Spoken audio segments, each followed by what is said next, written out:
Good evening, everybody. I just need to bring up the stream panel, and we should be good to go with Doom Eternal tonight. I'm kind of back to my very late starts, and I know on Wednesday in particular, I started so late, or was going to start so late that it didn't seem to make a whole lot of sense to go. So I'm going to try and keep the absences to a minimum because the original plan was to just have a straight line to. Well, that's not helpful, is it? I think that might be because I tabbed out of the game. But yeah, I don't know. Like the original plan was to just kind of have a unbroken string of streams, except for the local meetup. That didn't happen. But I'm trying also not to beat myself up too much about this stuff, because if I do that, then it's just going to make streaming more stressful and blah. So we will enjoy a preposterously violent game and do our best with the time we have.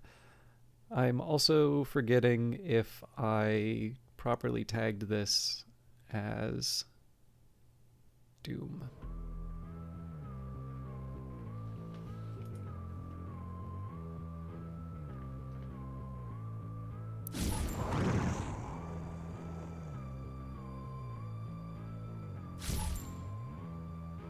My goodness, the Twitch app is not their best. All right. Excuse me.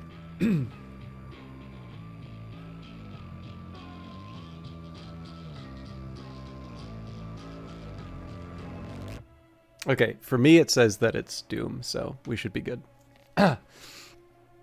So we are playing on, I think it's Nightmare? No, Ultraviolence. Sorry, one down from Nightmare. And we just got past the first boss. I did unfortunately have my first proper death, like without the 1-up. But and then there was one crash when we beat the boss, but I'm not as worried about that. But we'll see if we can deliver a little bit more in terms of... Our system is being corrupted. This game has come far enough. I will have her transmission removed in a moment. Despite the loss of the priests, Earth will fall, and my people will survive. I will answer the humans' prayers, reward those that believe. This hub was of Maker design. She knows the systems well. The final priest will be moved to a more discreet location, so our work can continue without further disruption. The third Hell Priest signal is no longer visible to us. There is a 41.3% increase of demonic activity at the nexus of the initial invasion. That is the largest gore nest on Earth. I will set the portal coordinates for the super gore nest now. Okay. And as far as the frame rate's concerned, it looks like we're doing okay.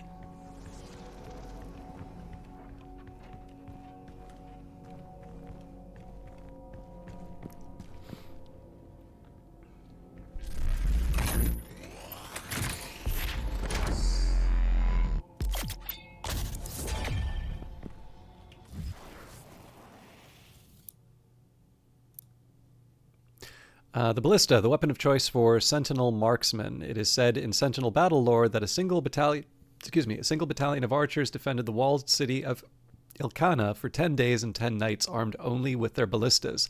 A precise weapon, the ballista fires a twin beam of superheated argent, vaporizing its target on impact. I'm guessing I need to go up.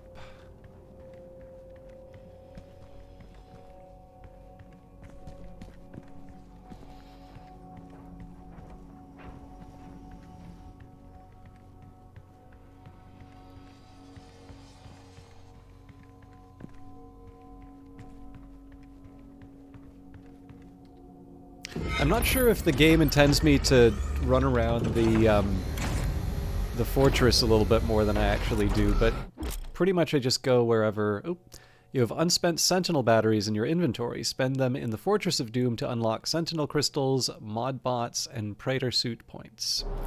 Well, that answers that question. But yeah, so this is... I'm trying to find out or not trying to find out. I don't actually spend any time really thinking about this set of opinions. But I have had a little difficulty getting a read on a consensus view on this game. And in fairness, like, the idea of a consensus view is maybe just not that interesting for a game like Doom, or any game for that matter, right? Like, I like... Yep.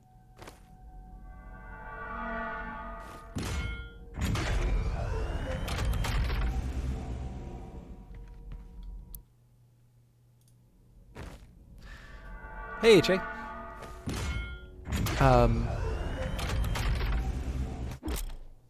Custom skin. You have unlocked a custom skin for the Slayer. Custom skins change the appearance of the Slayer throughout the game. Go to the customize menu from the main menu to equip your custom skin.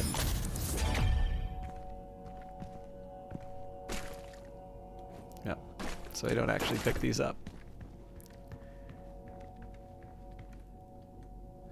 But yeah, for a while at least, I don't know if this is held, but there seemed to be kind of a negative view on Doom Eternal, that like somehow the series was spoiled or ruined. And I mean, like, let's be honest here. People say this all the time. Like, as a Civilization player, this has been what I've heard about every new Civilization game that's ever been released. So they're like, the informational content in a statement like that kind of quickly approaches zero.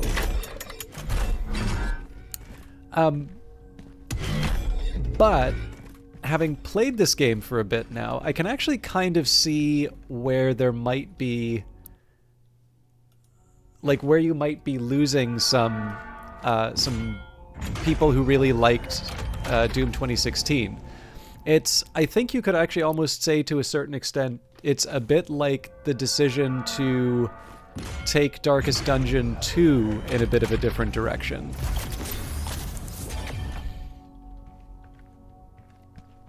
Okay, so these were all cosmetics, but I'm not gonna cry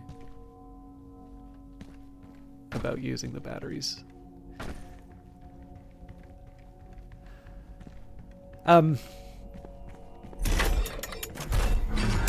So, like, I think the core, like, to me, I think Darkest Dungeon 2 did a good job,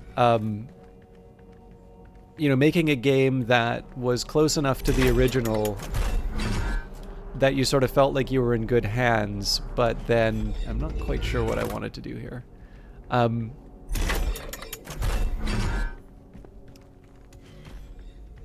But it didn't feel like it was just, you know, we need to keep the formula. You know, it's very important that we make this game exactly the way the first one was, because of course the first game still exists. I have really gotten myself turned around here, but it is good to know that it's going to cost me 2 for these other ones.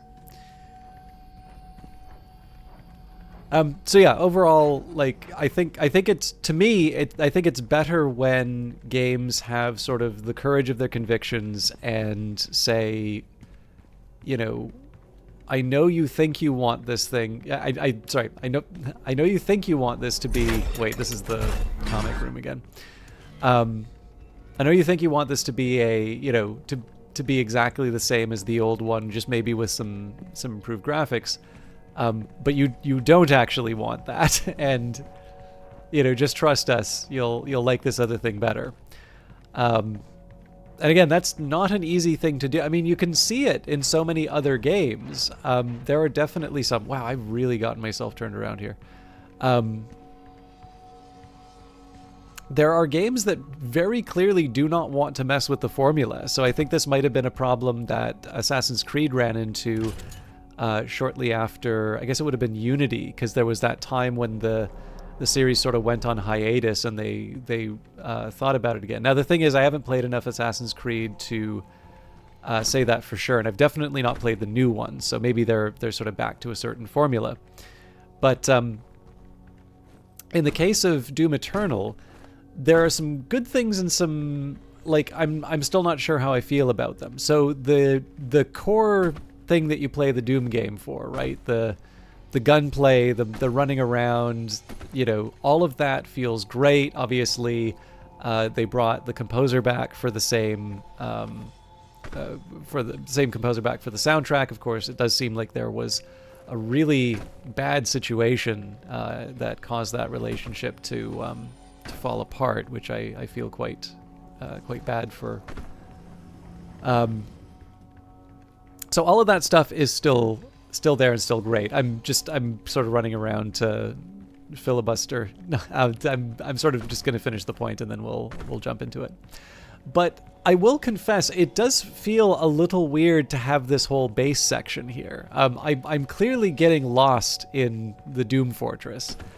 And, you know, I know there were sort of mods and upgrades, but this definitely feels like there's, you know, the whole progression system and things like that definitely feels like the sort of thing where this is kind of an expectation that when you make a game with a certain price tag, you need to make sure that there's lots of different systems inside of it. And I'm not entirely sure I needed to really play a Doom game with like a leveling system, but I'm not like super unhappy that it's present either.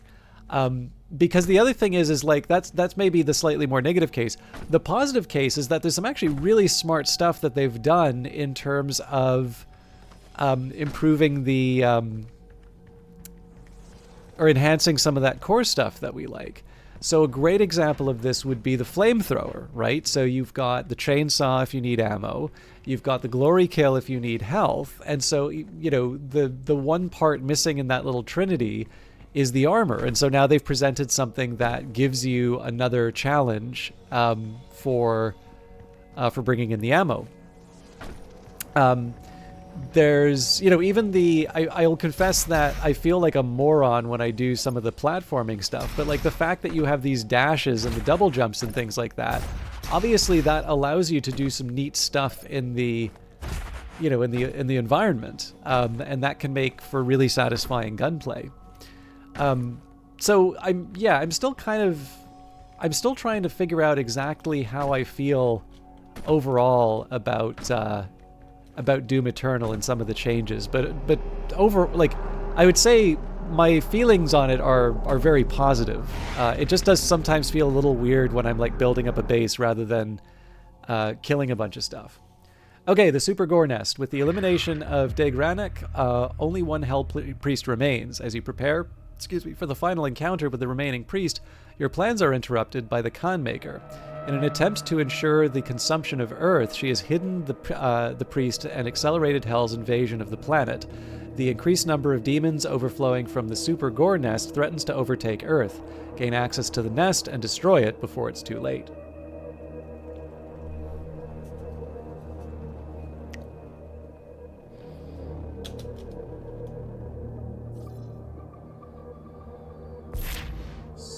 Okay, so acquire a weapon mod, complete both secret encounters, and perform 3 different glory kills on Pinkies. That's going to be an interesting one. I'm not quite... I think the difference on the glory kills is Please remain calm. You may notice a slight change in the environment. Fear not. It's all part of the plan. The Super Gore Nest location is nearby. This is the site where the invasion began, the oldest and most corrupted location on the planet. The Ark fought hard, but they were eventually driven out by the demons.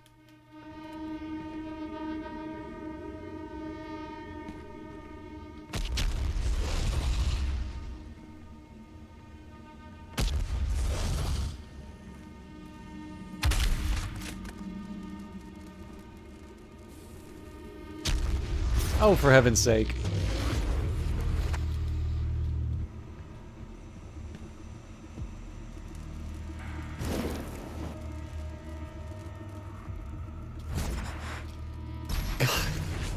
That's ridiculous. Okay. Alright, yeah, okay. They wanted me to go up and above. Like I said, this is the Doom that makes me think.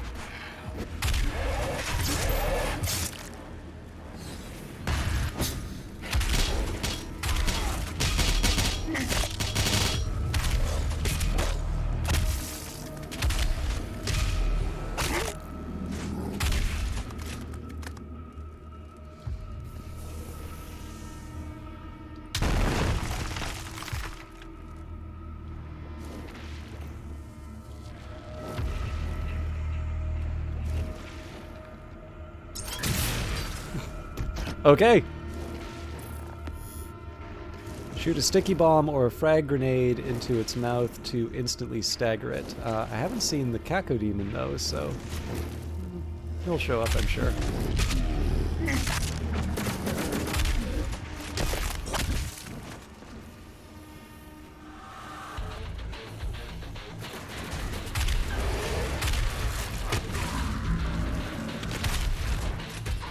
Okay, let's see if we can do something with my...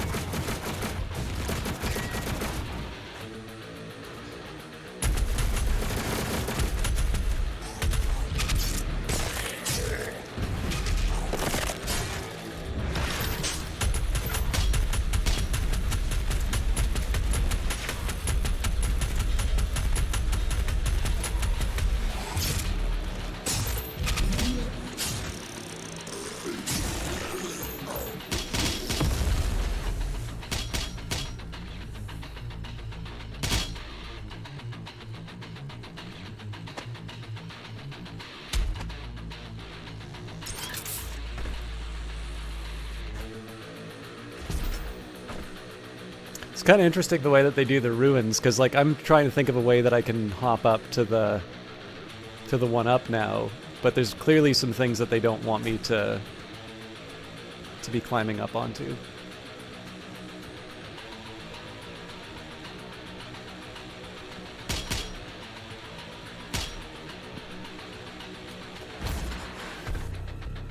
Huh.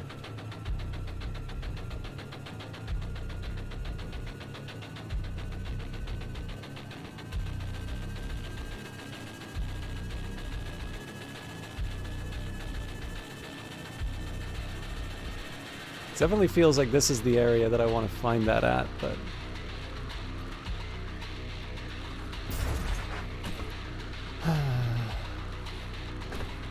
Oh, okay.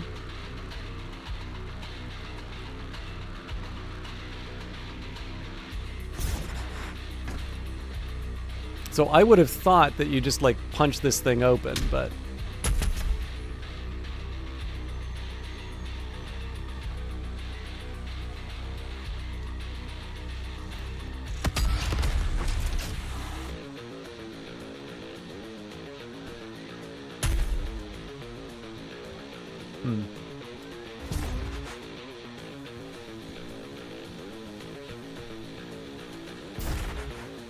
I feel like there's some kind of lesson that I've not learned in terms of how this should work, but I don't know if it's really worth spending that much time working out.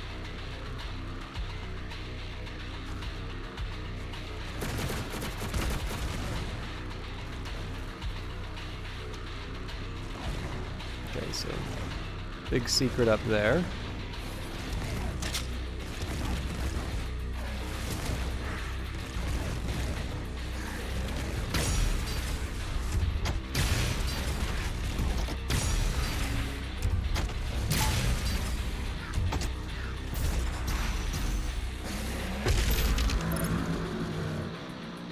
Didn't quite work the way I was planning, but still mildly satisfying.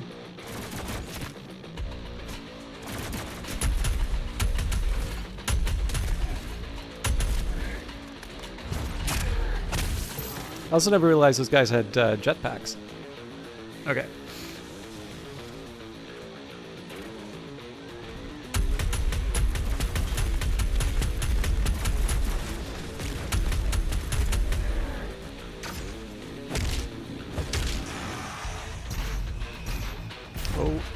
Now I've gone and done it. All right.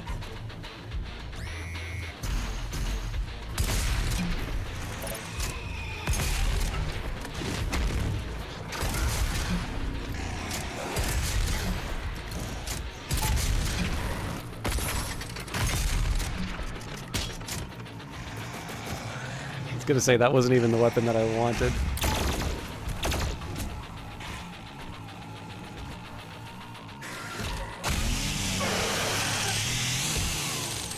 Okay. I think we're...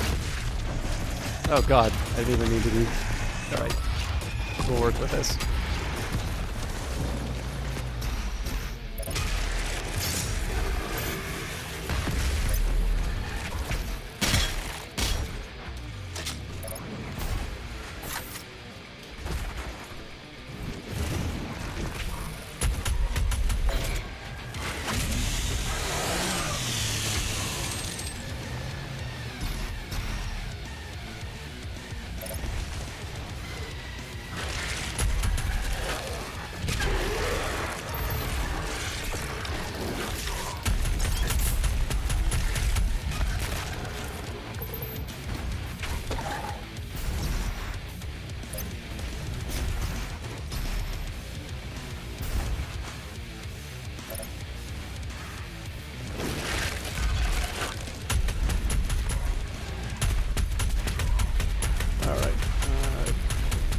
Really blew it on this one.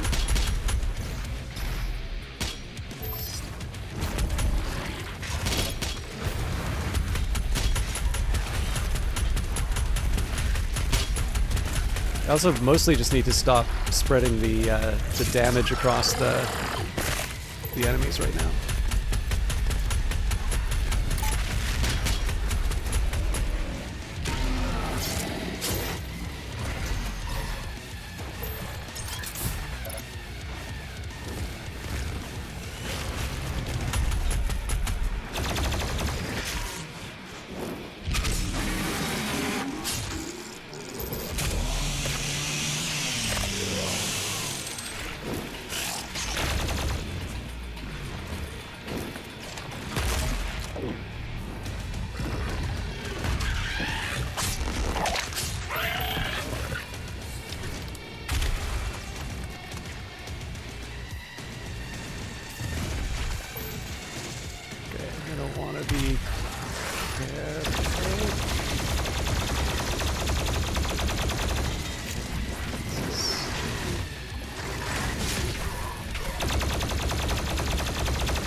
So I have the chance to set something on fire, but I think I want to get a bit of health first.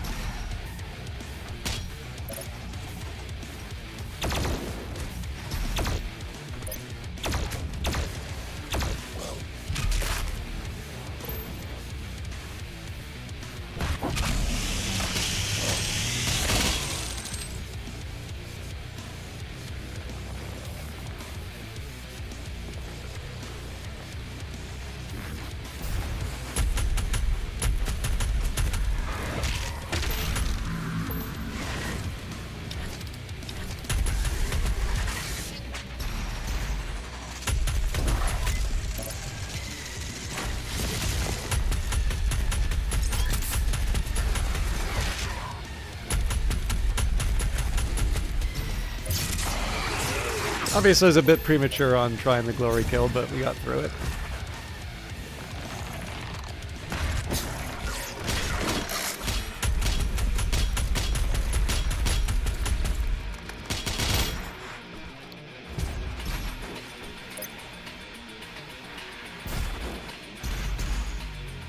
Okay, kind of want to try this. Got it. It's kind of mean that you can get hit while you're holding the item, though.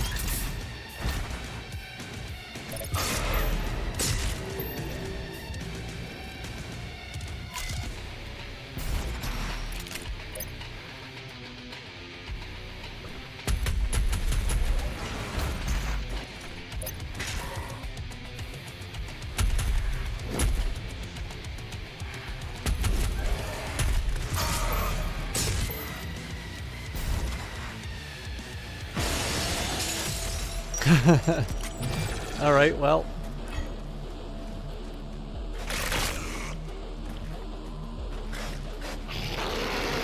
Olé! Oh, well, there goes my glory kill.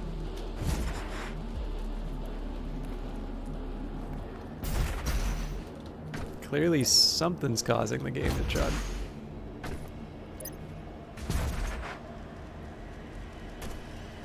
I may need to reset if this persists.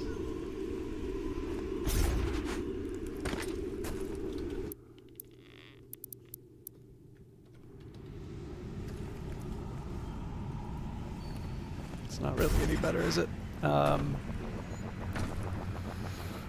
Okay, so there's like obviously... I'm assuming this is some kind of key that it's looking for. I'm assuming this has got to be something like there's more of the level that's just opened up or something. Like I don't see why the frame rate would suddenly drop like this.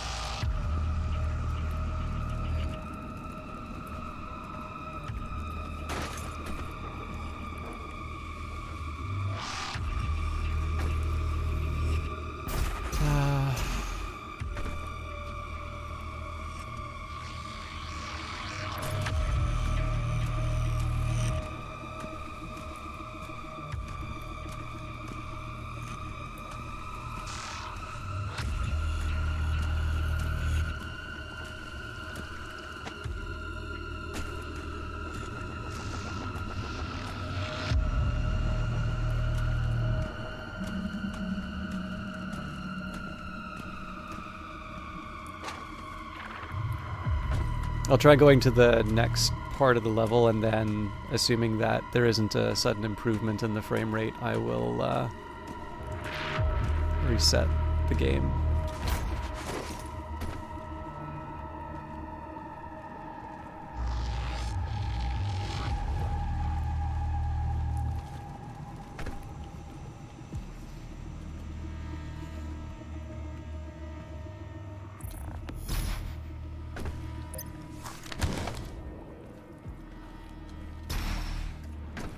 No, I thought that was a key, but it looks like that was another codex.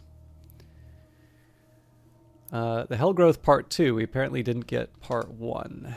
The growth exhibits certain predetermined qualities. In the consumption of our ecosystem, it creates environmental conditions more conducive for its own continued formation, in effect employing an organic method of terraformation. The resulting environment is hostile to terrestrial life, producing atmospheric toxins and a multitude of environmental hazards. Although it is understood that the growth accelerates the arrival of demon life on Earth, it is not clear how grows themselves originated or whether there was some sort of catalyst that created the conditions necessary for their existence. It is believed that if the source of the grows can be identified, there may be a means of uprooting the entire formation.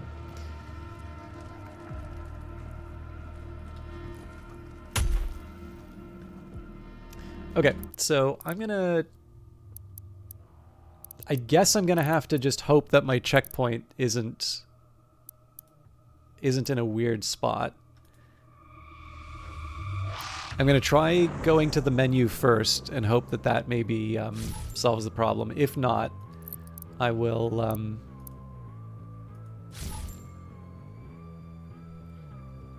I'll quit out the game. If I have to reset the computer, that's a problem, but.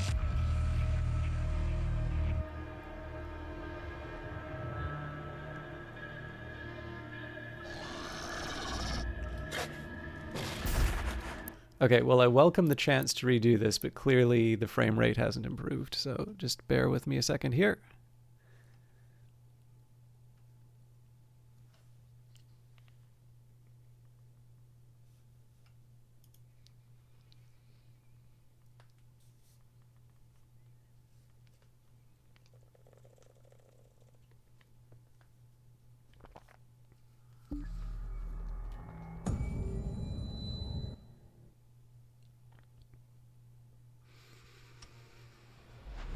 Zrog, good to see you.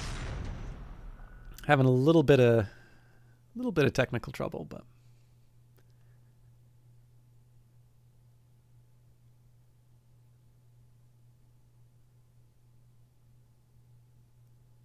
One of the funny things is the NVIDIA like performance set, or not the performance settings, but the like, you know how the NVIDIA app will give you optimization settings, and like some of them I don't entirely believe. Like, you know, anytime it said, like, there's AMD has its own version of what's basically DLSS. I can't remember the name offhand. It's Fidelity FX or something like that. Anyways, so, you know, I think what is it? Civilization 7, I think, doesn't have DLSS, but it does have the AMD version. And so, like, if you go to optimize Civilization, it'll be like, oh yeah, no, you want to turn off the AMD stuff. I'm like, come on, guys. Like, but yeah, overall, like, I think it's a little conservative in its choices, but because I tend to overdo it in terms of quality settings, I find it's a good one if I feel that the frames are dropping more than I want for the stream. But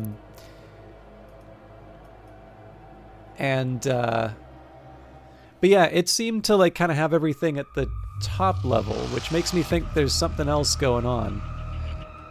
Anyways, we'll see what happens with this encounter. Oh, it's a little better. Oh yeah, I want to hit it in the back. Olé.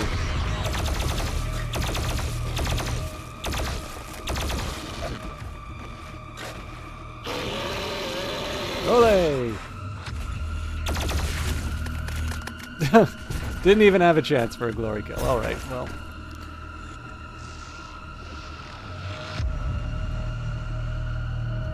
Now this is interesting, right? Because the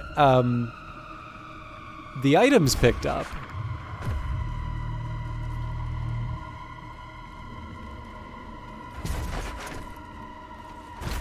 So yeah, I don't know if this is like a hub spot that we're going to be coming back to, or if I need to find some kind of a key or something like that, but I don't want to waste too much time in here.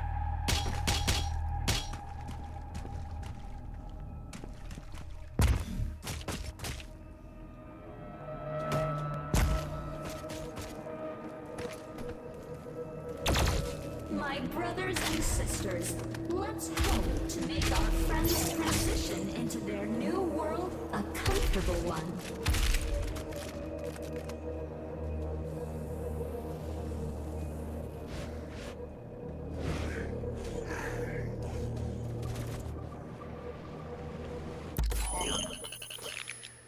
Okay,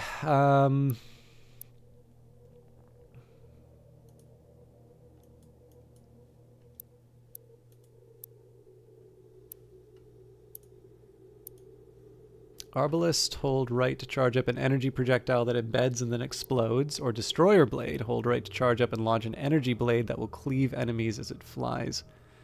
See, I like the idea of charging up a projectile. I like the idea of charging something up like that. I don't like the idea of it just being something that I stick into somebody and it explodes. So we'll go for the Destroyer Blade here.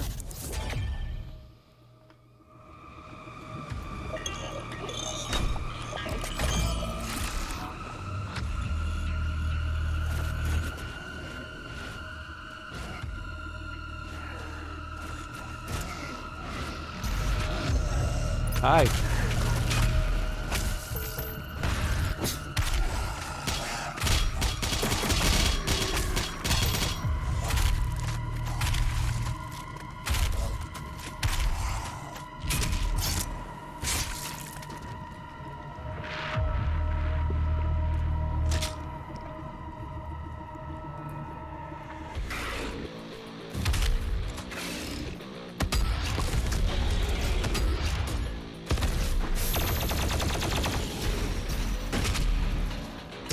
I don't even know what that thing is.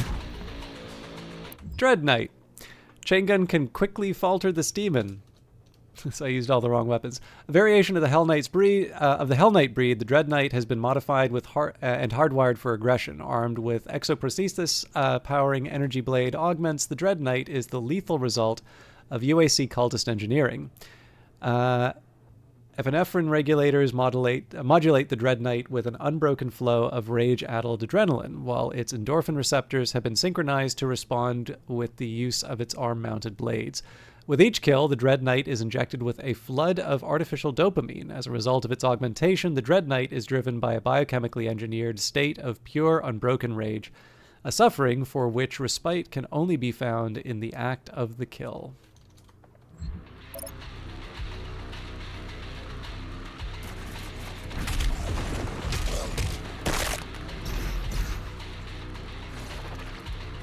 I hear something nearby, I just don't see it. But...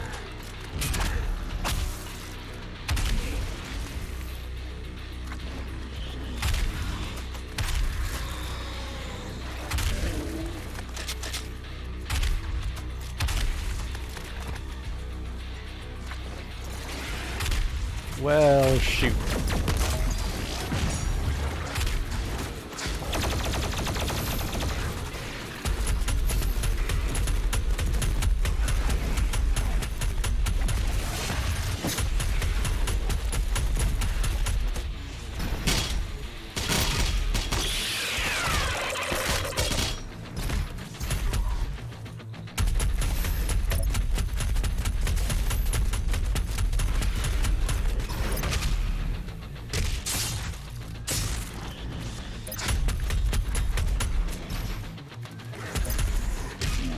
So I definitely still feel like I'm hitting some spots where the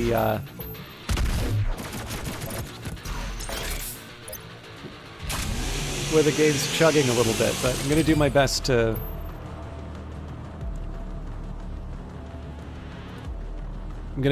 not to draw too much attention to it and just sort of play through. What I might do, though, if I get sufficiently desperate, what I might do is I might go into those NVIDIA settings and just try and find a setting that works. So presumably this is for yellow key.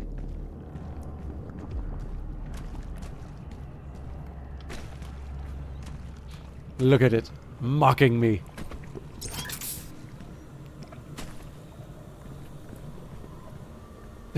Alright, we're back to this again, I see. Although, it might mean that there's another path into that parking garage area. Guess not.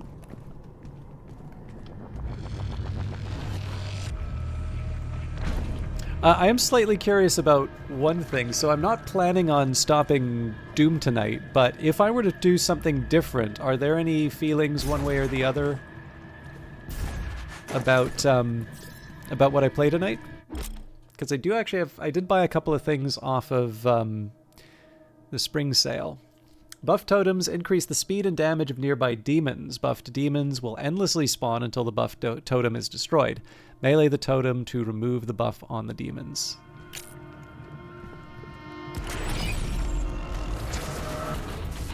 Alright, so first thing I gotta do is find... So don't think it's gonna point out where this thing is. No. Apparently there?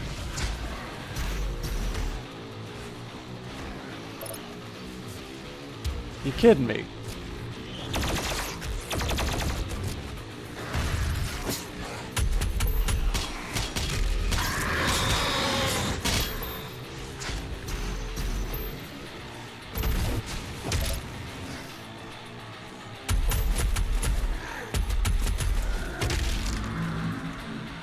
So I mean, I'm gonna be happy to just kill a whole bunch of demons, but I'm assuming there's some objective.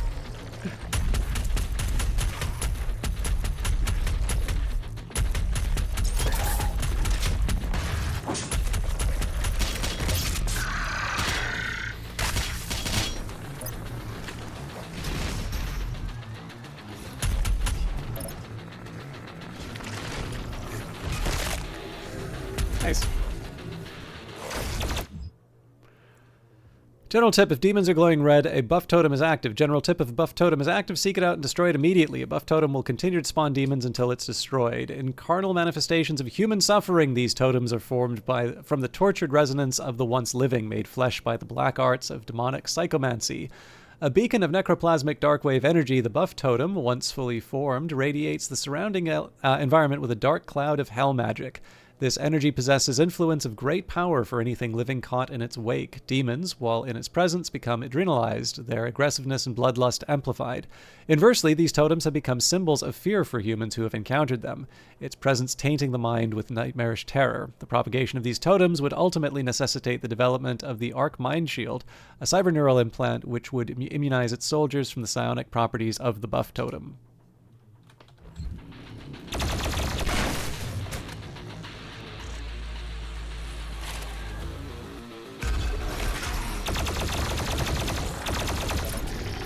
Okay, lesson learned, I cannot go through those guys with a dash.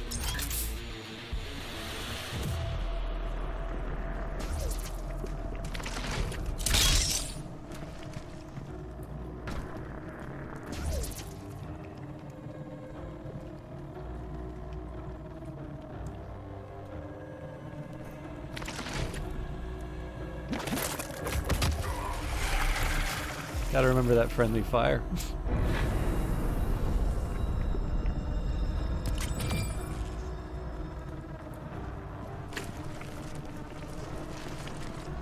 How rude.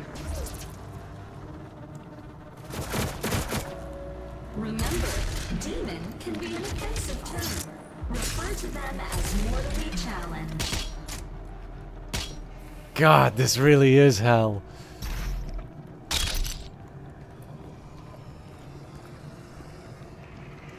Oh, come on, let me in. Actually, I was remembering now,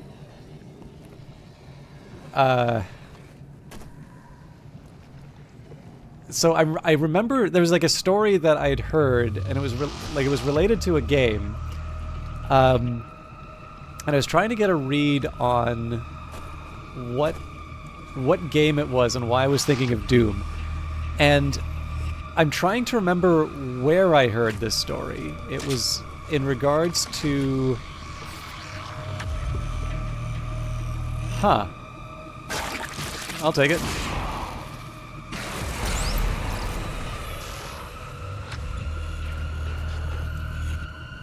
Bring it.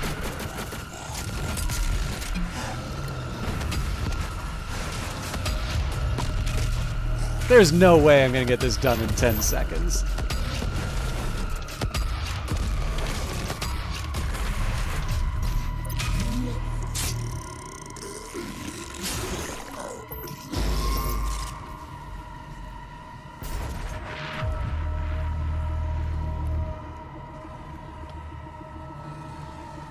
Let's try it again.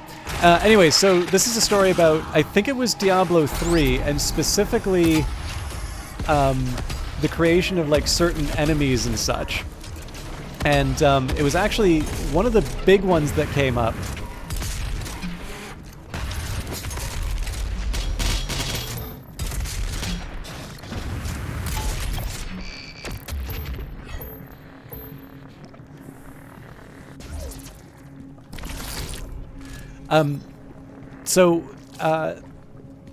For this specific story, there was a, this developer was talking about kind of joining the Diablo team and having some ideas for some enemies, basically. And they sort of had what I guess now is the Loot Goblin.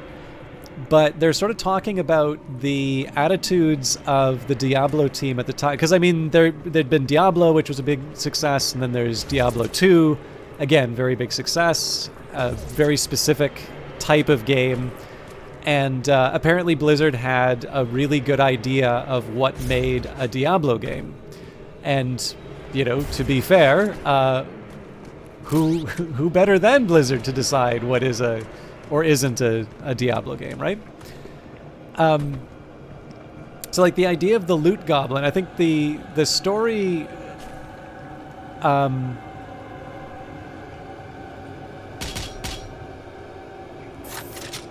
the story involves sort of these ideas about how you can get a really clear idea of what makes a game work, and they're actually often not even necessarily bad ideas, because apparently the introduction of like the loot goblin, this idea, this little trickster unit that's gonna run around and you have to chase it down to get the thing. Apparently the reaction from the development team was like, wait, you're putting obstacles between me and getting my loot? And of course, if you think about Diablo and what makes that game really effective, it's, essentially it's this endless supply of loot boxes, that you click a mouse on and it'll give you something. So this idea of trying to introduce some sort of distance between the player and being able to get this thing that they want is obviously inconsistent with what's worked so far. Earth is the melting pot of the universe.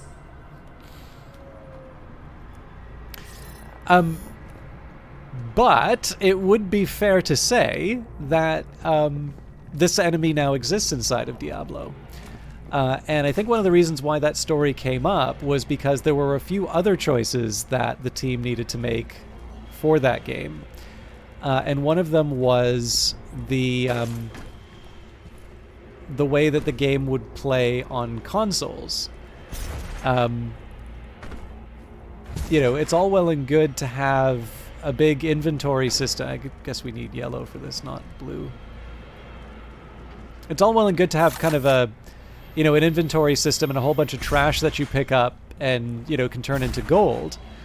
But if you're on a Switch, it is a complete pain to actually have to go into the inventory and move around all this sort of stuff that, that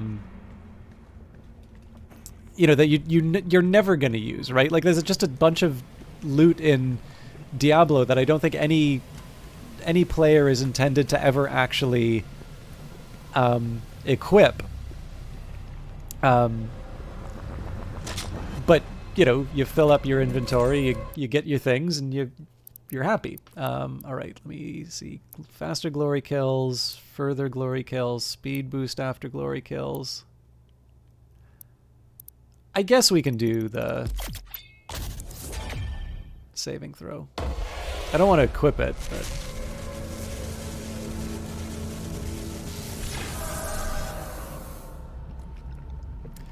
So again, like, this is one of these things where, Diablo was founded on PC. And it's just one of these things that has always been part of the game. Empowered demons. The Con Maker will periodically empower a demon that has killed another player in the camp. Oh, that's a neat idea. Empowered demons are stronger and they drop extra resources when killed.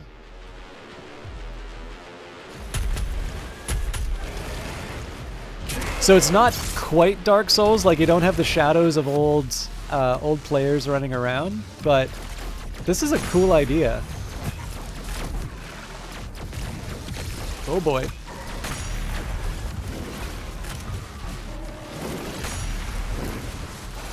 Oh Jesus, how many of these things are there?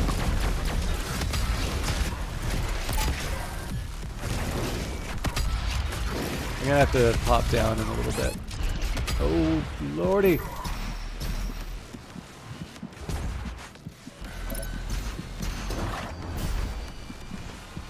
I just need anything to get me health.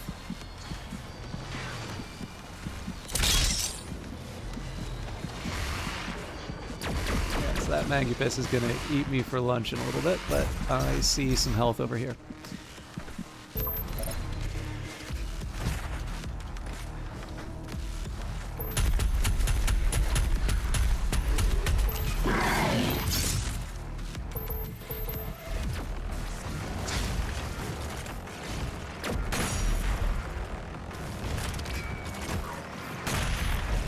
Okay, that was nice of him to get in the way for his buddy, but...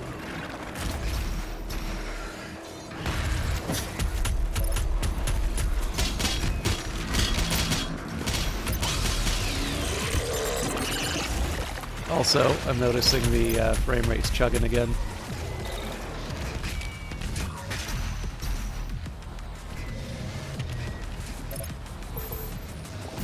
Mind you, this is a huge level, so...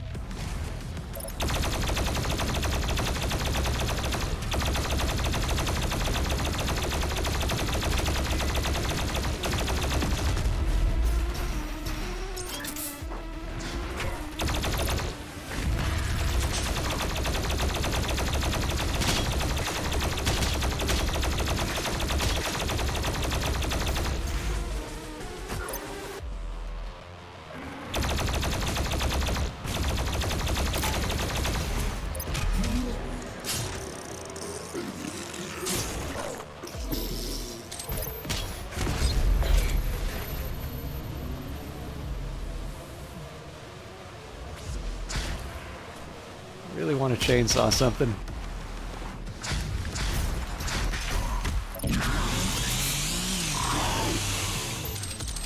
Alright, that was my Make-A-Wish wish.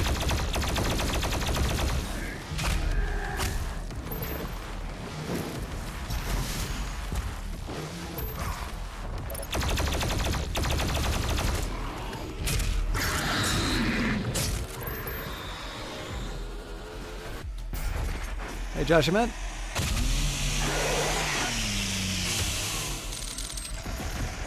It is Earth we're on.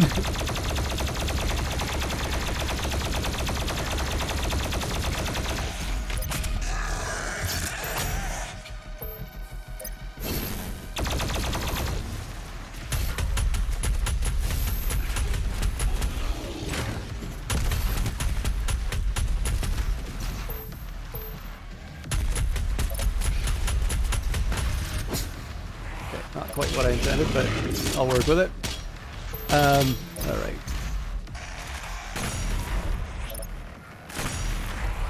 That was a pretty generous interpretation of a hit on those, but you know what? I'll take it.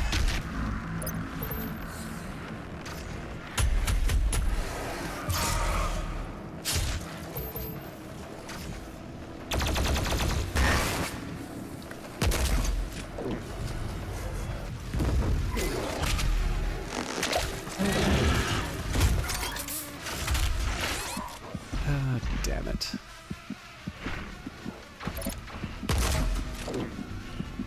So if I can glory kill this guy, I can probably recover.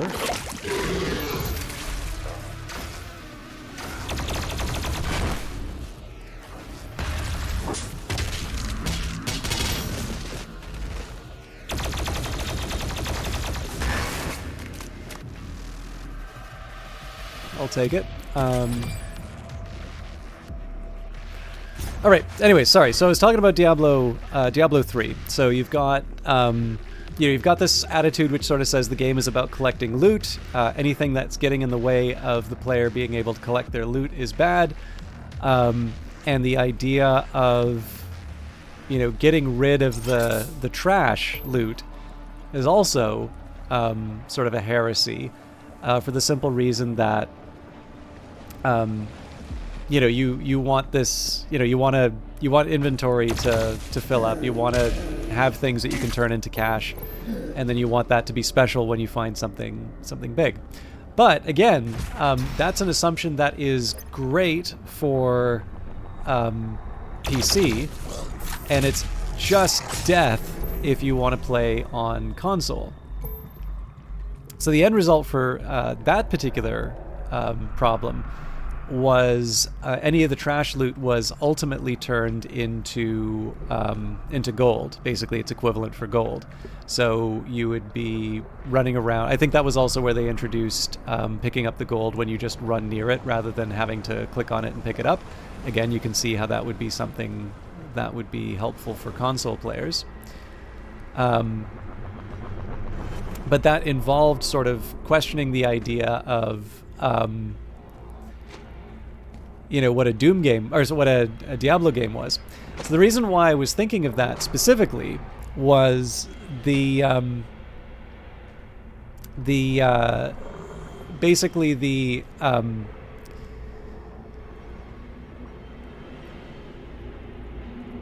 there's that secret challenge that came in there, and there was something blocking it. So there was that initial reaction that I have, as someone who likes the Doom, the 2016 Doom game, you know, wait a minute, you're putting a puzzle in between me and shooting all of the demons? Like, why are you doing that?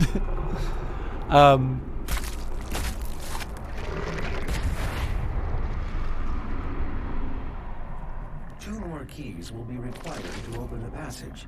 Find them.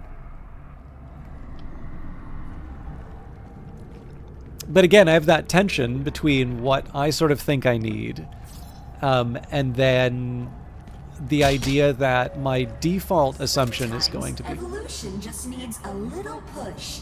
And here at the UAC, we push hard. You know, there's always going to be that side of me that's like, no, I want this to be exactly like the last one. If it's anything different from the last one, it's a failure as a game. But of course, the reason why you buy the new game is there is something new that's added. UAC, bridging the gap between humanity and the great beyond.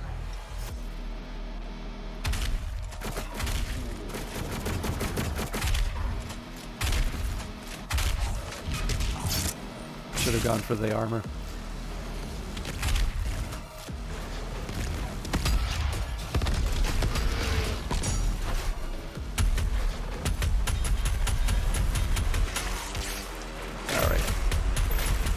Well, that's a new one.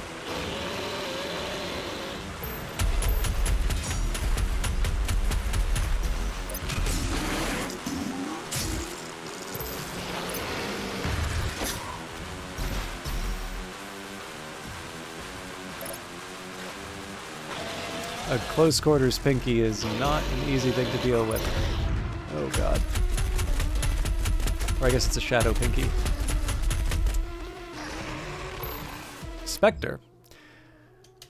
Born from an ancient screed of forbidden psychomancy, it was by the totemic inscriptions of the occult's 6 sealed eyes that the scepter was made manifest. Divined in desecrated ruins and untouched by light for eternity, warlocks of an abandoned sovereign house unearthed the verboten scriptures, seeking rebellion by means of black magic against the rule of the infernal archdemons. By way of sorcery were numerous abominations and ungodly forms brought forth into the hellscape, among them the Spectre, ethereal amalgam of the Pinky. For their role in these miscreations, the archdemons would enact as retribution against its insurgents an unspeakable punishment, a decree of suffering that would be without end. I'm not gonna lie, those are my new least favorite enemies. I realize they are not new to the game. Doesn't make me tolerate them anymore.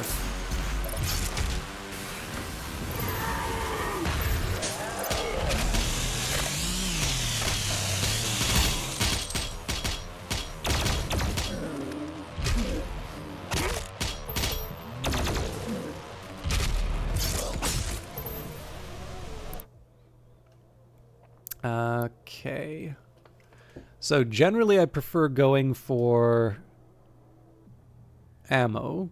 I have 2 ammo options. One says loot magnet, the other says armor for blood. As long as you're at max armor, all armor pickups contribute to blood punch. I think I prefer the idea of being able to get loot from a greater distance.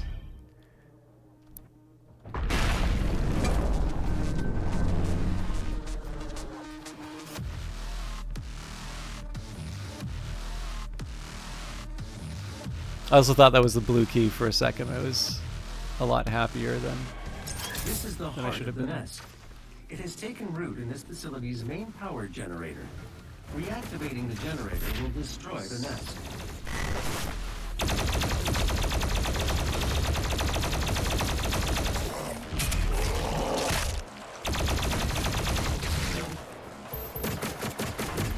So I'm guessing the electricity hurts me.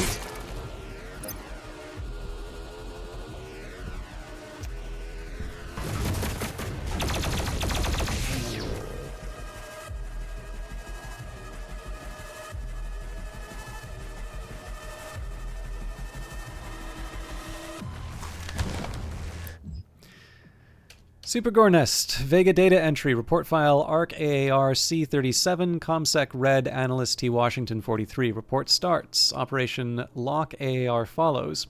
Following reports of UAC cultist presence at the Locke reactor, recon teams Infil Gamma and Infil Hector attempted to gain entry to Locke and assess the situation. Their final transmission indicated a massive demonic presence entering the reactor facility through continuum gates, sick hell portals.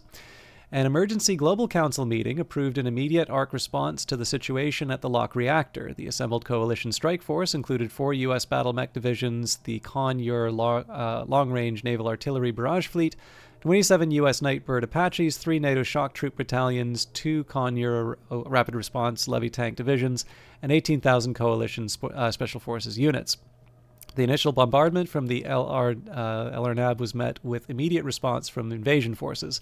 An estimated 8,000 DP-013G units at Gargoyles attacked the fleet, sinking 32 vessels and disabling a further 78% of the fleet. The remaining ships retreated to a position approximately 32 miles offshore, beyond the reach of the Gargoyles, but also out of artillery range.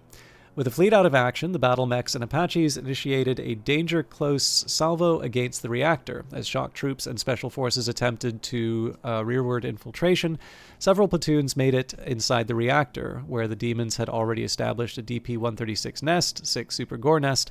Although Gore nests had been reported at various invasion sites, this was the largest so far observed. The nest has been built around the reactor core itself. Several thousand IFF beacons are amassed at the nest location, suggesting the demons are using our fallen forces as part of their bioorganic continuum gate. At the time of writing, the DP-136 nest is considered to be ground zero of the invading force. Unless the continuum gate is destroyed, this analyst sees no way to stem the influx of aggressors. Recommended response, TNA, total nuclear annihilation. The report ends.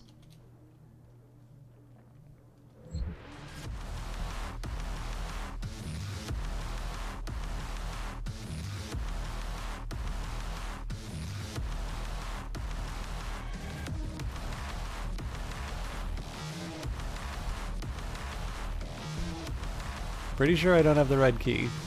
Yeah.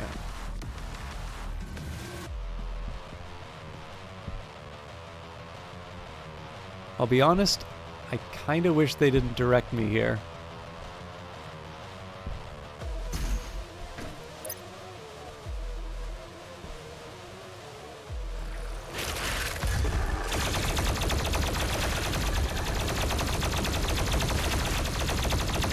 Okay, 2 of these things does not spark joy.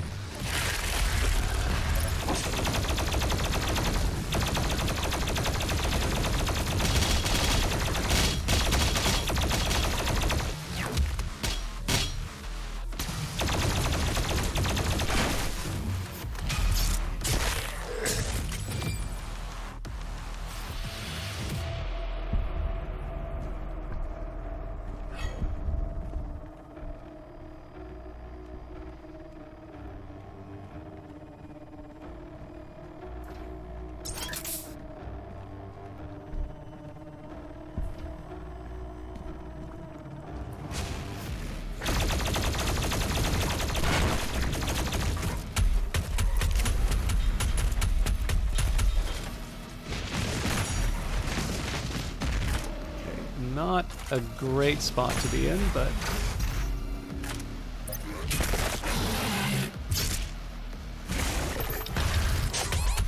Jesus.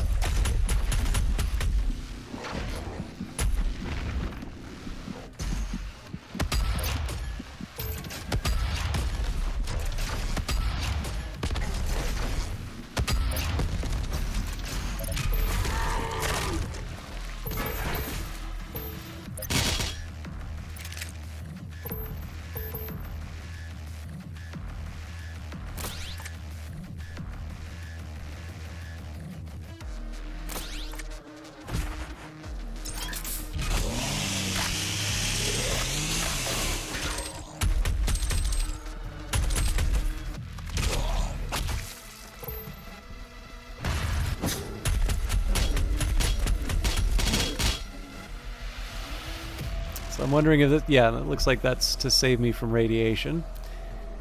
I wonder if that's timed like in the other games. Rad Suit. The Rad Suit protects the player from toxic slime and toxic water, but degenerates over time. Recharge the Rad Suit by finding Rad Suit refills or another Rad Suit. Okay.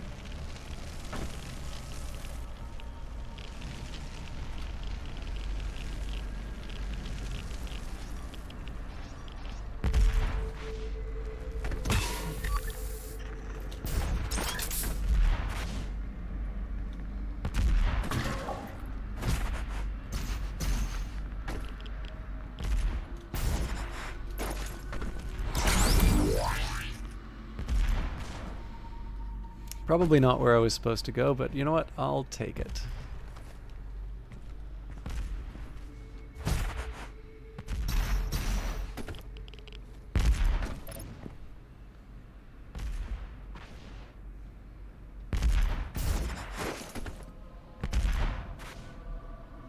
I kind of want to recharge, but it feels wasteful. So let's see if I can... There we go. Don't be afraid. Once your soul has been consumed, your fear will cease to exist. Now, I don't quite see how a dash is going to solve this, but... Okay, well... I learned something today.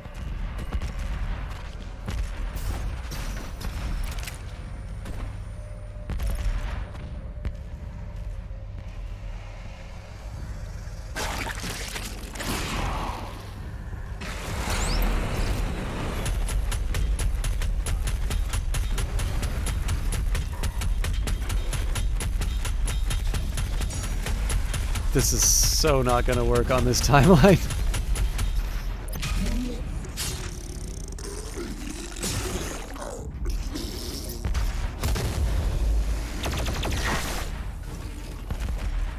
Yeah, how am I supposed to get the guy down here?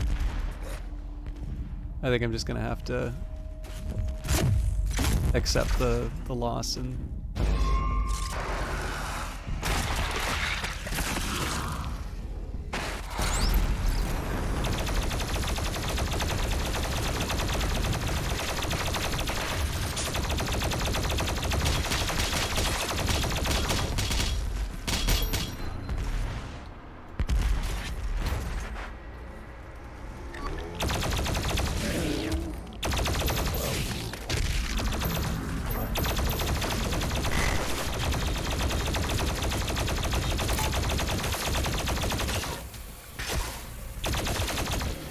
Make it. Sacre bleu. Alright. I'm also gonna kill myself if I don't smarten up on this stuff soon. So I kind of get one more shot at this. So the codex on Mancubus should probably be the...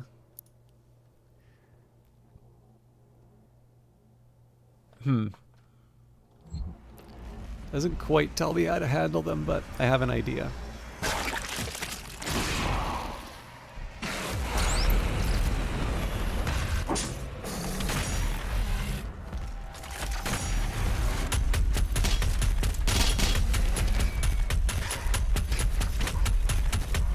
Okay, I'm probably dead.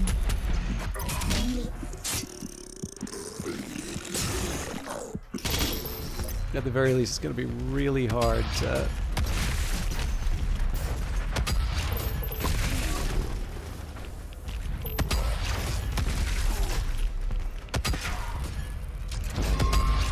No!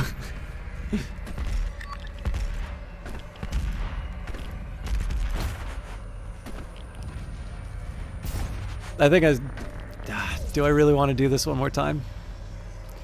The problem is I'm quite short on ammo now, so there's kind of an argument two ways. One says, like, go for it and use the chainsaw, but because I'm down to 103 on health... You now have access to the heart chamber.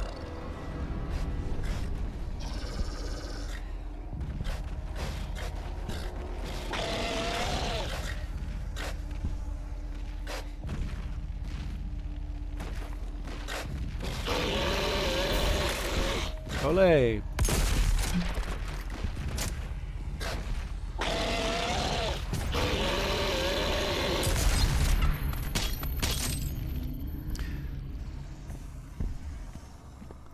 You can obviously see what I chose, not to do the fight again.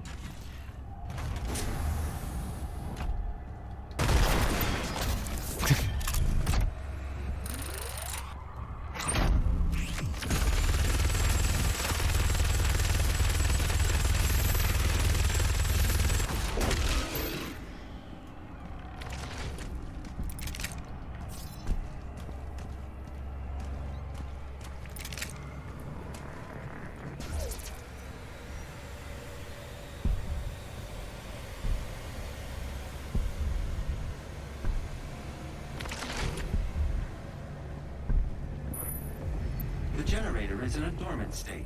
2 nearby control terminals will need to be manually activated to restore full power. Unlocking the left terminal room now.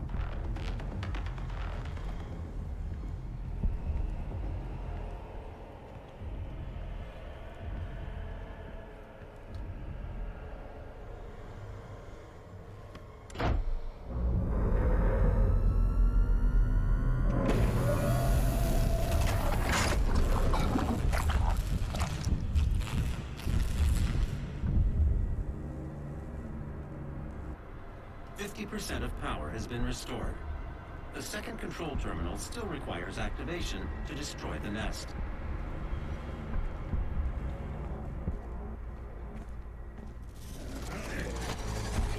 I'm unable to open the door to the second terminal at this time.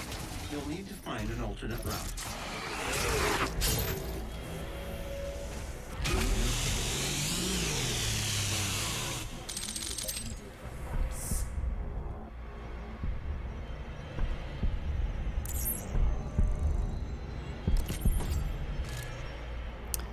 Sorry, I know I've been quiet for a bit and trying to get a read on where I'm supposed to be.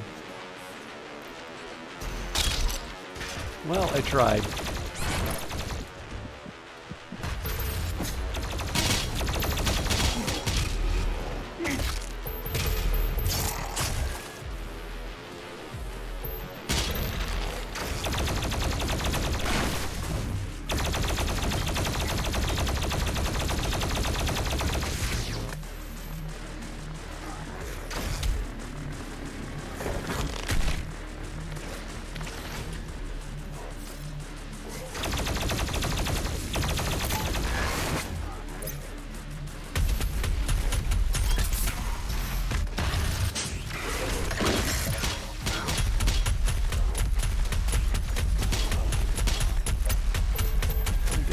Pick an enemy at this point, but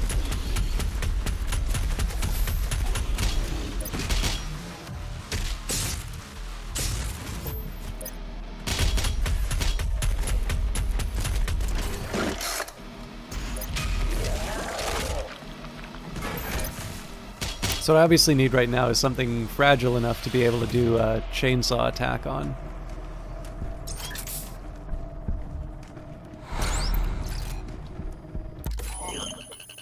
Okay. Mobile turrets. Hold right to transform the weapon barrels into a mobile turret. Stalls if overheats. And hold right to activate an energy shield that absorbs... Oh yeah, no. More of offense.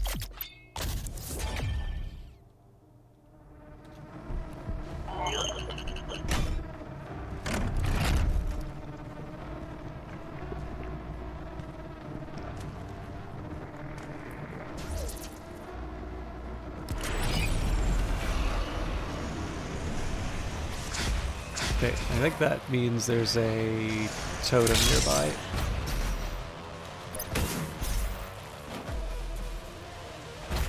Oh, this probably wasn't where I was supposed to go.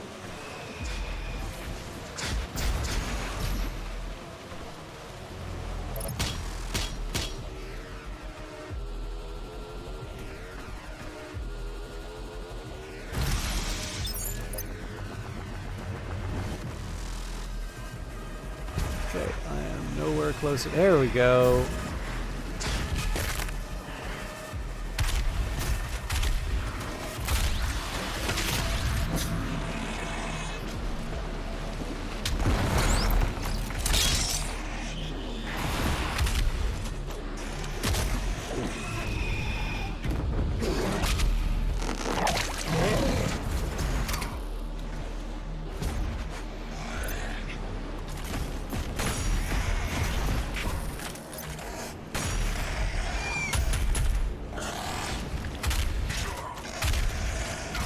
My God, that was a bad decision.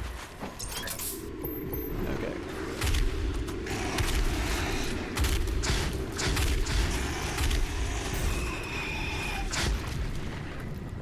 I was not expecting that. All right.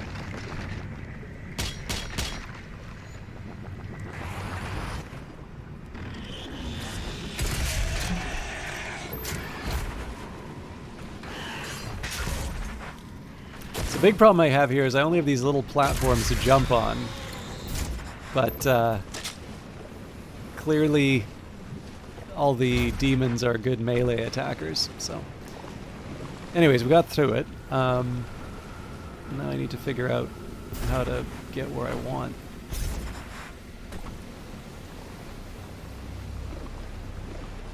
And assuming there isn't too much left in this level, and that's a big assumption, I might change up the games after this. Okay, now my extensive... Good God. My extensive gaming experience tells me that if I jump on things that are on fire, they will hurt me.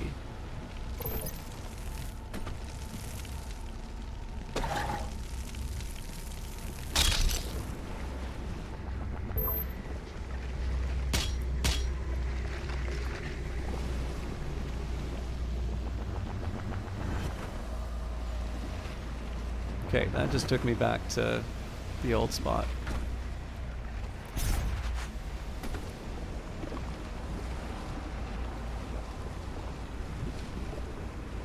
Well, let's give it a try. I mean, it's somewhere I wasn't before.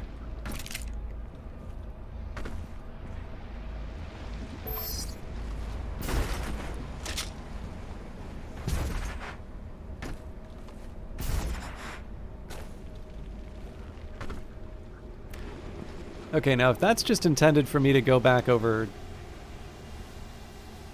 No, probably not.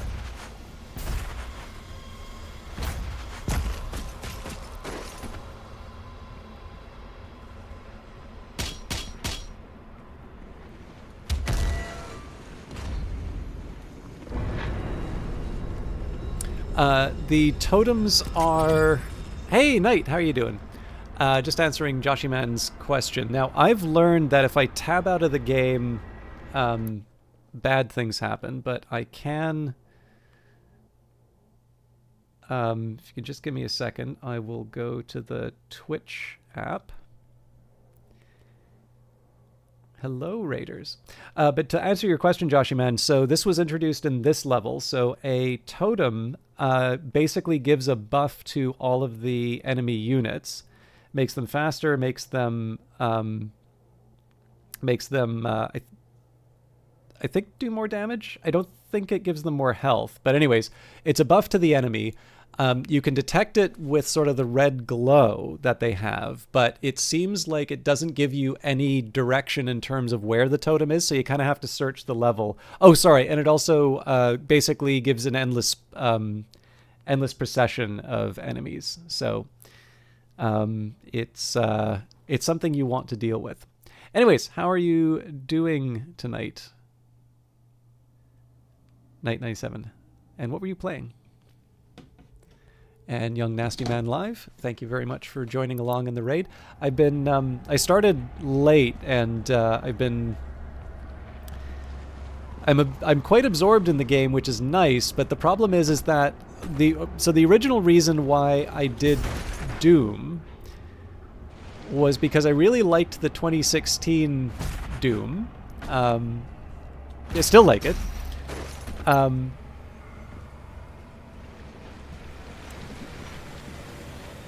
Okay, now that's interesting.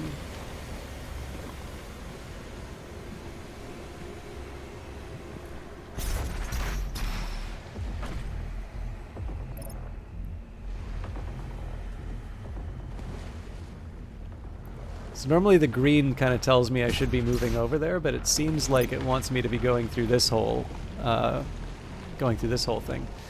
All right, let's see how the banning thing works.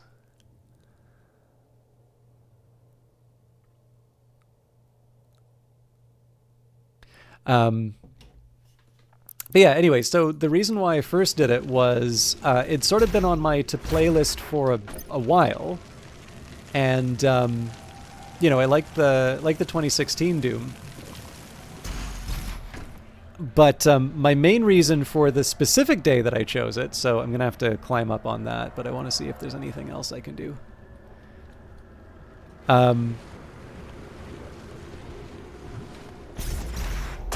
The main reason was I really didn't have a whole lot of sleep the night that I... The UAC. Your blood sacrifice today makes for a better tomorrow. Alright, so it's giving me a secret all the way back over there. Do I really want to...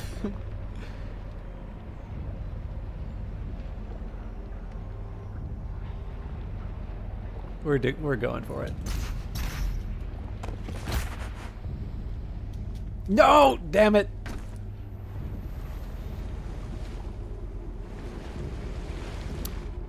That was close, but I think I probably should rely on the jump before the...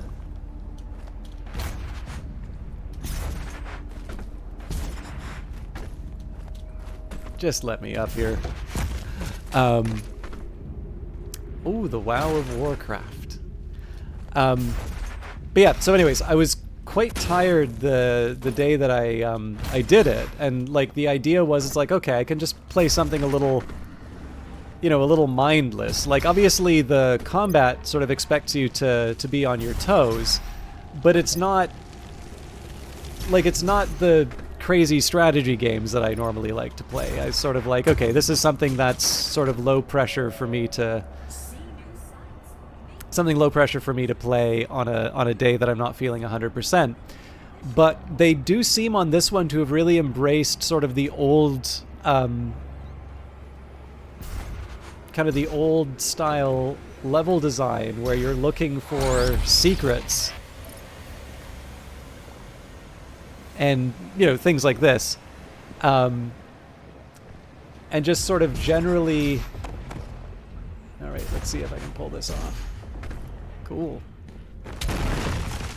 Like, it's a Doom game that sort of expects a bit more from you. It's definitely not sort of on... It's not on rails, it's not...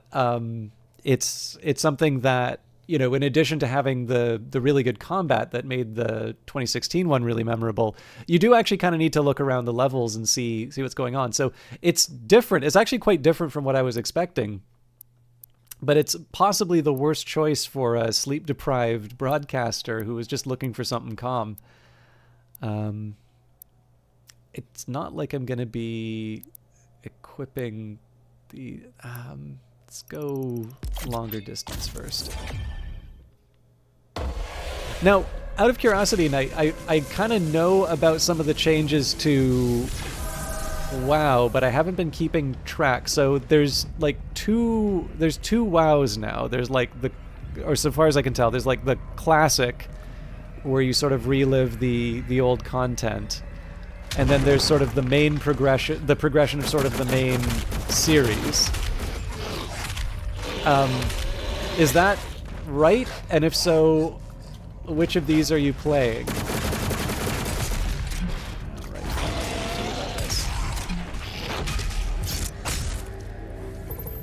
okay, that at least gives me a little bit of distance.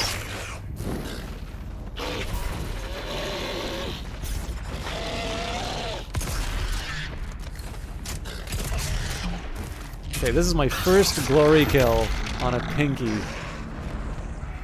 I need to get 3 of those.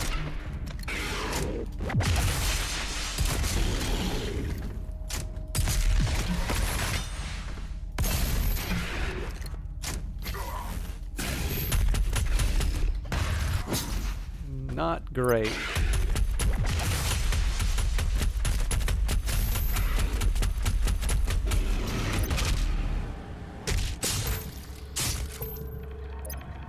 Classic is full classic and so okay, that interests me. So the idea here, so you're playing the retail, which is basically the continuity from the original game. So when you say full classic and Cataclysm classic, so is the idea here that like full classic is you just stay in the base WoW, and then Cataclysm, you know, I'm assuming that's sort of the one that they've moved on to now. Okay, cool, yeah.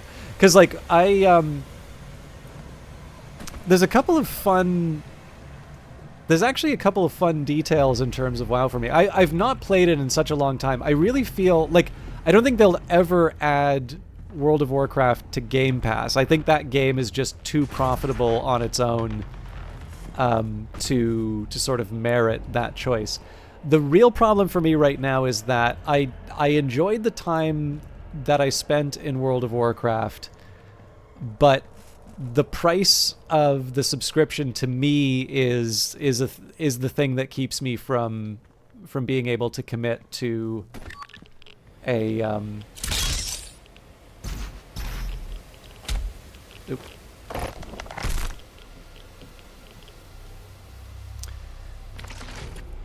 Meanwhile, every time Final Fantasy XIV's original mode is mentioned, Nightmare. Really? I'm not at all familiar with Final Fantasy XIV, so. But yeah, I would have started playing around a little bit before the end of Wrath of the Lich King. So I think the tournament prior to the assault on Icecrown Citadel was the big event that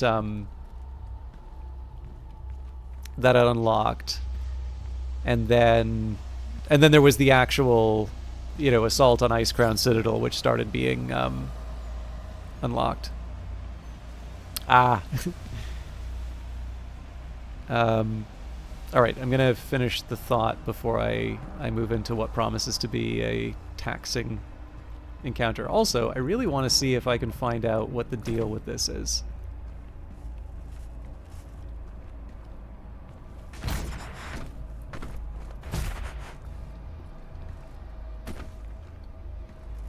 Okay, no, so I go, I guess, out and around?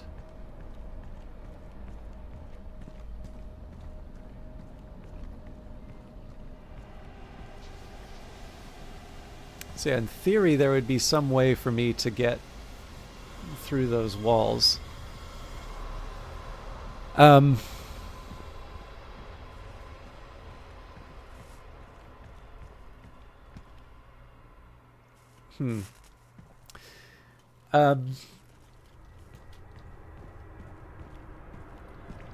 yeah, so it was a coworker at basically at some place that I was working, and she's kind of cute, so I wanted to know. And she talked about World of Warcraft, and I had some friends that were really into it, but it's not something that I'd personally tried for myself.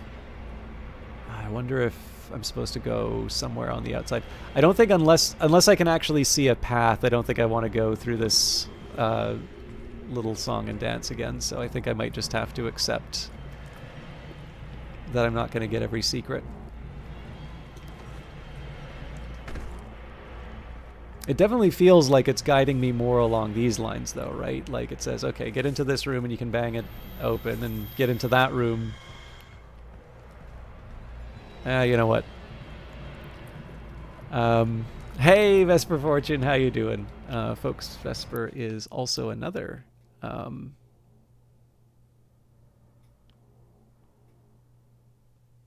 broadcaster.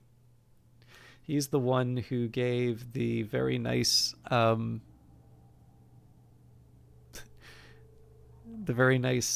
Right Back screen.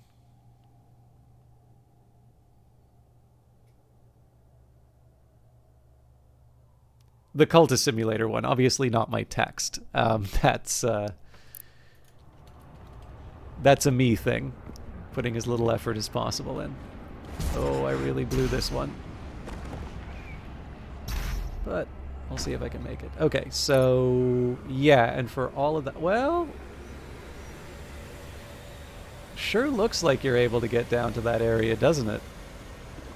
I think I'm going to take the chance. That was way too early, but... No, it was a lie!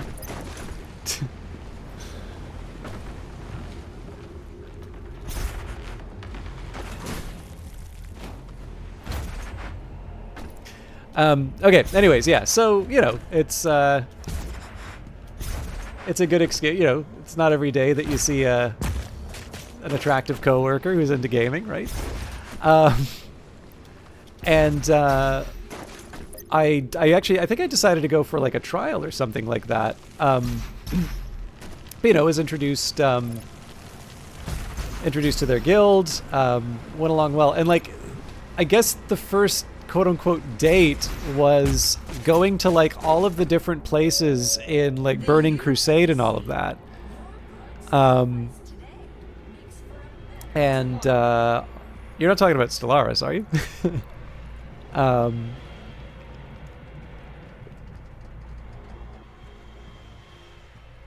But yeah, so this is just, you know, like it was just kind of really neat to see someone sort of explain all of these different experiences, like, so sort of explaining how for Burning Crusade there was like this portal that had opened, and like I'd played the strategy Warcraft game, so I sort of understood what that portal was. Oh, XCOM, gotcha. No, XCOM's great. Don't worry about Stellaris. Paradox are unkind. So I definitely recommend XCOM instead.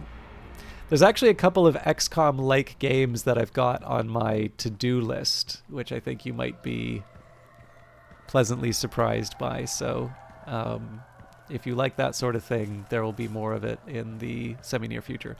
Anyways, I should try and wrap up the thought, because I think all roads lead me to this big drop. But yeah, so like there was a side of me that really liked the experience of,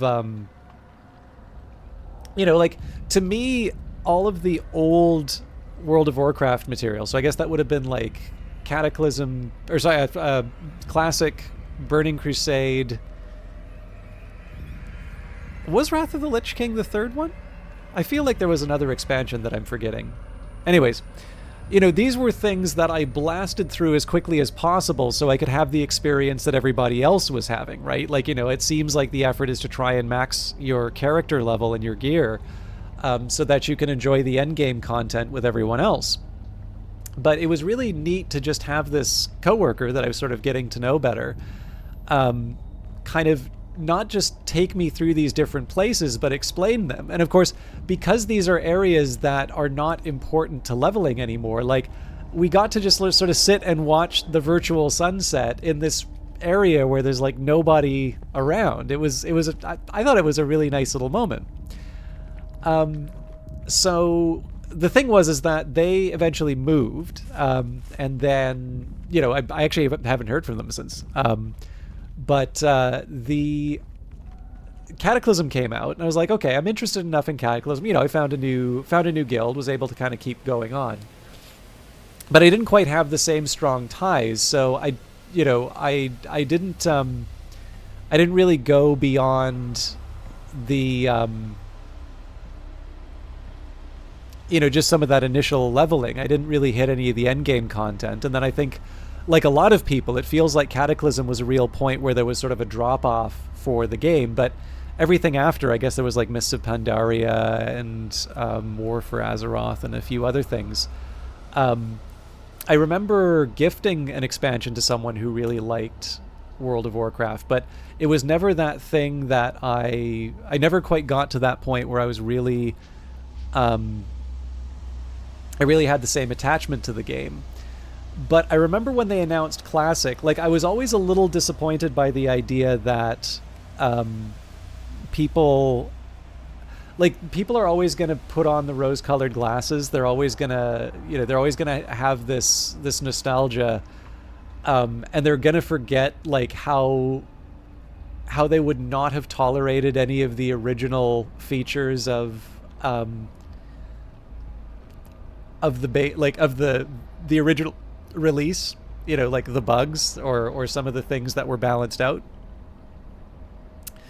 But on the other hand, like I can definitely see, especially like big moments that everybody sort of experienced at once, I can definitely see that being an appealing feature for for people to be able to experience, particularly ones who maybe had not been able to experience them at the time. So I was intrigued. I was definitely intrigued at the idea of Wrath of the Lich King Classic, because then that would have been just going straight for the nostalgia play there. But like I said, in the end, I think the cost is a little too high, and ultimately the question to me is going to be, Like if I'm subscribing to WoW, like what's the cost for that really? You know, do I give up streaming? Do I become a World of Warcraft streamer? Do I stop reading books? Do I stop watching movies? You know, I don't want to give up any of those things. So, but I think if I had a little bit of a closer social tie to to be able to work out, where I would play the game, or the ideal balance, I'd probably get into it again. So anyways, thank you for answering my questions, Knight97. I actually appreciate that comment that you said about current WoW makes it so that you can level through the story for different areas with all the enemies scaling appropriately. I think that's a good idea. I mean, I guess it's kind of... Oh, wait, so when you say scaling appropriately, so if I was at, like, I guess it was level 80 for Wrath of the Lich King, the idea would be that if I was in, like, Badlands or something, I guess that would be if I was Horde, it was normally Alliance, like, the enemies would be appropriate for a level 80 character, as opposed to just something that I sort of run through without worrying about too much.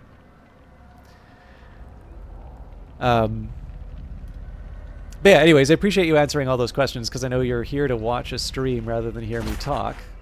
But I'm curious, and it's a chance for me to sort of hear what the state of play is for the WoW of Warcraft.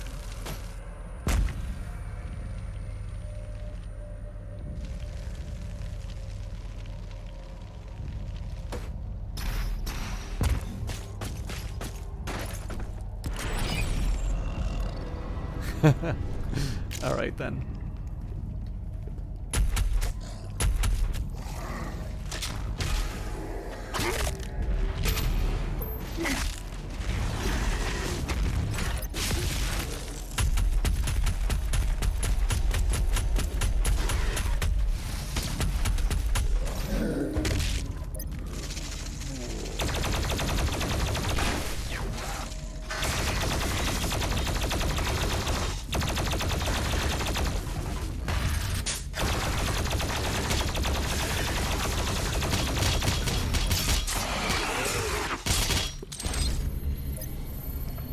That's very nice. That's very nice for all of you to say.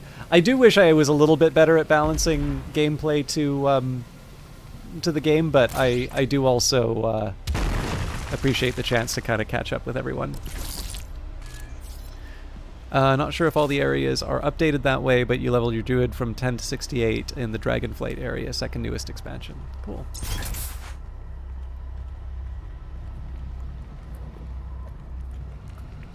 I don't know, there's a term... Alright. Yes, I'm the kind of maniac who's gonna want to get his goodies.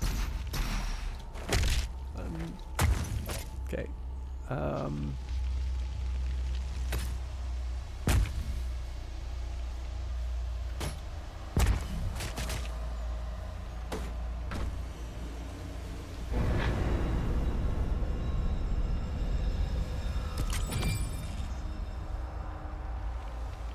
The only thing I know about WoW is that one of its expansions had a... So is that Cataclysm, out of curiosity? I think Knight's probably the best equipped to answer that.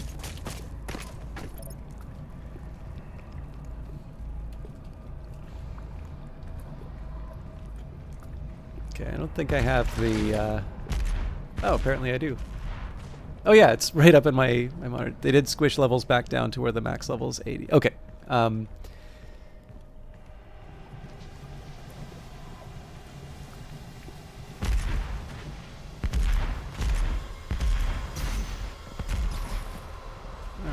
Wasn't ideal.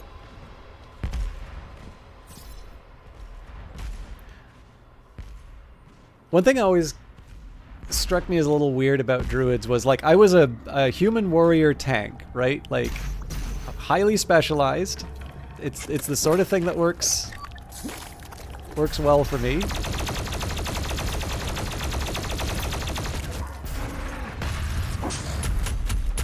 Okay, not ideal. Oh god.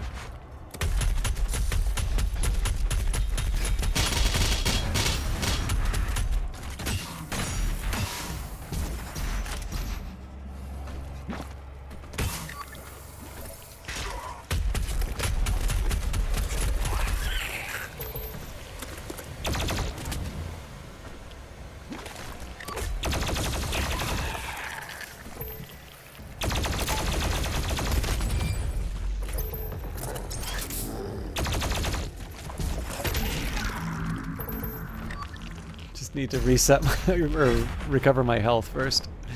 All right.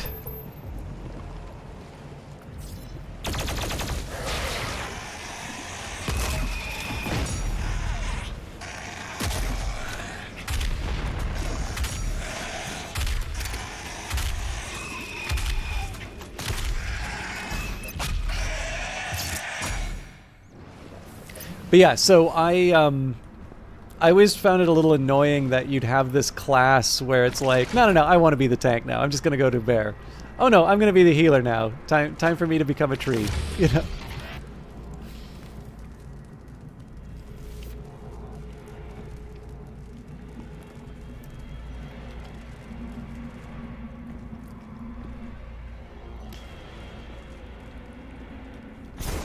You know, I don't think I ever figured out that, well, this is promising. So if I hop up here, presumably... Oh, that's unkind.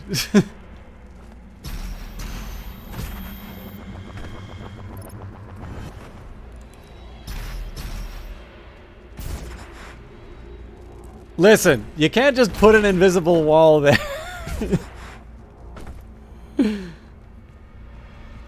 Well, clearly they can, but still. It's the principle, damn it.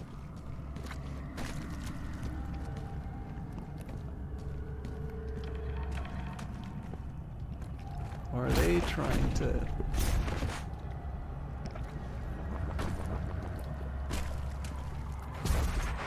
Okay. I think I see something they're trying to...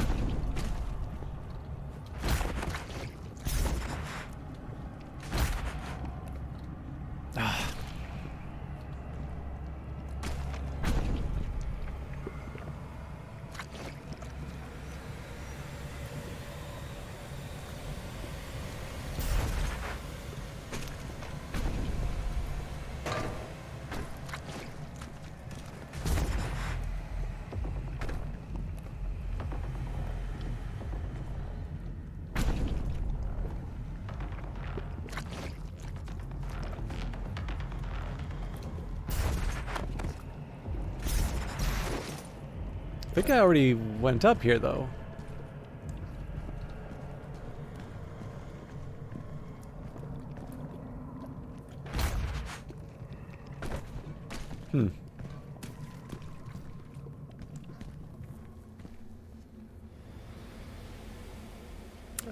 Restockin has at least historically been a decent year. Okay. Wait, Restockin.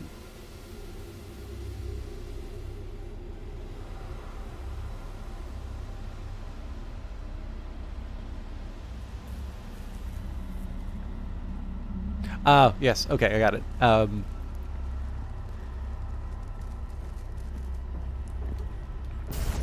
Because I think the actual species name is Moonkin, right?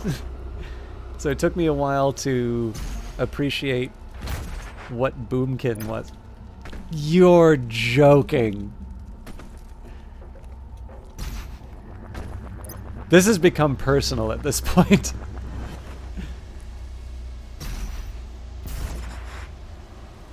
Okay.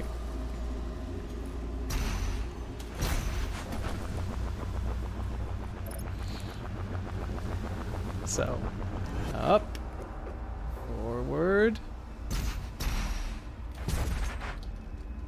What?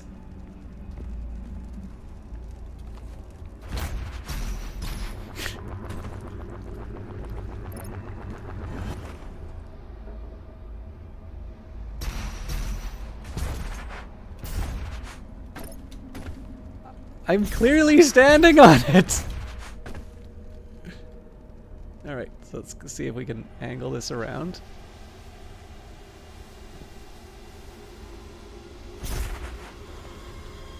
Okay, so presumably there's something that's supposed to drag that down then. Huh.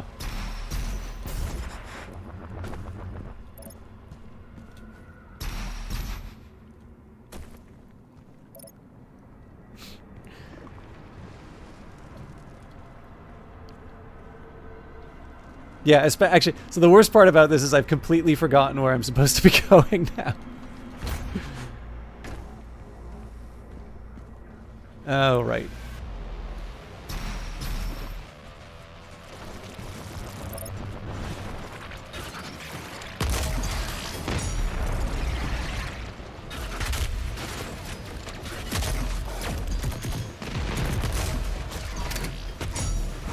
Cool.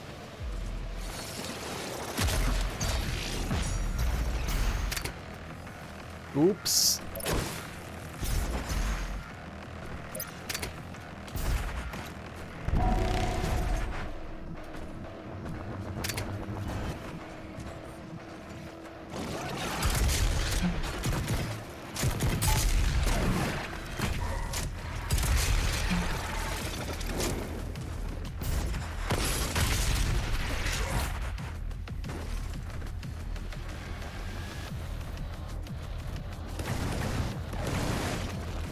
I do wish the frames were where they were, because this is the sort of thing you'd kind of like it not to be a big floaty encounter. Okay, two can play at that game.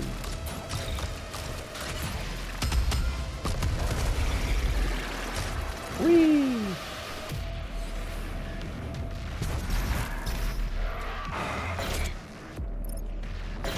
Oh, he's dead. Oh, alright. That's something I want to pay attention to. I gotta find the key for it, though. And then there's another secret over here. Well, this place is full of surprises. There's presumably something I can chainsaw here, though.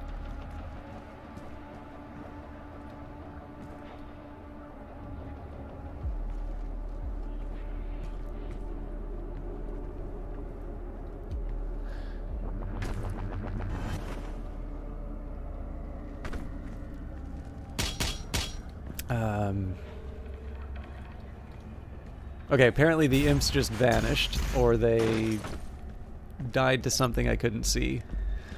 But there's a couple things I'm going to want to do now. One, I'm going to want to find the key, because I believe there are points where, like, if you open a certain part of the level, it will close off the ability to get that key. So I want to resolve that first, and then, I mean, obviously deal with whatever magic I find.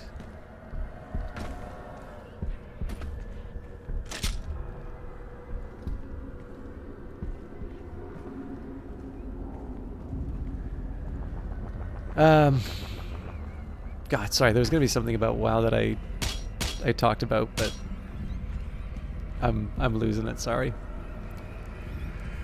But yeah, I don't know. I always felt druids were weird, just because it's like, nah, man, you commit to a path. I don't want some Heinleinian player character. I was gonna say this is sounding a little bit like the beginnings of a short story for you, Vesper. For those of you not familiar, Vesper Fortune, in addition to being a streamer and an artist and a learner of Japanese, is also a writer. You can feel free to link your stuff if you would like. I'm obviously not super on the ball on this stuff right now. Okay, so is it maybe... Okay, I was kind of hoping I'd just be able to walk straight in, but it feels like there might be another path.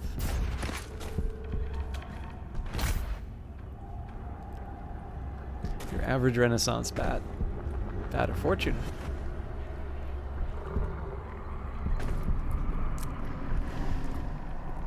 All right. Like I said, I'm too dumb for this game, but what I'm noticing is there's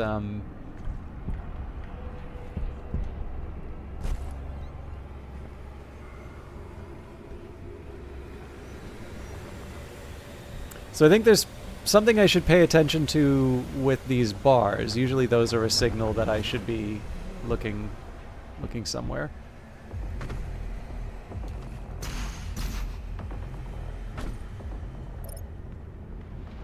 So there's that area, and if I kind of look through the teeth,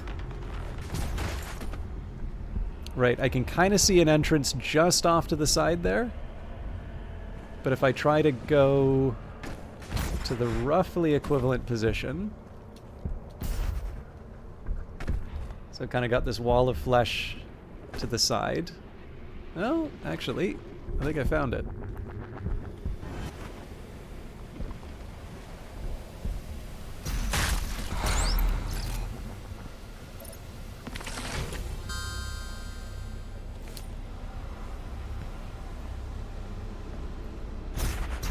Well, there's that mystery solved. But yeah, so the other thing I need to do is find the key for this thing. And I'm gonna make a guess that if I open this thing, I'm going to... it's gonna put the bars down on the... on this area.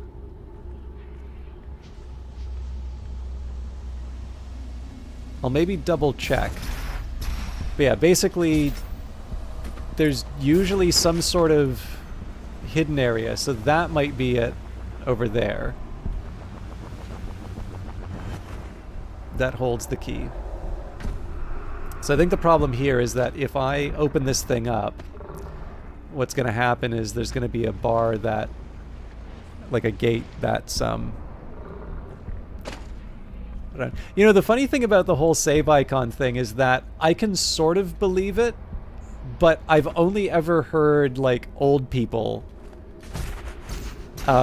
like, talking to each other say that. So I kind of wonder if that's an actual true story, or if it's just something that, like, you know, people who've seen floppy disks or played Doom tell each other to make them feel old.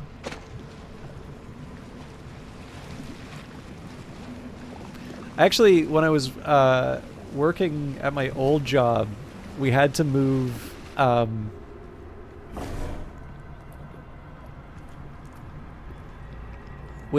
of the floor, and like there was a cabinet. So like there's one of the cabinets that I had like certain requirements, like police requirements. There's a specific list of like locks that are acceptable for those kinds of cabinets and things like that.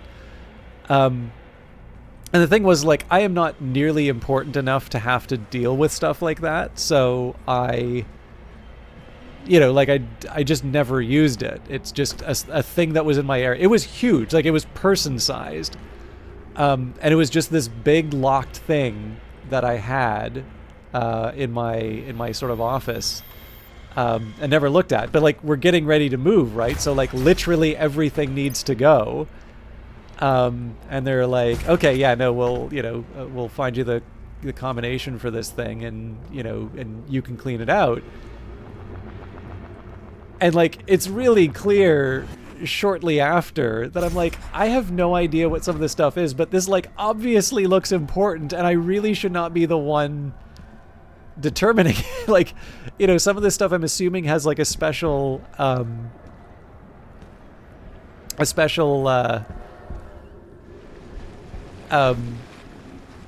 like a special disposal procedure, but yeah, anyways, like one of the ones that I thought was most amusing was like there was like just a ton of floppy disks, and I'm kind of looking at these things. It's like I know there's like a decay for for media like that. Like, do we even know if these are gonna work? Do we find a computer that we can put them into? Like, what do I do with this? Help! I need an adult. So I think eventually my usual solution for something like that is just, unless I'm absolutely certain, like ask a question, and then of course as the questions proliferate, people start deciding whether or not they want to have to keep dealing with my questions, and all of a sudden someone who is more qualified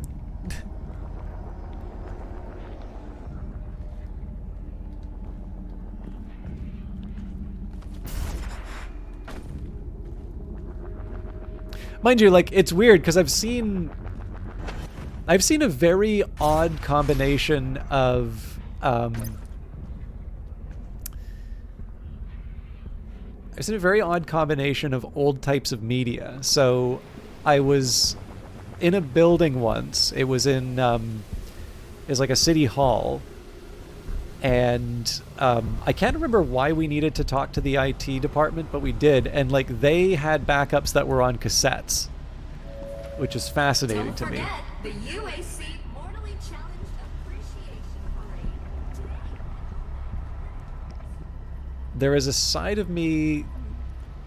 Oh, hang on. That's the key up there.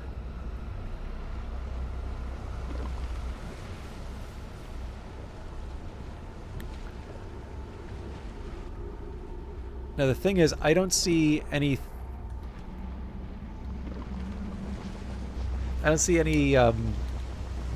parts that I can sort of dangle off of to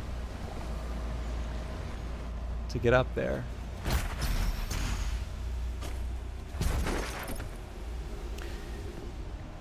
But yeah, so I was in a weird case where I saw like tape for data storage.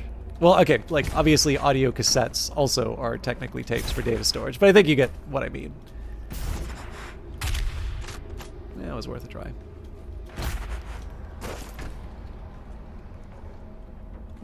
Aha.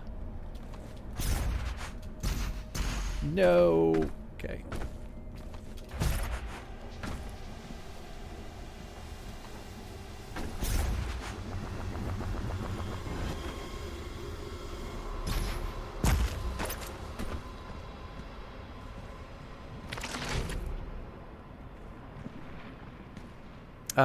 What else was there?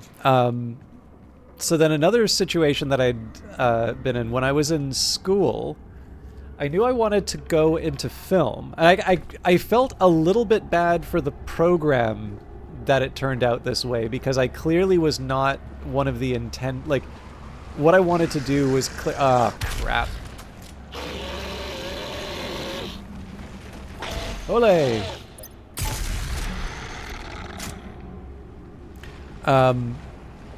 So it turned out like I was clearly not the intended kind of applicant for this sort of thing.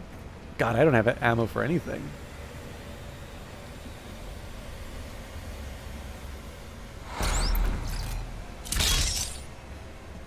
So it's nice in theory that I'm about to do this event, but God, how do I do something like this without ammo?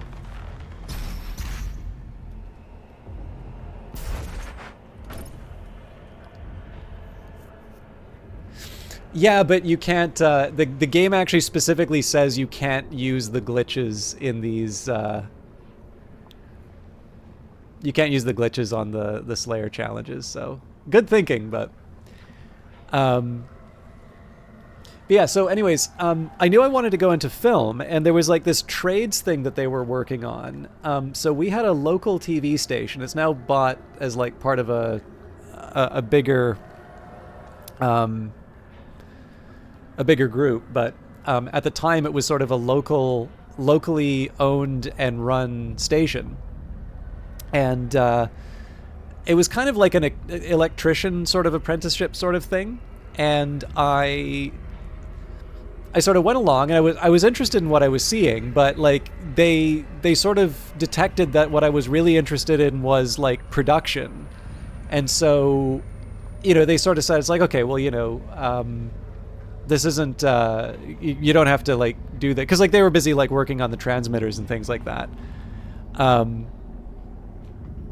and they said, let's get you into like the control console and things like that. So I got to see like the reporters putting together, like editing their bits. I got to see the broadcast happen, and I got to learn, like, especially when they were doing like local commercials. So back in the days before DVDs, there would be there'd be like VHS tapes, But there was a competing format called Betamax, which I think, if people know about Betamax, it's usually in relation to its competition with VHS. And it's funny because like it's almost kind of like Blu-ray. The difference was that Sony didn't own a movie studio at this time. So the thing about Blu-ray was that they could sort of hold out and keep their format alive compared to the others. So, and Knight's kind of got to the punchline. What happened with Betamax was that it was a superior image quality. But because Sony owned it and it was sort of proprietary to them, it was also the more costly of the two formats. And ultimately VHS won out because it was more affordable. But it turns out that there was this whole extra life to Betamax, which is maybe less known, simply because before, everyone could afford a high definition camera, if you wanted to sort of master this local television commercial, so like maybe this sort of thing you'd see on like Better Call Saul, you would actually shoot that using Beta or one of its descendants, because again, it's a higher quality master image, and then you can just sort of scale that down to what people are actually using on their television. Now, I mean, that would be ridiculous today. Like clearly you would be using, you'd be using some sort of digital format I mean, my camera phone is better than some of the first high definition cameras that I worked with, but it was kind of interesting to sort of actually be exposed to, because I'd heard of VHS and Betamax because of course I'm just reading about all the different film stuff, but to actually see that was something that was genuinely being used at the at this broadcaster I was visiting was a neat idea, and I hadn't appreciated that there could be a role for a specialized format like that.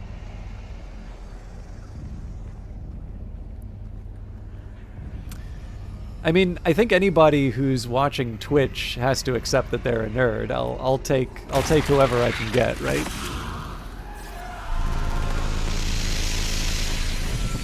Okay, so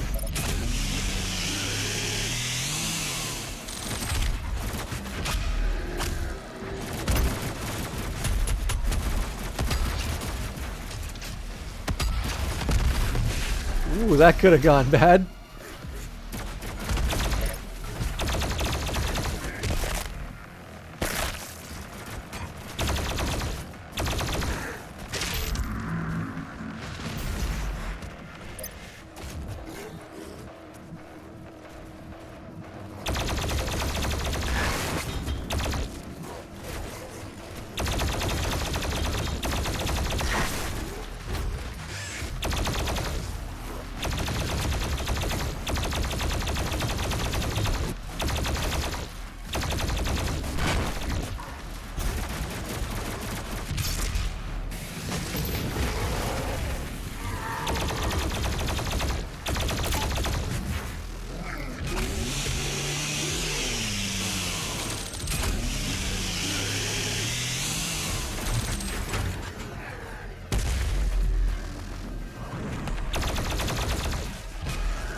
Sorry, I realize I'm not interacting a lot with chat right now. There's just a lot going on.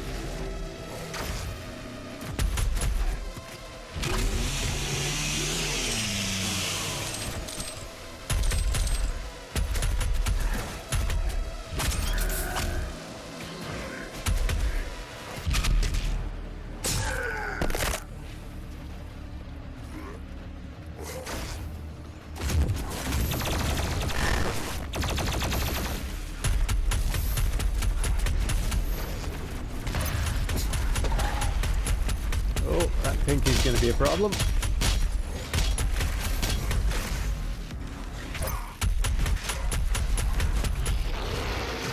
Okay, so I'm not crazy about the fact that that Hell Knight's about to...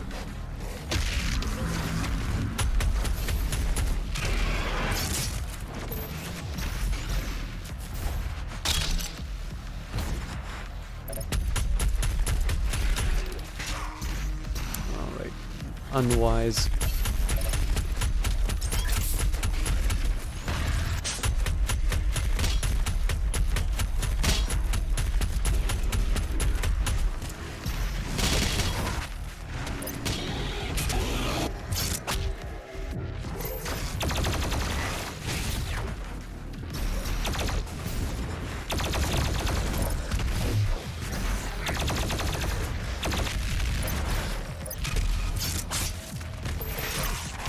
Sorry, I lost something on my mouse. There we go. Oh, crap.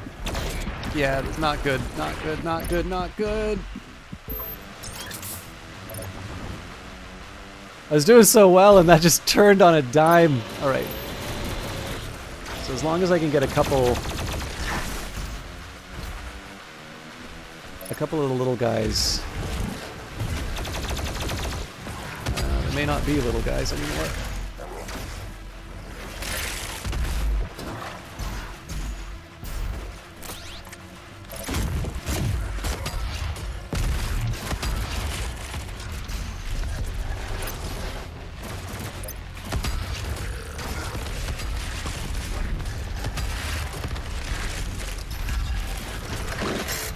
Oh, crap.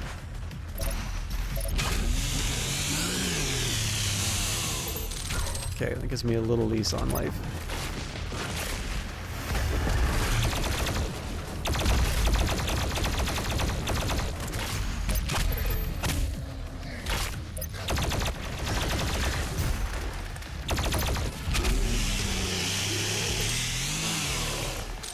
Back in the game.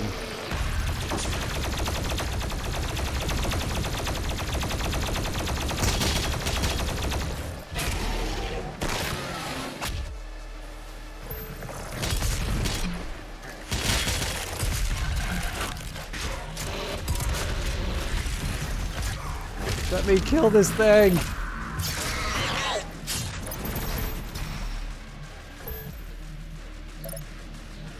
And again, I apologize, I'm completely ignoring chat right now, but I was fighting for my life for a bit.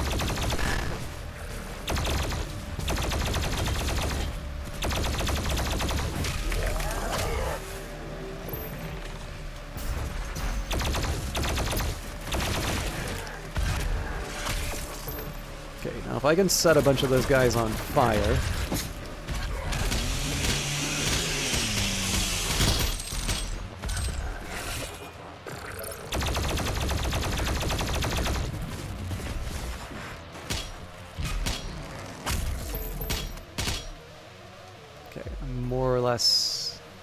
where I need to be.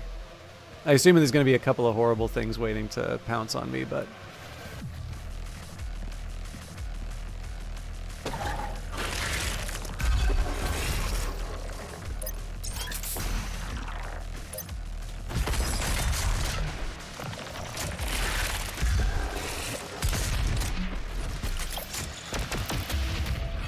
Nice.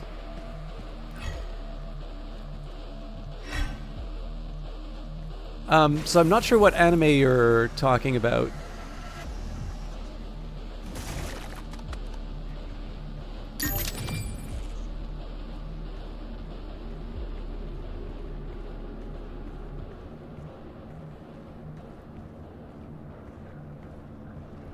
Ah, gotcha.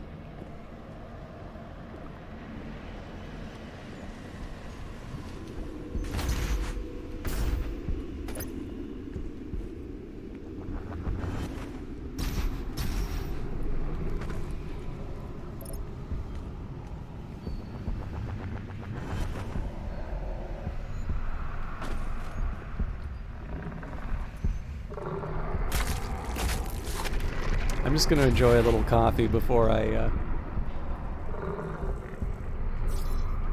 move on to the next part.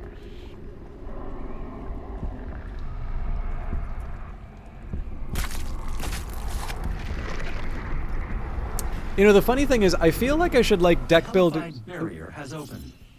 This air shaft will provide access to the generator's control terminal. I feel like I should enjoy deck builders a lot more than I do. I feel like when I play Digital Magic now, or something like Hearthstone, I definitely feel a lot of pressure to sort of look up guides to sort of know what the what the meta is, or how to, you know, how to have a fair chance in the game. And like, to me, I've never. The generator is now at full power. You can now use the main console to destroy the heart. I never really enjoyed playing someone else's deck. Like, at that point, it's just like, okay, well, just give me a deck, you know, in the game, and I'll play that.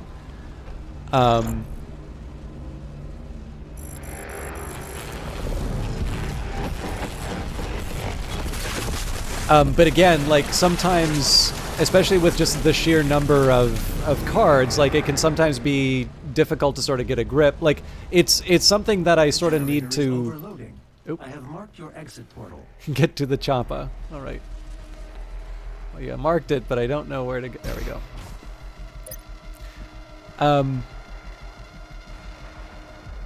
Warning, main generator overload. I repeat, main generator overload. Please proceed to the nearest emergency exit. Yep, thank you for the bits.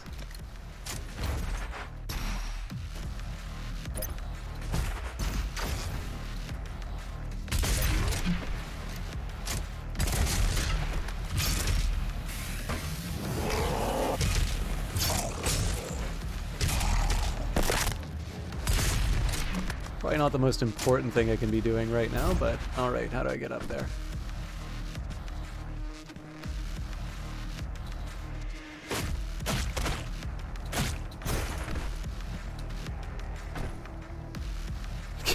It didn't even need the armor.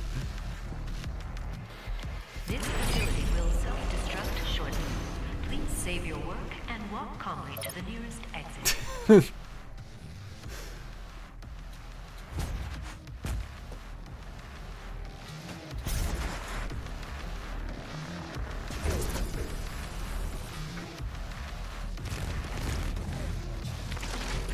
Only 30 seconds left. Can't be that hard, right?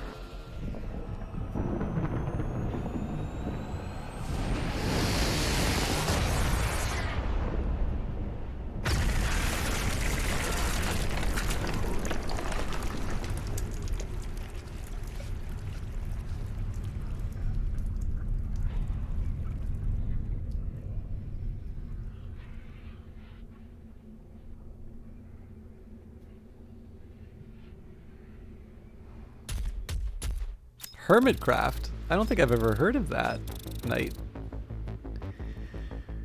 Okay, so for all that effort, we didn't actually get all of the rewards. So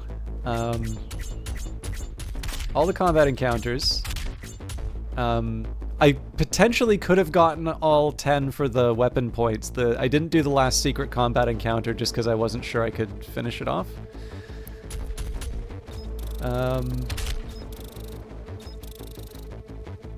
Oh, it was closer than I thought on the pinkies.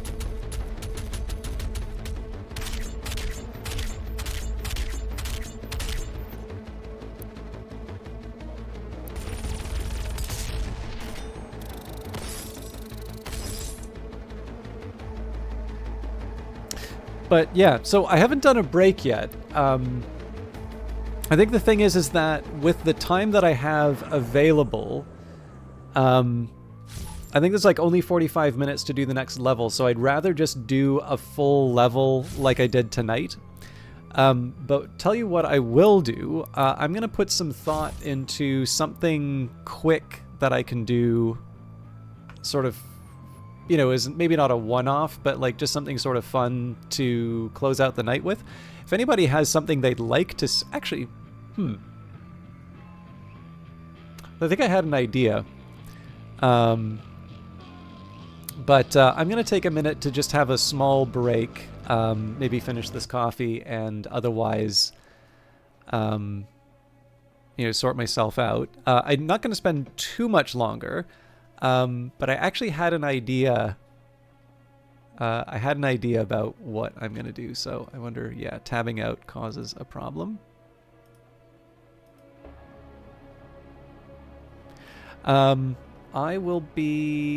I don't think it'll be as long as my usual breaks because I'm not making tea or anything like that. Well, maybe I'll make some tea. But anyways, I'll try and keep this quick, and then we'll be back for something. It won't be Doom, but I have a couple of ideas of something that I can do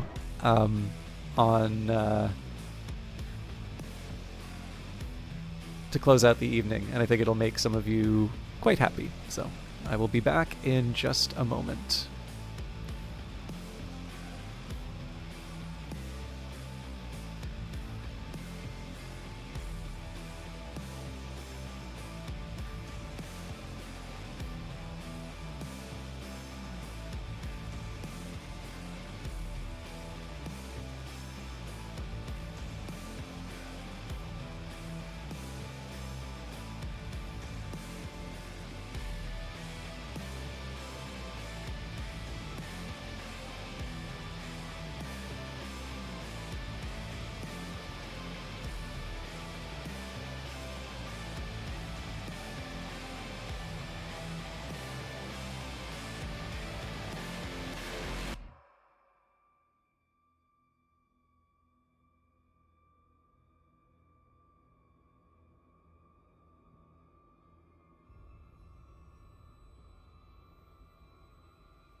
I don't know if I missed you, Knight, but if you can still hear this, thank you for stopping by. Thank you for the raid. Thank you everybody who's still staying from the raid, because I know this is a bit of an odd one to see me play. But I am ready to change it up. So for those of you that are here for Doom, I will be playing this next week. I'll probably see it through to the end. I wish the frame rate stuff would get resolved. I'll maybe play around a little bit with some of the settings on the game, but I'm going to change the category.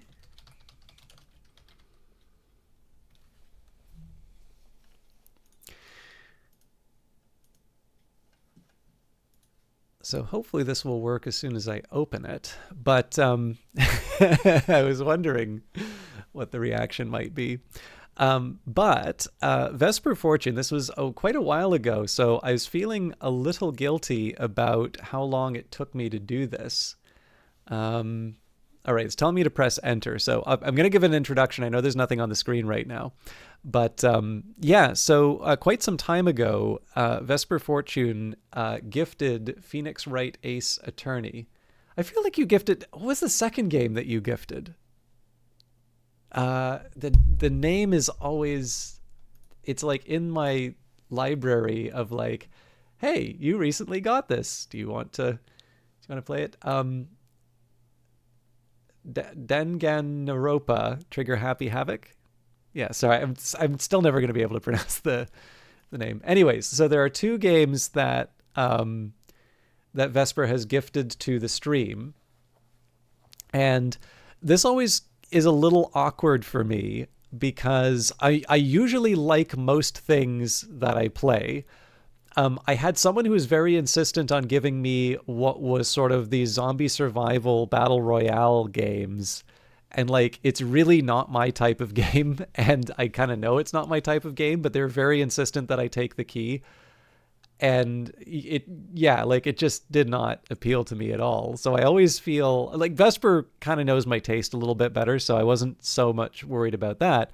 But it's always one of these tricky things, right? Where somebody gifts you something and you want to play the gift. But on the other hand, when it's somebody on the stream that gifts it to you, you also want to stream it. And, you know, I haven't always had the most consistent schedule. So I'm happy to be starting Phoenix Wright Ace Attorney. I've never played the series. I know of it essentially through the memes. But I'm eager to try this. It does say here the Phoenix Wright Ace Attorney trilogy, so this might be something that I have to, you know, do on stream for a little while and maybe finish as like a YouTube series or something like that. I actually have Darkest Dungeon 2, Joshy Man, so I don't have the DLC for it yet, but and I did do Darkest Dungeon as the to completion on stream as well. But anyway, sorry, it's telling me to press enter. You know, the funny thing is, so when Darkest Dungeon 2 came out, I got to talk to Kevin Regami from Power Up Audio.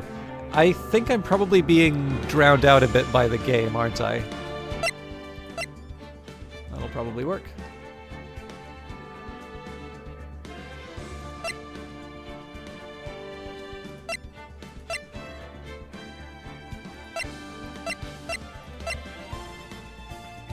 Okay, so normally the game capture should just capture... Oh, there we go. Something happened.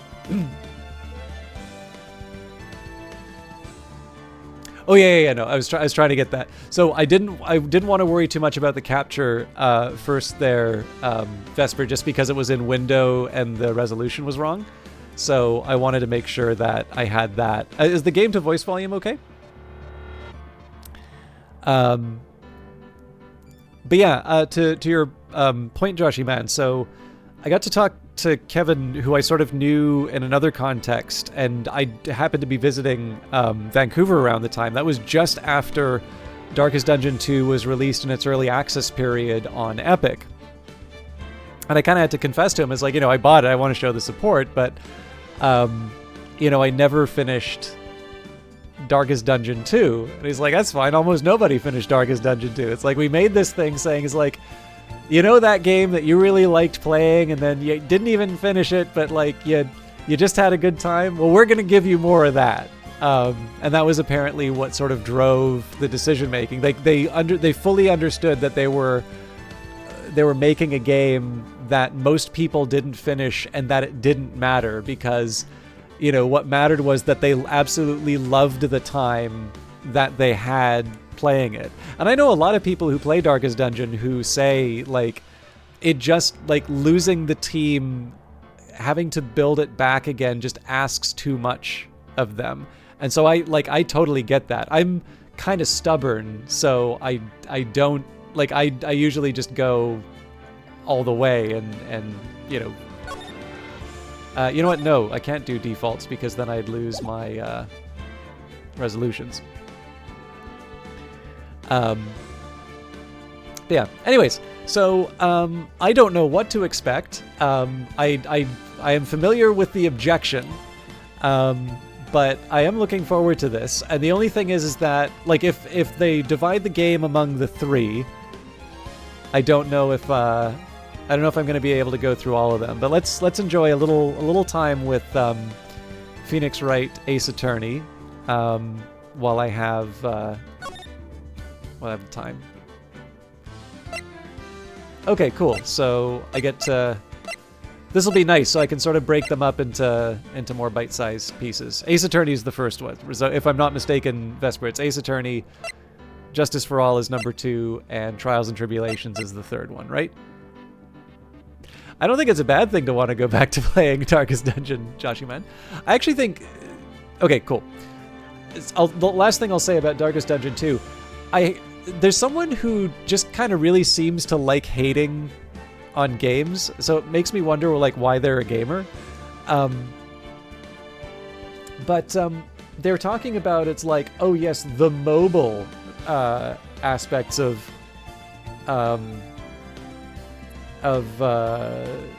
Darkest Dungeon 2, and I'm like, you know, it's like, first of all, mobile games are awesome, and second of all, like, I don't know, I don't feel like that's quite the best characterization of Darkest Dungeon 2. I think what's true is that Darkest Dungeon 2 is a lot more confined to individual runs.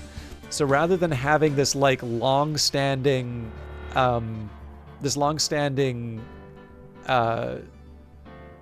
like town that you're building up, you put a lot more on those individual runs. So you kind of feel like you have a little bit more on the line. And it's different. I do have a slight preference for Darkest Dungeon because I feel more comfortable with it right now. But Darkest Dungeon 2 is... I feel like it's one that I really just need to spend the time to get the hang of it. And I've never played Doki Doki Literature Club, but I do understand that it does some like metagame stuff with it where you need to like change files and stuff. Anyways, on to Phoenix Wright Ace Attorney. Episode 1, The First Turnabout.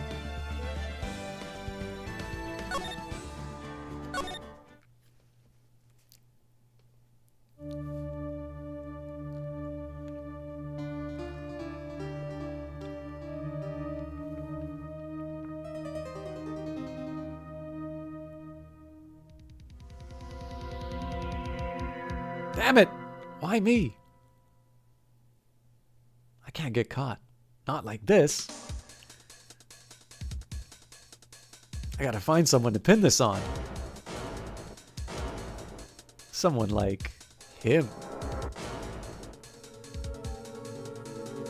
I'll make it look like he did it.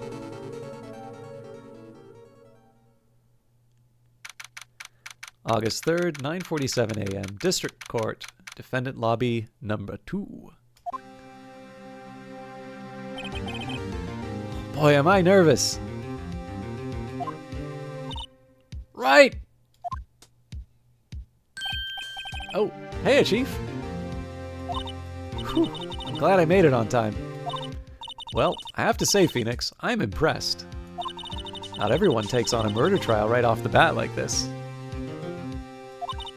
It says a lot about you, and your client as well. Thanks. Actually, it's because I owe him a favor. A favor? You mean you knew the defendant before this case? Yes. Actually, I kind of owe my current job to him. He's one of the reasons I became an attorney. Well, that's news to me. I want to help him out any way I can. I really want to help him. I owe him that much. It's over! My life, everything, it's all over! Is that your client screaming over there? Yeah, it's him. Death, despair, oh! I'm gonna do it! I'm gonna die! It sounds like he wants to die. Yeah. Nick! Hey there, Larry. Dude, I'm so guilty. Tell them I'm guilty. Give me the death sentence. I ain't afraid to die. What? What's wrong, Larry? Oh, it's all over. I'm finished. I can't live in a world without her. I can't. Who took her away from me, Nick? Who did this? Oh, Nick, you gotta tell me. Who took my baby away? Person responsible for your girlfriend's death? The newspapers say it was you.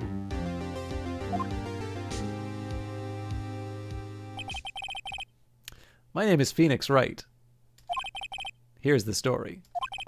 My first case is a fairly simple one. A young woman was killed in her apartment. The guy they arrested was the unlucky sap dating her. Larry Butts, my best friend since grade school.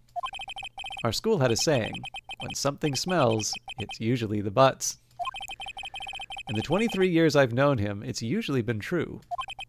He has a knack for getting himself in trouble. One thing I can say, though, is it's usually not his fault. He just has terrible luck. But I know better than anyone that he's a good guy at heart. That, and I owe him one, which is why I took the case to clear his name. And that's just what I'm gonna do. August 3rd, 10 a.m., District Court. Courtroom number 2.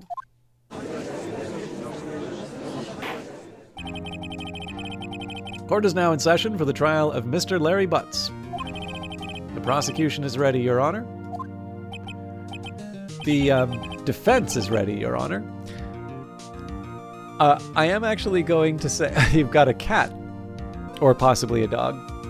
I will actually just say, no, talking's fine. It's what I do, Vesper. I'm not so good at the delivery though. So one thing I'll mention, in Canada, so specifically in BC where I was, there's a few things that are different about Canadian courtrooms than US courtrooms. And it's very funny because obviously Canada's going to be exposed to a lot of US media. And so our most common, like, unless you are a freak, I've never worked in provincial government, Joshy Man. So I've had a job in the federal government, but not provincial. No, it was a federal job. But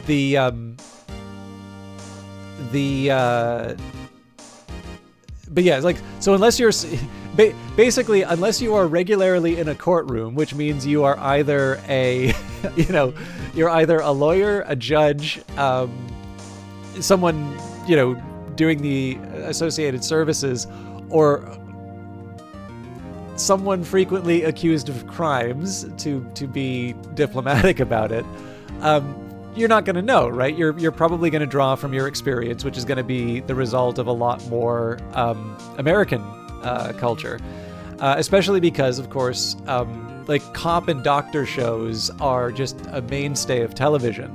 Another fun thing about Canadian culture, actually, is that, like CSI and stuff like that is going to be, that's going to be like the premium service, right? That's got a big budget. It's the thing that everybody wants. But globally, Canadian crime stories tend to travel quite well, and it's because the stories are very good, but they're not as expensive. So sure, you're not going to have sort of the effects and the star power of a CSI, but if you if you watch if you're on a budget, like the Canadian stuff tends to be, quality per dollar, a good buy usually. So that was something that I would make a lot of, like that would kind of be my bread and butter for a bit, in terms of Canadian film. But anyways, inside Canadian courtrooms, there's a few differences. So first of all, so apparently there are some circumstances where you can address the judge as Your Honor, but I've much more frequently heard my lord in a Canadian courtroom. Yeah, exactly. It's a kind of an efficiency ratio, right? So like we're not going to be able to like the fact of the matter is that like well, obviously if it's a male judge, the circumstances for me have always been a male judge, but yeah, my lord. But I'm assuming milady would be the would be if it was a lady. Actually, you know what? I believe, I'm so sorry to do this, but I actually think there's a guide to courtrooms in Canada, so.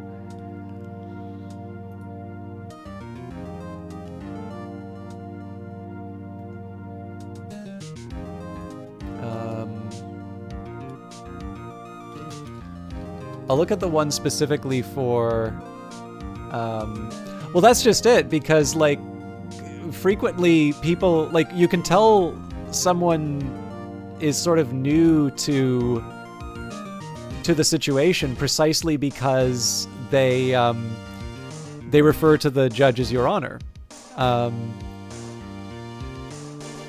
All right, so this is from the Provincial Court of British Columbia. The way a courtroom operates may be new to you. Judges and judicial justices make important decisions affecting people's lives. The procedures and conduct in a courtroom help everyone involved in a court case listen and concentrate on information being presented. Canadian courtrooms do not operate like the ones you see in media. For example, our judges do not use gavels. What everyone going to court should know. This information is helpful for everyone attending court, whether you are watching or participating in a case in a courtroom. Dressing for court. When you go to court, dress neatly in clothing that is appropriate for an office, workplace, or a job interview. Do not wear shorts, tank tops, or sandals. Do not wear clothes with disrespectful pictures or slogans. Remove sunglasses, chewing gum, and baseball caps or outer hats before going into a courtroom, except religious headwear. Judges generally wear black robes with red bands in the courtroom. They wear a black jacket with a white tabbed collar for conferences. Judicial justices wear black robes that may have green bands. They may also wear a black jacket with a white tabbed collar. Judicial case managers, who have authority in some pretrial court appearances, such as initial appearance and assignment courtrooms, wear business clothes. Lawyers wear business clothes too. They do not wear black gowns in provincial court. Food and drink. Leave food and drink outside a courtroom except for water. Orders to come to court. A summons or subpoena is a court order that requires someone to go to court at a specific time and place. It may also require that the person bring documents or other evidence to court. The person must remain in court until they are excused by the judge or justice. If the person does not attend, they may be arrested. If the person does not think they have any material evidence to give or believes issuing a subpoena was an abuse of the process, they may apply to the court to set the subpoena aside. Be on time. Arrive early, go into the courtroom when it opens, and stay there until your name is called. If the courtroom is full, wait outside it so you will hear your name called. Do not interrupt and try to have your matter heard ahead of others. If you are late or need to leave for any reason, you can let the sheriff in the courtroom know so the sheriff can pass on that information at the appropriate time. If there is no sheriff, let the court clerk know. Finding a courtroom. A daily court list is published for small claims and criminal court matters. It lists those types of cases that will be heard in each courthouse in BC. You can find an outline posted outside the courtrooms. Use the list to find out time and courtroom for this case. Using cell phones and other electronic devices. People are welcome to watch most courtroom proceedings, but members of the public may not use electronic devices of any sort to transmit or receive text, audio, or video, record, or photograph any court proceedings. Electronic devices such as smartphones, cell phones, computers, laptops, tablets, notebooks, personal digital assistants, Google Glasses, and similar devices, it is best to put the device on silent mode before entering a courtroom. Lawyers and accredited journalists are permitted to use some devices for limited purposes. Quiet while watching court proceedings. It is important to remain quiet while watching court proceedings. The judge and participants need to hear one another clearly and be able to concentrate on what is being said. Whispering and other noise can interfere with this and be very distracting. It can also interfere with the court's audio recording of the procedures. Standing when the judge enters, the judge will enter and leave the courtroom from a door near the bench. When a judge enters, a court clerk will say, "All rise," and everyone in the courtroom must stand unless they have mobility issues. People also stand when the judge leaves the courtroom. This custom shows respect for our justice system and the role our courts play in resolving disputes according to the rule of law. You also stand when you speak when the judge speaks to you. Now, I'm curious...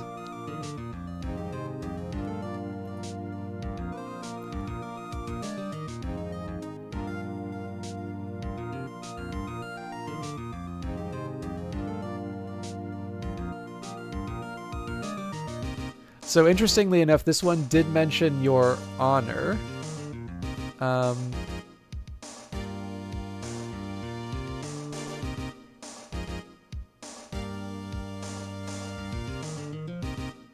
here we go. What you call a judge, judicial justice, judicial case manager, sheriff, or court clerk.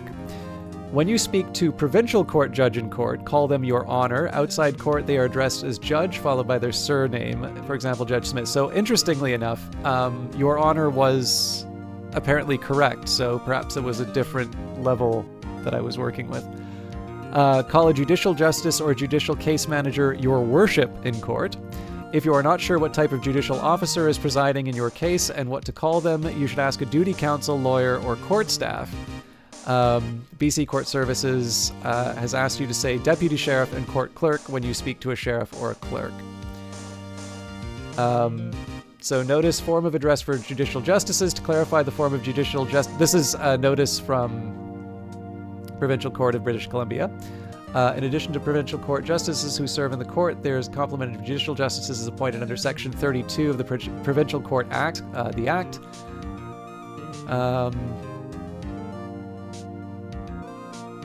These judicial justices are assigned duties under Section 11 by the Act by Chief Judge, the Chief Judge, which may include hearing judicial interim release bail applications, determining search warrants and other applications, hearing bylaw and other provincial ticketable offences, and hearing applications and scheduling matters in the Victoria Integrated Court.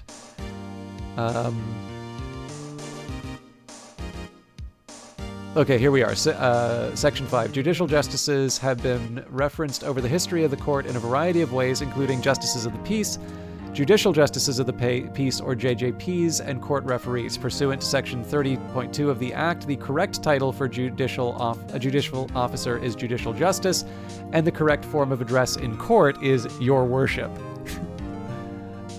There's one other that I've got here, which is...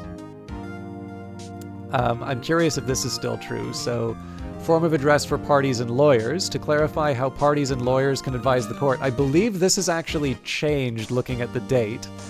To clarify how parties and lawyers can advise the court, other parties and lawyers of their pronouns and forms of address. At the beginning of any in-person or virtual proceeding, when parties are introducing themselves or lawyers are introducing themselves, their client, witness, or other individual, they should provide the judge or justice with each person's name, title, e.g. Mr. Miss MX Counsel Jones, and pronouns to be used in the proceeding. If a party or counsel does not provide this information in their introduction, they will be prompted by the court clerk to provide this information. For proceedings without court clerks, they may be prompted by the judge or justice. Okay, this is not what I was looking for. But what I found in terms of the way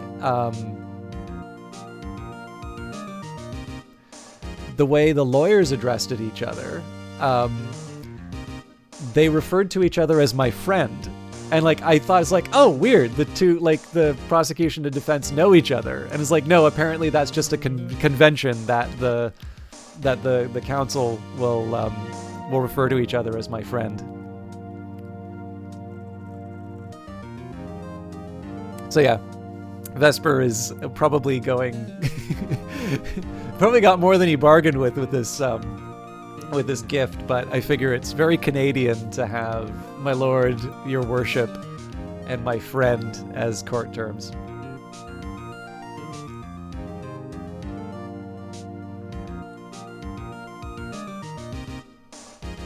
All right. Actually, probably, so I'm not going to do it now, but what I might do is take a look at, I'll see if I can find some,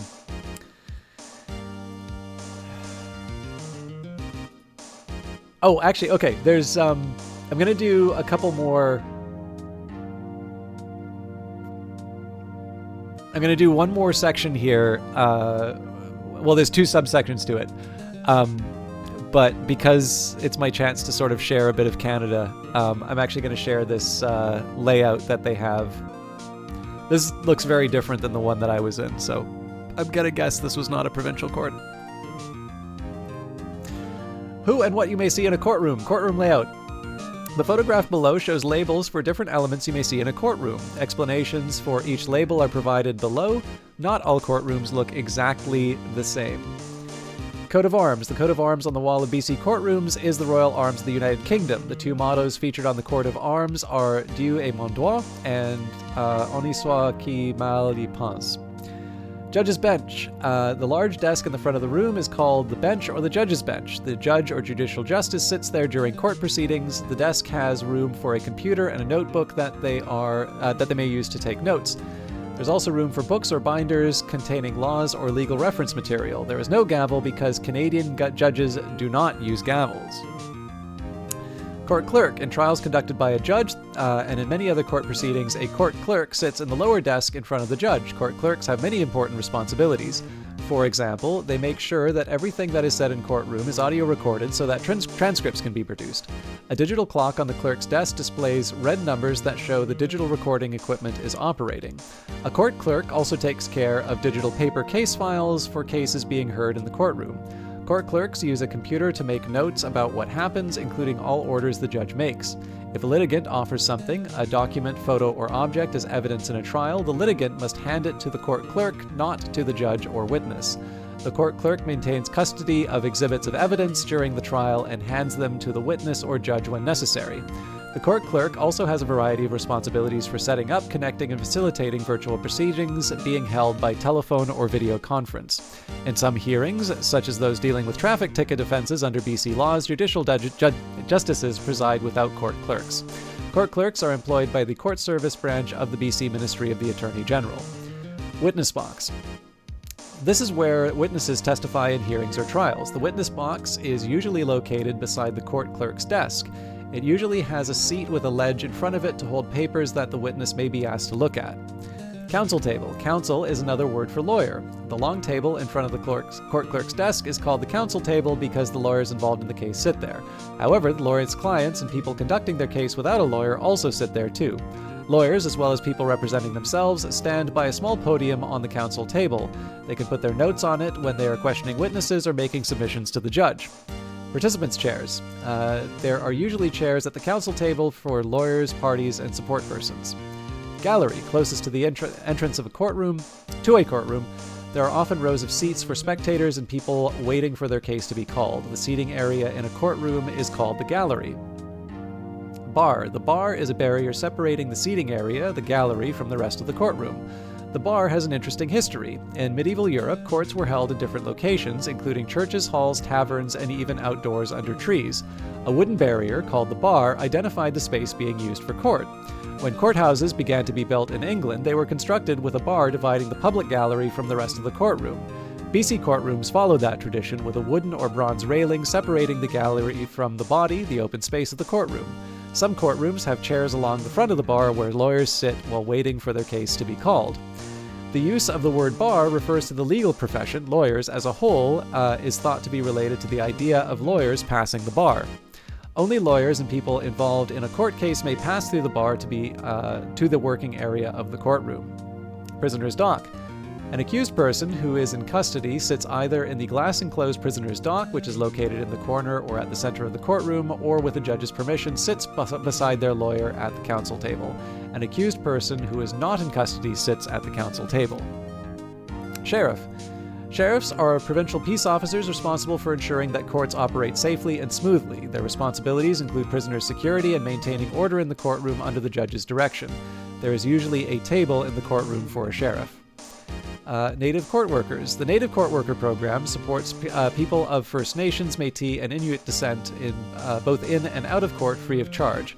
Native court workers help clients attend court and follow court orders. They may liaise between clients and lawyers, court staff, and community correction staff. They may also provide information about community resources for a client at a bail or sentencing hearing. They do not provide legal advice, but in limited circumstances, they might question witnesses in a trial if their client cannot get a lawyer. The jury box. There is no jury box in the photograph at the top of the page because provincial court judges conduct trials without juries. Provincial court courtrooms do not have jury boxes unless they are shared with the BC Supreme Court, so this would probably explain some of the differences in terms of procedures. Canadian judges do not use gavels. A gavel is a small hammer-like mallet. You may have seen judges pounding gavels in the media, but in Canada, our judges do not use gavels. Canadian judges have never used gavels. They control court proceedings with their voices and demeanor. In Britain, the source of most of our legal traditions, judges also do not use them. Where are they used? In American courts. Even there, popular culture exaggerates the frequency of their use. In online discussion boards, American lawyers report that although there may be gavels in courtrooms around the US, many judges rarely use them. Understanding our court process. In a 2009 column in the British newspaper The Guardian, Marcel Berlins pointed out the harm done by depictions of trials that give viewers inaccurate impressions of their own country's legal system. His analysis applies to our country as well. Canadians rarely get to see their own courts in action, as most people cannot get to a courthouse to watch trials, and televising court proceedings is limited for reasons related to balancing public access with witness protection and trial fairness. So, most people's knowledge of what happens in our courts is based on media reports, television, and movies. The problem is that Canadians see far more American legal dramas than Canadian ones, so their perceptions of court procedure are based on the American model, and it is different from ours in some significant ways. Canadian courts are generally conducted in a more respectful, dignified, and formal way than what we see on television. Taken by itself, whether Canadians mistakenly believe their judges pound a gavel while shouting, "Order! Order in the court!" may not be a big issue, but the serenity, patience, and respect for others that we expect our judges to display is an important indication of the calm, impartial decision-making we demand from judges in the Canadian justice system. Depictions of court proceedings without gavels serve an educational purpose. Misleading ones weaken public understanding of our courts and legal system. And this is a link to the article here.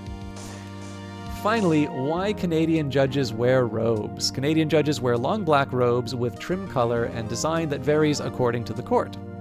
Tradition. Historians seem to agree that the practice of British judges wearing robes dates back 7 centuries. In the 1300s, robes were worn by scholars at universities and aristocrats attending the royal court. When lawyers were granted the right to appear in law courts, they wore robes or gowns as a symbol of that privilege. The clerics and knights who acted as judges wore robes as well, although theirs were richly trimmed and made of costly material. During the Middle Ages, judges wore different colored robes for each season, and often received the textiles needed to make their robes as a gift from the king. Today, that is something that would infringe on judicial independence and violate judicial ethics because the courts are the third branch of government, separate from the legislative and executive branches of government. In the 1600s, British judges adopted guidelines for a sort of dress code indicating the occasions and seasons when certain robes should be worn.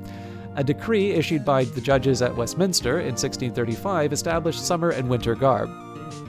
It is said the judges in term are to sit at Westminster in the court in their black or violet gowns, whether they will, and a hood of the same color put over their heads, and their mantles above all.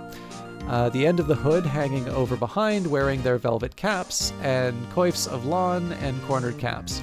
The facing of their gowns, hoods, and mantles is with changeable taffeta, which they must begin to wear upon Ascension Day, being the last Thursday in the Easter term, and continue those robes until the Feast of Simon and Jude, and upon Simon and Jude's Day, the judges begin to wear their robes faced with white furs of miniver, and so continue facing until Ascension Day again, which is why you had to be educated to be a judge. Miniver is apparently white fur. Lancois were likely caps made of fine fabric. Later that century, judges in England began to wear black robes, a practice that may have spread during mourning periods for King Charles II in 1685 and Queen Mary in 1694. By the 1680s, judges and lawyers had also replaced the ruffs worn as collars during Elizabethan times with 2 rectangles of linen tied at the throat. The tabs are still worn by judges and lawyers today with a winged shirt collar. By the 1700s, new guidelines were adopted mandating black robes, although scarlet robes were still to be worn for criminal trials and ceremonial occasions, and violet for other trials. Although British judges originally wore colored caps and hoods matching their robes, they began wearing horsehair wigs in the 1600s when they were in the Style and Society. When they were the Style and Society. The practice was not just fashionable, it was said that wearing a wig on a shaved head prevented the spread of lice. As wigs disappeared outside courts in the 1700s, judges' wigs gradually became smaller, but British judges and lawyers and those in some Commonwealth countries continue to wear them even today. After European settlers came to North America, judges' wigs and robes crossed the Atlantic along with the British common law on which Canada's legal system is based. The first judges in British Columbia, trained in British law, came from England and brought with them the British judicial robes. For more than 80 years, some British Columbia judges and lawyers wore wigs, although they were expensive and uncomfortable in warm weather. The provincial legislature passed a law banning wigs in BC courts in 1905. The Supreme Court of Canada. In photographs, you often see judges of the Supreme Court of Canada in scarlet fur-trimmed robes. These robes are ceremonial and reserved for special occasions in the court, Senate, or Parliament.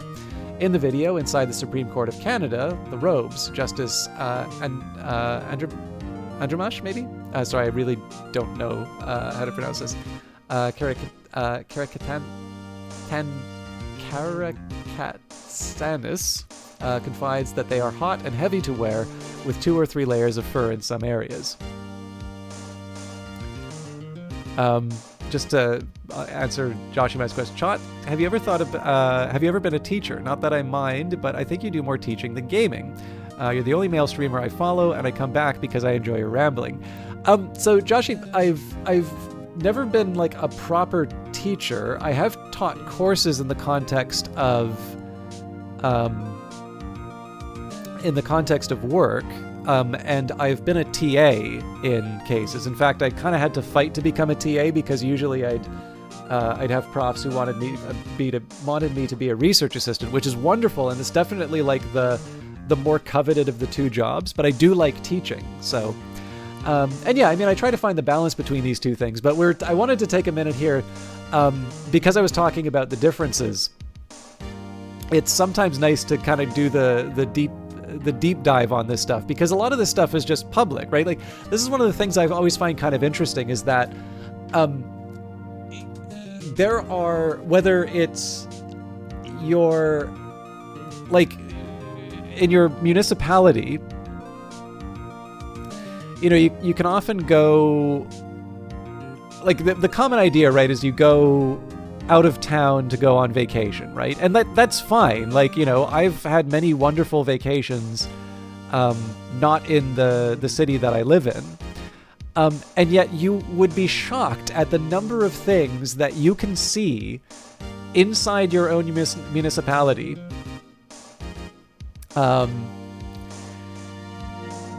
Yeah, well, I mean, the thing is, I don't think it should be a joke to the Americans either, right?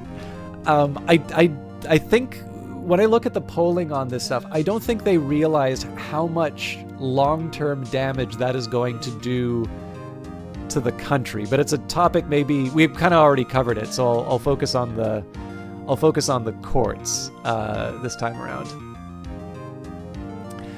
But yeah, the thing that's kind of interesting is that, like, even if you just focus on your own municipality, there's stuff that you can find that you never would have imagined if you just look. And like, if you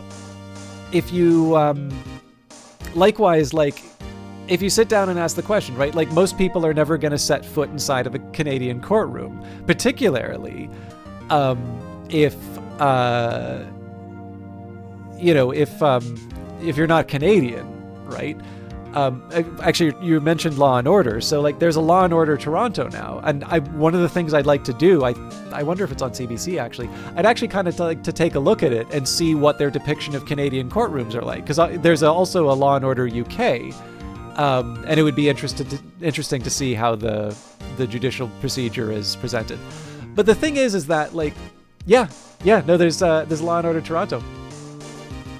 The thing that's kind of interesting about this stuff is, like, at least in terms of the Canadian government, but I think this is also true for for most governments, at least in sort of, developed sort of G7 kind of countries, which is going to be the majority of people who watch my stuff. There is an effort that these governments take to inform the the public about what they do. So when it comes to, this is important, right? When you're in a hey Vanguard Master, how you doing? It's like when you're in a democracy, right? You want to understand how the government is operating, right? You kind of want to know that if someone if something were to be going wrong, right? If someone was doing something that they shouldn't, you kind of want to know that you have a mechanism to find that out. And they may not be what you do individually as a person, but it would be nice to know that you can rely on things like, freedom of information requests to see what's going on. This, in fact, became quite important in a couple of Canadian legal matters because we had a trial of a very senior military figure. And a lot of that trial actually rested on the ability to get government documents. And there does seem to have been a bit of an effort to try and conceal certain statements that were made about the individual. And the lawyer for it, Marie Henin, is a reasonably well-known Canadian lawyer, definitely a very, very fierce advocate for her clients. But this is kind of like the high drama version of things, right? Like, I think probably a tendency to watch a lot of movies and I mean, again, like, we all like entertainment, right? It's high drama tends to be secrets and, and mysteries and people doing wrong things. But there's a really basic idea that I think is important in preserving in our societies, which is that we have a legal system, right? It's the device through which we sort of arrive at truth. It's how we make determinations about our law, right? We have the laws that are passed down by our legislatures, and it's ultimately up to the courts to determine, whether or not that law, like to kind of have an interpretation of that law. And of course, in the case of trials, you have a jury of your peers rendering a verdict. And so while it's something that I think most people hope that they never have to interact with, the idea that there's a website here that explains how a court works is actually something that we should expect. You would expect that something that's so important and something that is quite literally the body that determines guilt or innocence, it's responsible for administering justice, we should not expect the operations of that to be a secret.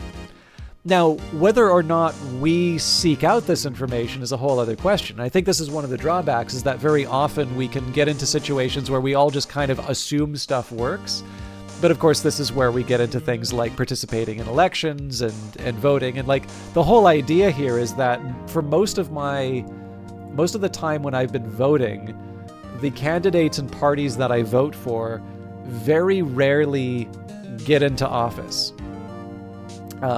In fact, I think I've worked on more campaigns where the people get into office and they're not actually people I would have voted for.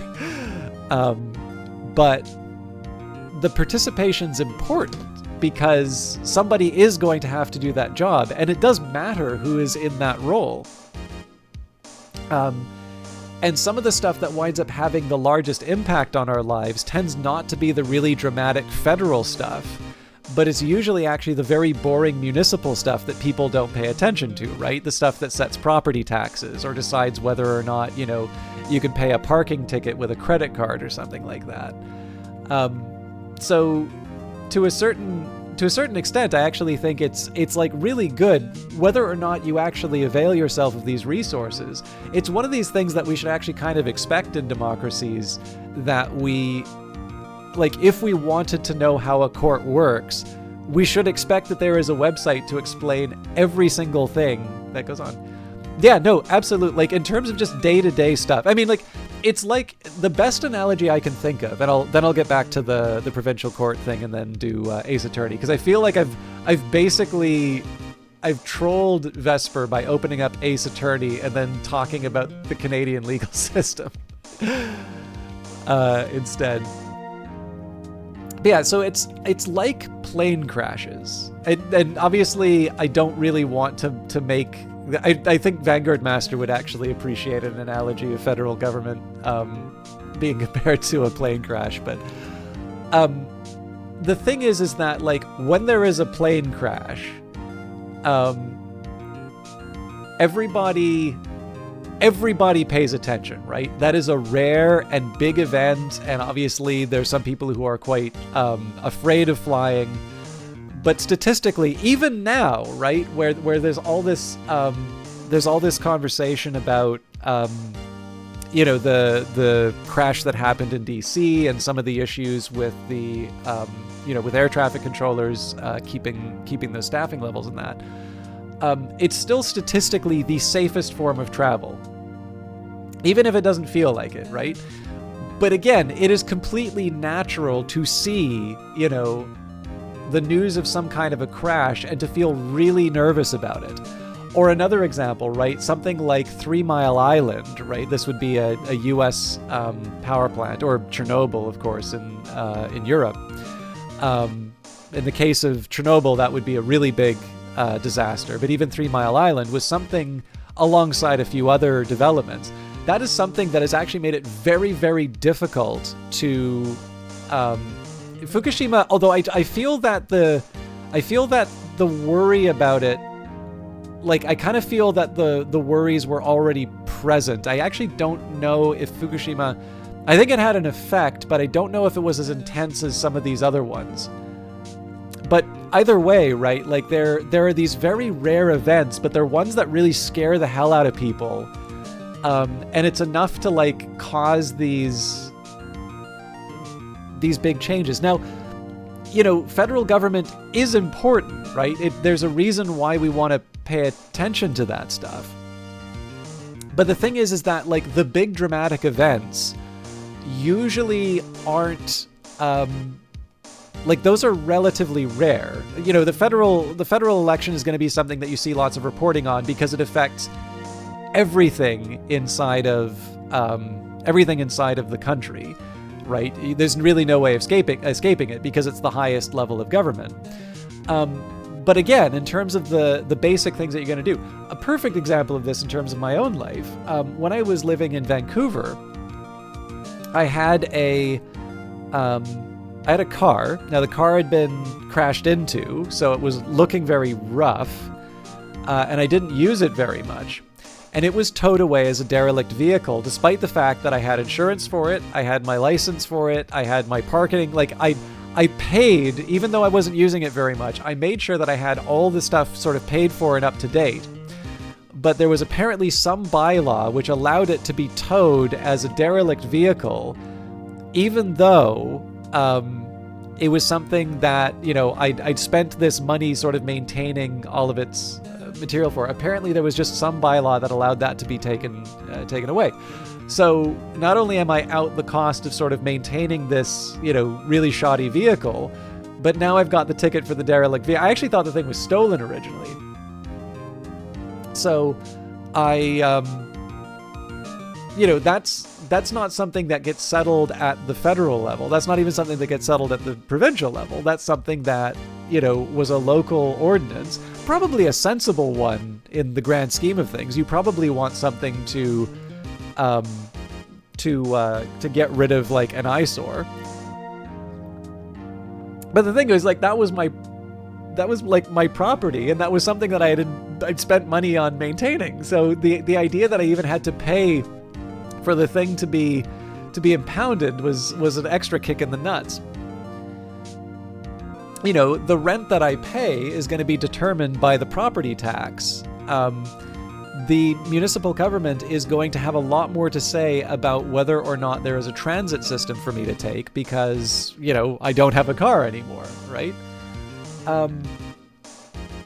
And you never really think of those things. In fact, some of those things won't even necessarily be mentioned in the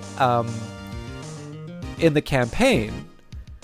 And then, of course, there's other things, right? Like zoning, right? How you can set up a business. So there's this really interesting phenomena that I was reading about in Japan, to bring this, relate this to Ace Attorney. So apparently in Japan, there is a greater tendency to have these like little, almost like houses that double as small businesses. So like a cafe, and it'd be like just a little cafe that's basically one room. It may be like houses 5 people at most, but if you want to go and have a cup of tea, and you know, it usually just has a really unique atmosphere. And apparently that's a product of the fact that Japan is a lot more accommodating in terms of just allowing you to set up a business in your living room or whatever. One example that I really liked out of this is that there's a writer's cafe in, I think it might be Tokyo actually. But apparently in this place, a very small place, you pay to not, you are actually not allowed to leave until you meet your word count, basically. And there is like a level of pestering that the owners will give you. So like there's apparently an option where they will literally stand over your shoulder watching you work to make sure that you hit your deadline. And like there's like a penalty that you pay. Apparently the place is like a video studio at night. And apparently if you have not hit your count, you are asked to like go out on the balcony, and you pay a fee for the extra time, and you are expected to finish your word count outside while the place is used for its other location. Now, like, this is a thing that is to me utterly fascinating, and to a certain extent it's one of these things where people like really like Japanese culture and that, and to me that's one of those things where I'm like, yeah, that is just such an interesting culture, and I kind of wish I could see more of that, right? Like, a great example of this for me is that where I live right now, almost every coffee shop closes at like 4 o'clock. I remember in Vancouver, there'd be places that were open 24 hours. I'd get some writing done there. Now, there's a place recently in my neighborhood that now closes at 10, but it's a chain. So, you know, I do what I can, right? I got a couple of local places I go to. They're usually pretty small. They have a unique atmosphere. It's the sort of place, you know, you want to go.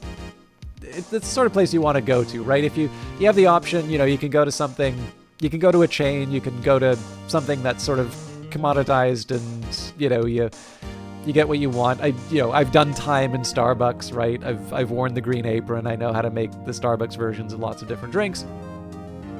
But, you know, if you go to a local place, right, you know, you learn a bit about the neighborhood, you meet some interesting people, maybe some not so interesting people. Oh, that's really interesting, Joshy, man. Yeah, we have a place which sells like expensive donuts, and they're very good, but the coffee's not.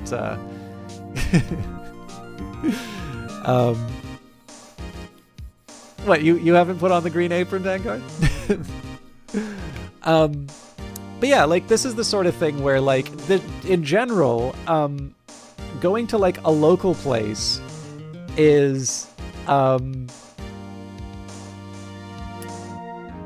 it's just more interesting, right? Like, sometimes there'll be a place where it's like, oh god, this coffee's awful, and I'll go in. Although my standards are pretty low. There was a while, like, because the coffee hours thing was driving me crazy, like, I'd be drinking just gas station coffee all the time. But yeah, like the thing is that usually local places are an experience of some kind. So there's like a coffee shop here. I mentioned this before, Cesar Rosa's U-Rock Cafe. Guy used to be a musician. Usually he's playing some kind of metal. It's got some, really stark art. It's a small place. But like, I also remember there were like a couple students there. I was talking with them. A couple of them were talking about sort of startup culture.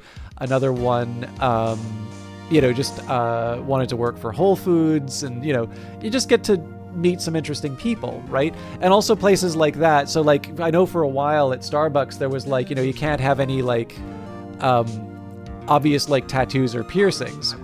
Hey, thank you very much for the follow, Silver, and welcome. I remember you from Vesper's channel. But, like, obviously, like, it's up to the, like, I get it. Like, some jobs you're not gonna want a certain look, right? So I can understand why, like, banks are not gonna want someone to do, like, a bank's probably not gonna hire someone with a face tattoo as a teller, right? That's just inconsistent with the sort of stability and professionalism that you want for a bank. I kind of wish businesses would chill out about that sort of stuff. Obviously my giant skull on my face makes it hard for me to get a job at a chain coffee shop nowadays. But like in general, I'd be nice if people would chill out about it, but I get why those standards exist. But, you potentially miss out on good workers and interesting people. And so as a result, when you go to local places, which again can set their own rules, you just get a more interesting atmosphere, right? So if you have a more rock-oriented cafe, you'll meet someone like that. And if you happen to be into that scene, you're probably going to you're going to have some interesting conversations.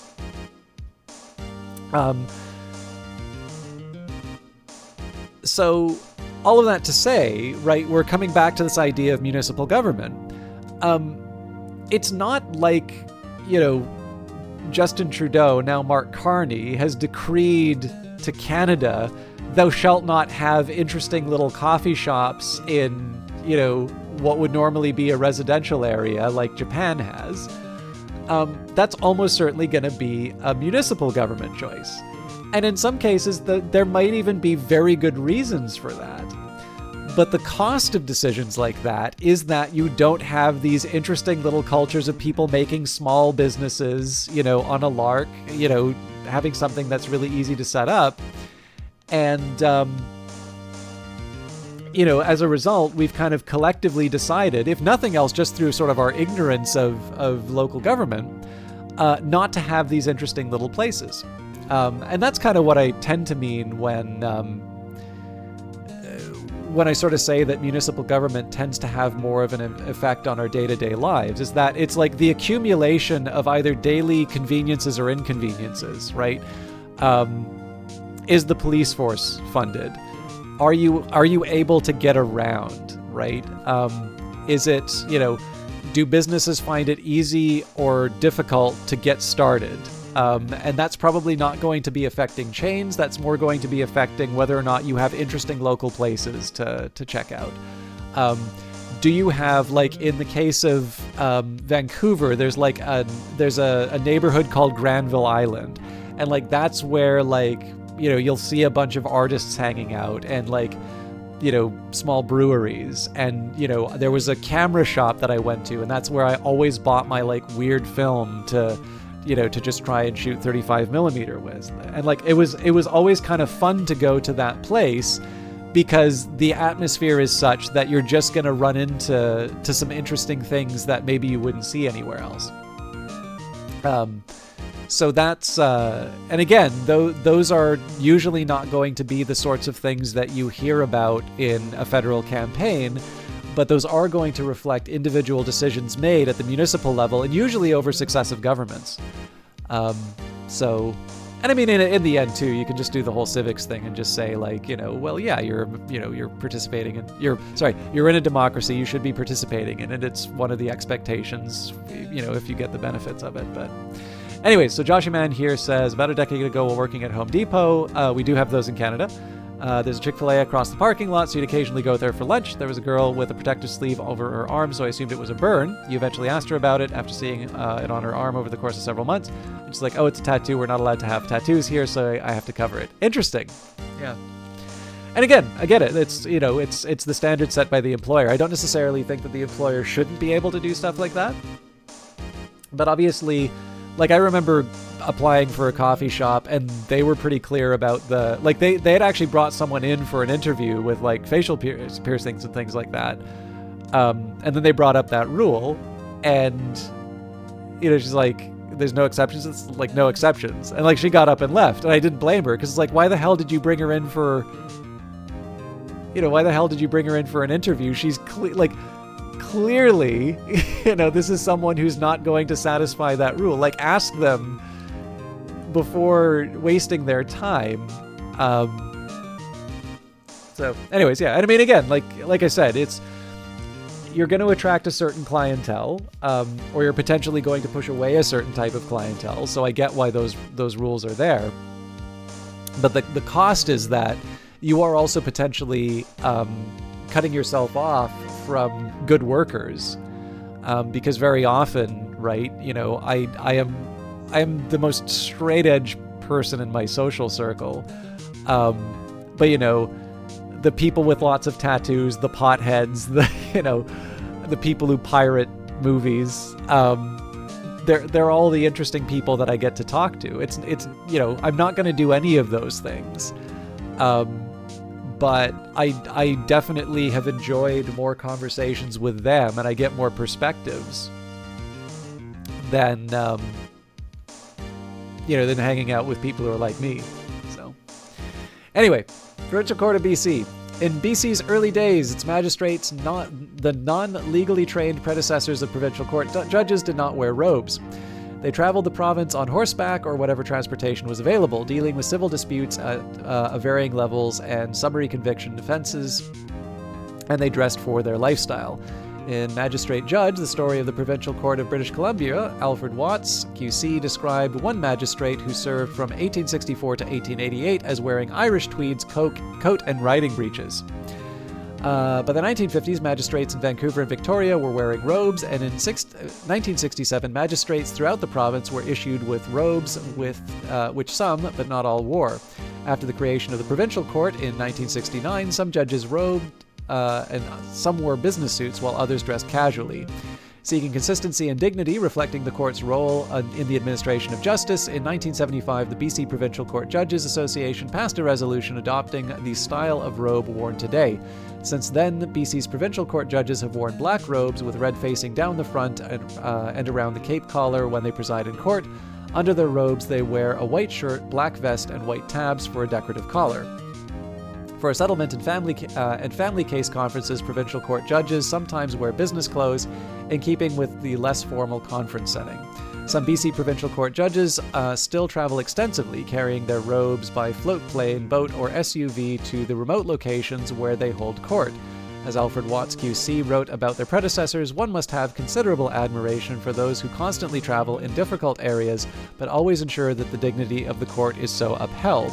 Provincial court justices wear similar black robes, either plain or with green bands. More than tradition, judges' robes are a tradition, one they maintained long after styles changed and other segments of society embraced different fashions. But it is a tradition that serves a purpose today. Judges' robes lend dignity to judicial proceedings, distinguish independent courts from other decision-making tribunals, and remind people of the important role our courts play in a democratic society, resolving disputes peacefully and fairly, and upholding our Constitution and the rule of law. And oh, I didn't realize you were in Florida, Joshy man. So, the last thing that I kind of want to say on this, there's a really interesting tension inside this. So, in one sense, I kind of feel that the whole idea of robes, and a lot of the, I don't want to say pageantry, but a lot of the symbols and a lot of the different, a lot of what's been discussed in this entry, I feel that these are important for the reasons that they state in the article, right? there is a long tradition of justice. It's a connection with those previous traditions, and it is symbolic of the important role that this institution places. But there's also another feature of the Canadian justice system, and it's an unfortunate one, which is that it is also very slow moving. We've had a couple of really sad cases where, because it has taken so long to process a case through the court system, the determination was made that essentially the case is void. So there are people who may have committed a crime that ultimately do not face some kind of justice, because it's been determined that the wait and that the proceedings have taken so long that the government's kind of lost the opportunity to see it through to the end. And obviously, if you're someone who has been the victim of a crime, and I've definitely been in that position,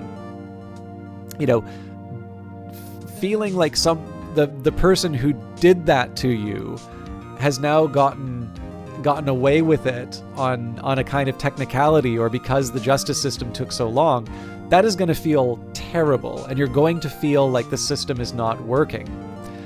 And to my understanding, I don't want to come off as, I don't think I'm coming off as an expert, but I think one of the things that I have heard is that it's also a very old-fashioned system. So there's a lot of paper documents, there's a lot of referring to paper documents, and so on and so forth. And you can see why a system that is steeped in tradition and places value on those traditions would maybe be a bit slower to modernize.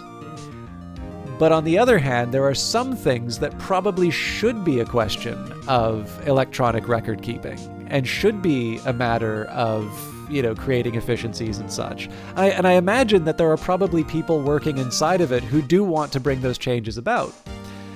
But you can see how an institution that values those kinds of traditions might be a little bit slower to move, in addition to, of course, the questions of funding and so on and so forth. So it's one of these things that I kind of think is worth talking about a little bit, where you can sort of see this tension where, again, you want to make sure that the courts are respected and that they are held to a high standard, and that that there are symbols of the office that command respect.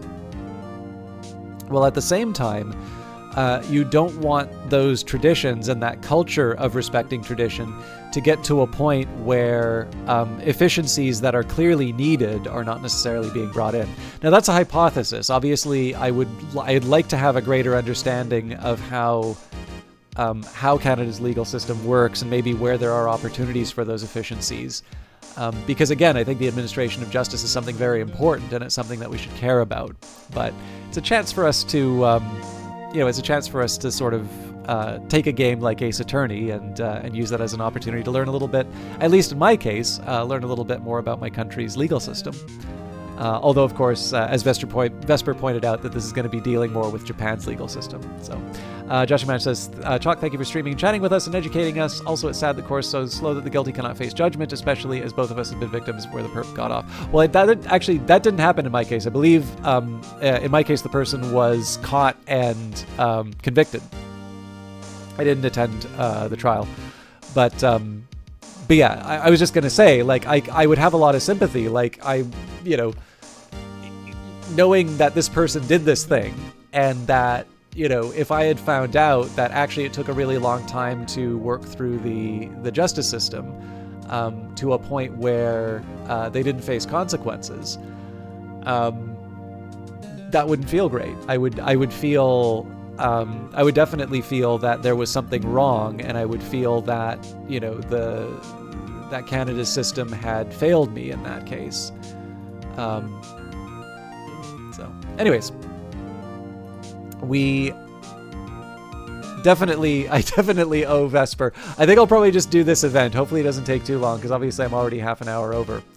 But, interesting. But let us continue with Phoenix Wright, Ace Attorney. The defense is ready, Your Honor. Mr. Wright. This is your first trial, is it not? Yes, Your Honor. I'm a little nervous. Your conduct during this trial will decide the fate of your client. Murder is a serious charge. For your client's sake, I hope you can control your nerves. Thank you, Your Honor. Mr. Wright, given the circumstances, I think we should have a test to ascertain your readiness. Yes, Your Honor. Head shaking. Eyesight fading. Mom spaghetti. The test will consist of a few simple questions. Answer them clearly and concisely.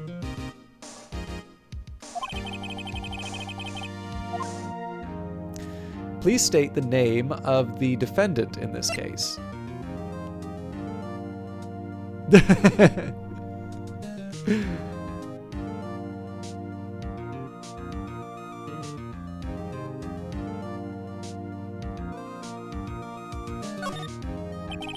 defendant? Well, that's Larry Butts, Your Honor. Correct. Just keep your wits about you and you'll do fine. Next question. This is a murder trial. Tell me, what's the victim's name? Whew, I know this one. Glad I read the case report cover to cover so many times. It's... wait. Uh-oh. Nope. Oh, wait, I forgot. I'm drawing a total blank here. Phoenix! Are you absolutely sure you're up to this? You don't even know the victim's name? Oh, the victim. Of course I know the victim's name. I, just forgot. Temporarily. I think I feel a migraine coming on. Look, the victim's name is listed in the court record. Just press tab to check it at any time, okay? Remember to check it often. Do it for me, please. I'm begging you. Attorney's badge. No one would believe I was a defense attorney if I didn't carry this. Cindy's autopsy report. Time of death, July 31st, 4 p.m. to 5 p.m. Cause of death, loss of blood due to blunt trauma. So Mia Fey, age 27, chief attorney at Fey & Company, my boss and a very good defense attorney. Larry Butts, age 23, the defendant in this case, a likable guy who has been my friend since grade school. Cindy Stone, the victim in this case, a model. She lived in an apartment by herself. And Winston Payne, the prosecutor for this case, lacks presence and generally bad at getting his point across. Mr. Wright, who is the victim in this case? I think it was Cindy Stone? Yes. The victim's name is Cindy Stone.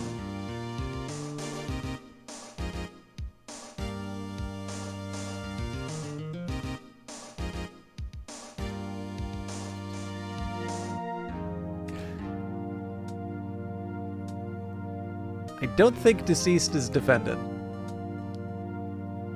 And sorry, Vesper, I should have paid more. I should have drawn more attention to the sorry, paid more attention to the Freudian slip. I was trying to come up with like a clever way of not being too crude about it, but it did give me a laugh. Correct. Now, tell me, what was the cause of death? She died because she was hit with a blunt object. She was struck once by a blunt object. Correct. You've answered all my questions. I see no reason why we shouldn't proceed. You seem much more relaxed, Mr. Wright. Good for you. Thank you, Your Honor. Because I don't feel relaxed, that's for sure. Well then, first, a question for the prosecution. Mr. Payne? Yes, Your Honor? As Mr. Wright just told us, the victim was struck with a blunt object. Would you explain to the court just what that object was? The murder weapon was the statue of the thinker, Auguste Rodin. It was found lying on the floor next to the victim. I see. The court accepts it into evidence. Statue added to the court record. Statue, a statue in the shape of the thinker. It's rather heavy. Right. Be sure to pay attention to any evidence added during the trial. That evidence is the only ammunition you have in court. Use tab to check the court record frequently. So it looks like it's the same.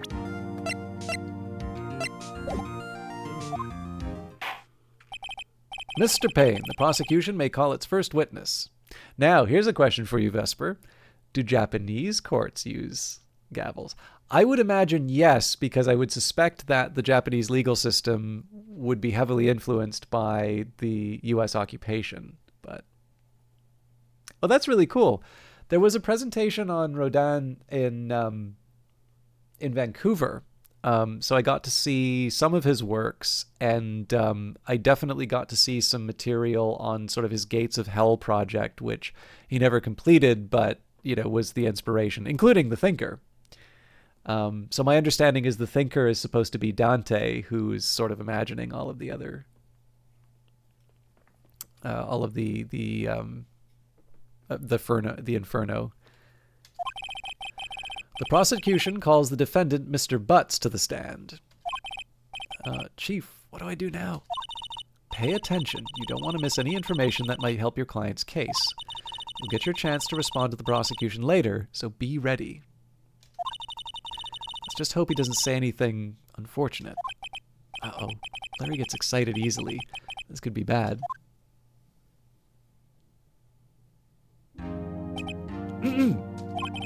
Mr. Butts, is it not true that the victim had recently dumped you? Hey, watch it, buddy. We were great together. We were Romeo and Juliet, Cleopatra and Mark Antony. Please don't say Cleopatra and Mark Antony. Didn't they all die? I wasn't dumped. She was just wasn't taking my phone calls or seeing me. Ever. Oh, I made that twitch. What's it to you anyway? Mr. Butts, what you describe is generally what we mean by dumped. In fact, she had completely abandoned you and was seeing other men. She had just returned from overseas with one of them the day before the murder. What do you mean, one of them? Lies! All of it! Lies! I don't believe a word of it. Your Honor, the victim's passport. According to this, she was in Paris until the day before she died. The victim apparently arrived home from Paris on July 30th, the day before the murder. Indeed, she appears to have returned the day before the murder. Dude, no way! The victim was a model, but she did not have a large income. It appears that she had several sugar daddies. Daddies? Sugar? Yes, older men who gave her money and gifts. She took their money and used it to support her lifestyle. Dude. We can clearly see what kind of woman this Miss Stone was. Tell me, Mr. Butts, what do you think of her now? Right! I don't think you want him to answer that question. Yeah, Larry has a way of running his mouth in all the wrong directions. Should I...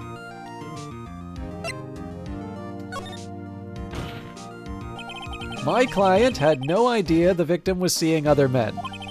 That question is irrelevant to this case. Dude, Nick, what do you mean irrelevant? That cheating she-dog? Damn it, Butts! I'm gonna die! I just gotta drop dead. Yeah, and when I meet her in the afterlife, I'm gonna get to the bottom of this. Let's continue with the trial, shall we? I believe the accused motive is clear to everyone. Yes, quite. Oh boy, this is not looking good. Next question. You went to the victim's apartment on the day of the murder, did you not? Well, did you or did you not? Well, maybe I did, maybe I didn't. Uh-oh, he went. What do I do?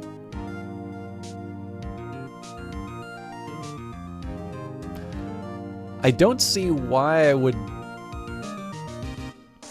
So, like...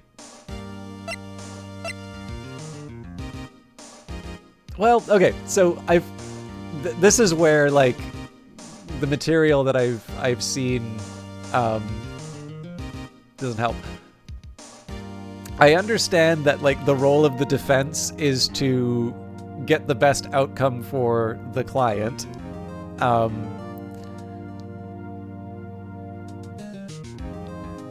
So, like, in that line, I would probably say I should stop him from answering. But the problem is, I've also seen, like, depositions where, like, counsel basically objects to every single question in, like, this incredibly annoying and obstructive way, and this just winds up pissing off everybody involved and doesn't really help the client. So the problem I have for this one is that I don't know what the grounds for an objection would be. This actually seems quite relevant to the case. But I'll send him a sick. Oh no, don't do that.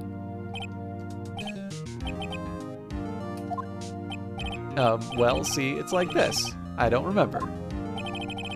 You don't remember. Well, then we'll just have to remind you. Got a bad feeling about this. We have a witness that can prove he did go to the apartment. Victim's apartment. Well, that simplifies matters. Who is your witness? The man who found the victim's body. Just before making the gruesome discovery, he saw the defendant fleeing the scene of the crime. Order! Order in the court. Mr. Payne, the prosecution may call its witness. Yes, Your Honor. This is bad. On the day of the murder, my witness was selling newspapers at the victim's building. Please bring Mr. Frank Sawit to the stand.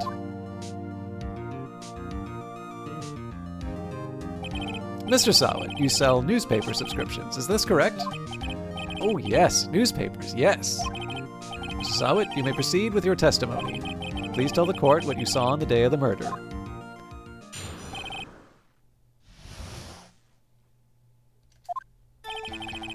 I was going door to door selling subscriptions when I saw a man fleeing an apartment. I thought he must be in a hurry because he left the door half open behind him. Thinking it strange, I looked inside the apartment. Then I saw her lying there, a woman, not moving, dead. I quailed in fright and found myself unable to go inside. I thought to call the police immediately. However, the phone in her apartment wasn't working. I went to a nearby park and found a public phone. I remember the time exactly. It was 1 p.m. The man who ran was, without a doubt, the defendant sitting right over there. Mary, why didn't you tell the truth? I can't defend you against testimony like that. There's a couple things I want to see. So, time of death was between 4 to 5.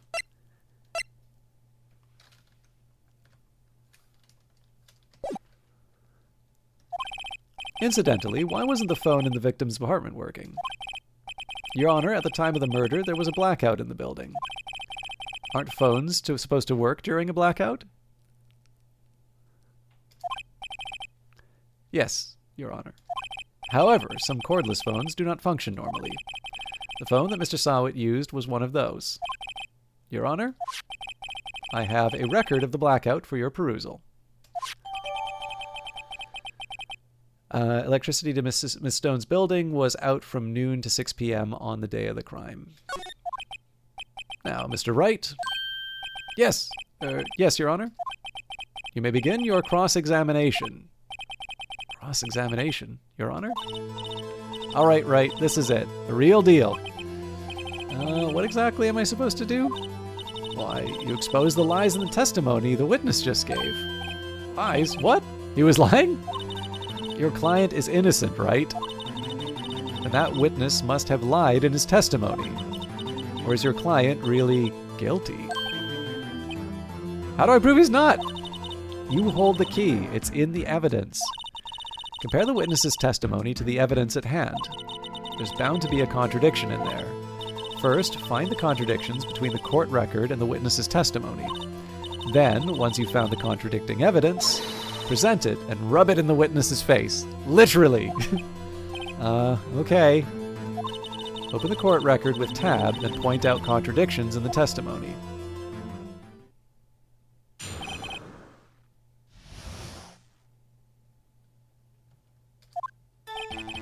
I was going door to door selling subscriptions when I saw a man fleeing the apartment.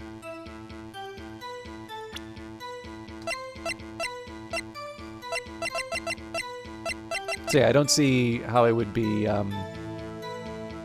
contradicting this.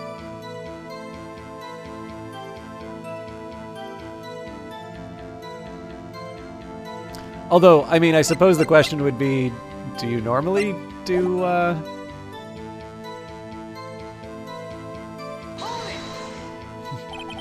Is a man leaving an apartment a common sight? I find it odd you would take notice of him. I don't know. He just seemed strange to me, that's all. Like he was mad and yet frightened at the same time. Just like a criminal fleeing the scene of a crime. The defense requests that the witness refrain from conjecture. Of course, what the witness means is that the man he saw looked suspicious. So what happened next? I thought I must be in a hurry because he left the door half open behind him. Half open, you say? Yes, the door was open halfway, yes. I watched for a moment, but no one came to close the door. That's odd in a big city like this, I thought. I see. What happened next? Thinking it strange, I look inside the apartment. What gave you the idea to do that? Well, the door was half open, you see. Isn't it only human to want to peek? We climb mountains because they're there. It's the same thing. Truer words have never been spoken. Anyone would look inside. Why did pain cut him off so quickly? So you looked into the apartment. What happened then? Then I saw her lying there. A woman, not moving. Dead. Are you sure she was dead? Well, no, I guess I wasn't. But she wasn't moving at all, and there was blood everywhere.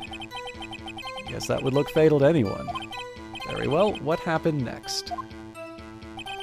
I quailed in fright and found myself unable to go inside. So you didn't touch anything in the apartment? Yes. I mean, no, nothing. Okay, what happened next? I thought to call the police immediately. You thought to call the police? Does that mean you didn't actually call them? Please, listen to the rest of the testimony. You thought to call the police. What happened next? However, the phone in her apartment wasn't working. So, this is obviously a contradiction. But I guess I would have to press it. The phone in her apartment wasn't working. Yes, I mean, no, it wasn't. Right. But you said that you didn't go into the apartment. Or did you? Oh, I can explain that. There was a cordless phone on the shelf in the entranceway. I reached inside and tried to use that to call. That phone wasn't working, correct? What happened next? I went to a nearby park and found a public phone.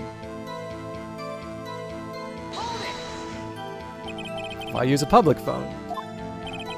Well, you see, I don't have a cell phone, and being the middle of the afternoon, there was no answer in the nearby apartment. So this would normally be the point where I would bring up the time of death. Ah, right. What time did you call again? I remember the time exactly. It was 1 p.m.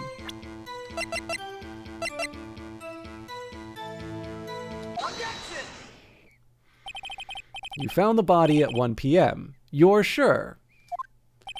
Yes, it was 1 p.m. for certain. Frankly, I find that hard to believe.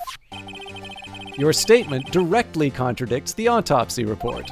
The autopsy notes the time of death at some time after 4 p.m. There was no body to find at 1 p.m. How do you explain this 3-hour gap? Oh, that! Oh, This is trivial. I love the high-pitched objection. The witness merely forgot the time. After his testimony, I find that hard to believe. Mr. Sawit, why were you so certain that you found the body at 1 p.m.? Gee, that's a really good question. Great job, right? Way to put him on the spot. That's all you have to do. Point out contradictions. Lies always beget more lies. See through one and their whole story falls apart. Wait, I remember now. Would you care to give your testimony again? The time of discovery. You see, when I found the body, I heard the time. There was a voice saying the time. It was probably coming from the television. Oh, but it was 3 hours off, wasn't it? I guess the victim must have been watching video of a taped program. Well, I mean, that just settles it all, doesn't it? That's why I thought it was 1 p.m. So presumably I can't present this, yeah. Terribly sorry about the misunderstanding. I see. You heard a voice saying the time on a taped program. Mr. Wright, you may cross-examine the witness. Right. You know what to do. I've got this one.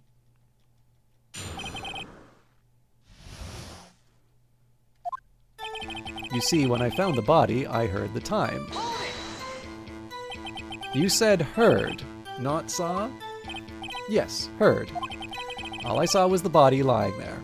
I didn't think to look at anything else, least of all my watch. Isn't that a little strange?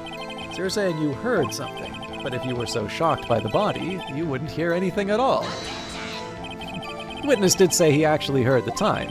It's ludicrous to suggest he wouldn't hear anything. I have to agree with the prosecution. Witness, continue your testimony.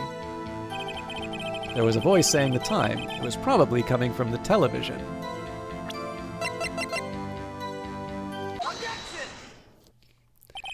Hold it right there. The prosecution has said there was a blackout at the time of the discovery. And this record proves it. You couldn't have heard a television or a video. Well... The defense has a point. Do you have an explanation for this, Mr. Sawit? No, I find it quite puzzling myself. Quite. Wait, I remember now. Mr. Sawit, the court would prefer to hear an accurate testimony from the very beginning. These constant corrections are harming your credibility. That, and you seem rather distraught. My apologies, Your Honor. It must have been the shock of finding the body. Very well, Mr. Sawit. Let's hear your testimony once more, please.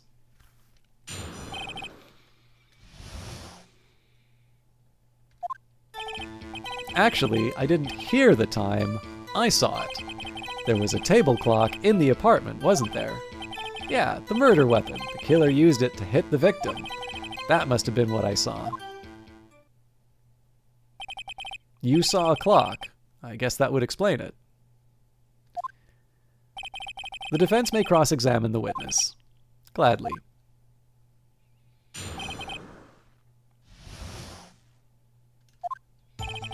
Actually, I didn't hear the time. I saw it. That strikes me as a very suspicious mistake. Yes, I can see how you'd be a little doubtful. I'm really sorry. I only just remembered that table clock. A table clock? There was a table clock in the apartment, wasn't there? A table clock? Was there a clock at the scene? This is the first I've heard of it. Yeah, the murder weapon. The killer used it to hit the victim.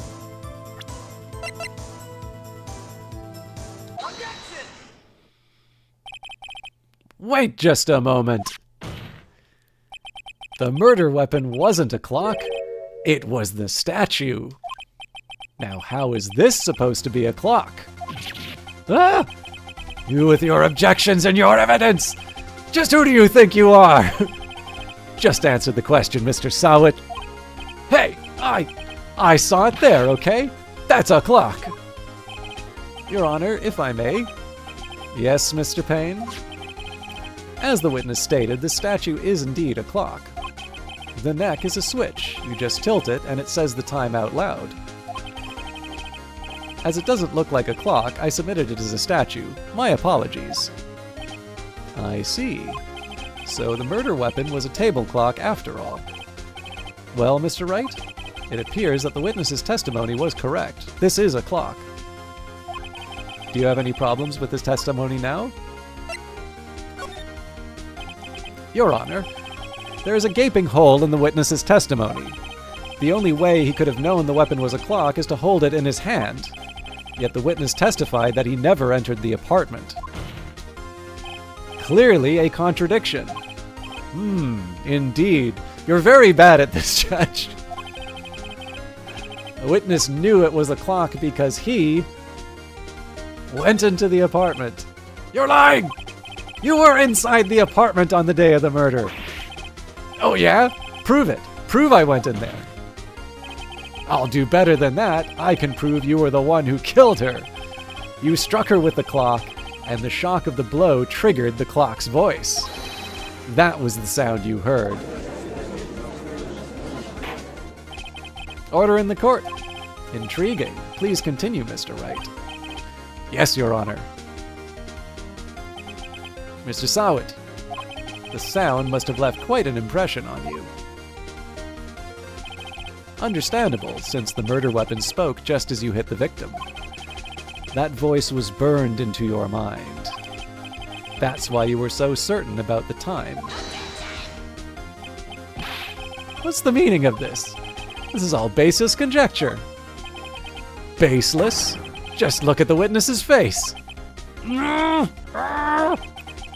Would the witness care to elaborate? Did you strike the victim with the clock? That day, I never. Look, the clock, I heard, no, I mean, I saw.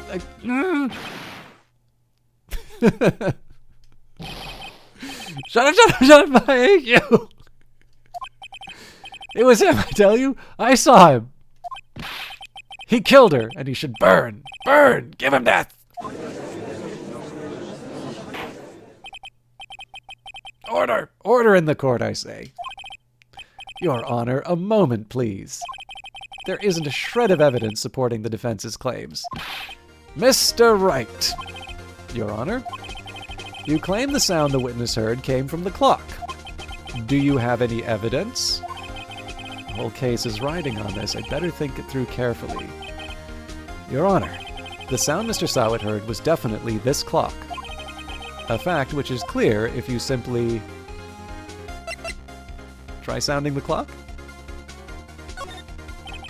Let's sound the clock now, here in this court. Your Honor, may I have the clock? I ask the court to listen very carefully. I think it's 8:25. That certainly is a strange way to announce the time. Well, he is the thinker, after all. So, we've heard the clock. What are your conclusions, Mr. Wright?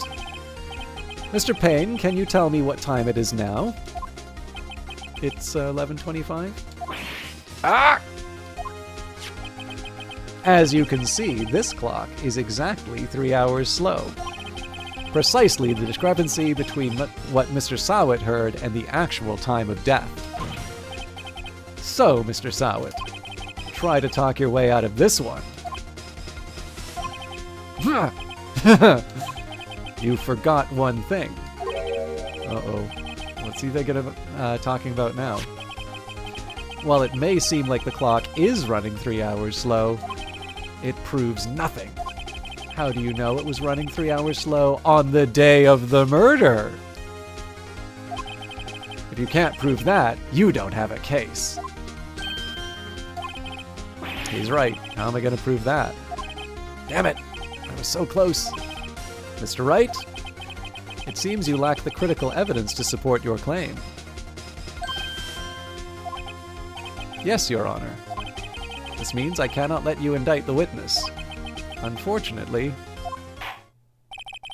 this ends the cross-examination of Mr. Frank Sawit. Yeah, I was going to say, was there a detail I was supposed to I would just, like, the answer to me would just be to say, look, the thing's been in evidence. Like, clearly it's the condition in which it was when the murder happened, but... I come all the way down here to testify, and look what happens. You treat me like a criminal. A criminal! You lawyers are all slime. Ugh, I almost had him. Sorry, Larry. I failed you. There's nothing I can do about it now. What are you talking about? It's we discredited them. Not so fast, Mr. Sowett. Mia? I mean, Chief. Listen up, right? Don't throw this one away. Not like this. Think! But Chief, it's over. You can't prove the clock was slow the day of the murder. Nobody can prove that. Well, yes. But that doesn't mean you can't still win. Try thinking out of the box. Don't waste time doubting the facts. Assume the clock was 3 hours slow and think through it. Ask yourself, why was the clock 3 hours slow? Figure out the reason and you'll have your proof. Right? Right? Can you think of a reason why the clock would be 3 hours slow? Aha! Wait! Maybe I can prove it. You must have evidence somewhere that can prove it, right? A trip to Paris. Find it and let them have it. Well, Mr. Wright, you say the clock was already running slow on the day of the murder. Have you found evidence to support this claim? Yes! Of course. There is a piece of evidence in the court record that can prove my claim beyond a doubt. Just let me do it! Tough words. Let's see you pull this one off. Let's see this evidence that proves why the clock was running slow.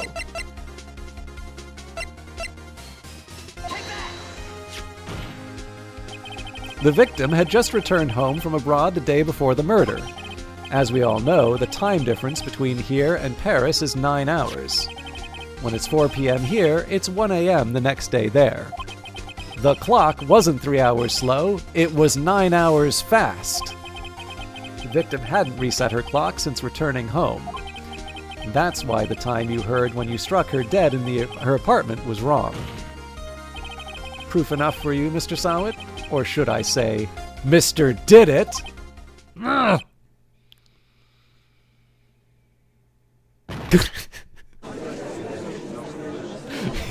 He triggered the cyanide capsule.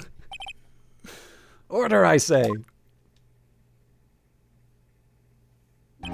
Well, this case has certainly turned out differently than we all expected. Mr. Payne, your witness. He was arrested and has been taken away, Your Honor. Very well. Mr. Wright? Yes, Your Honor. I have to say, I'm impressed. I don't think I've ever seen someone complete a defense so quickly, and find the true culprit at the same time. Thank you, Your Honor.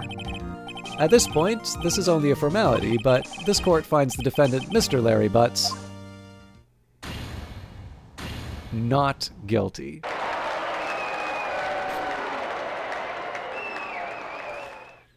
Canadian courts don't do confetti. And with that, this court is adjourned.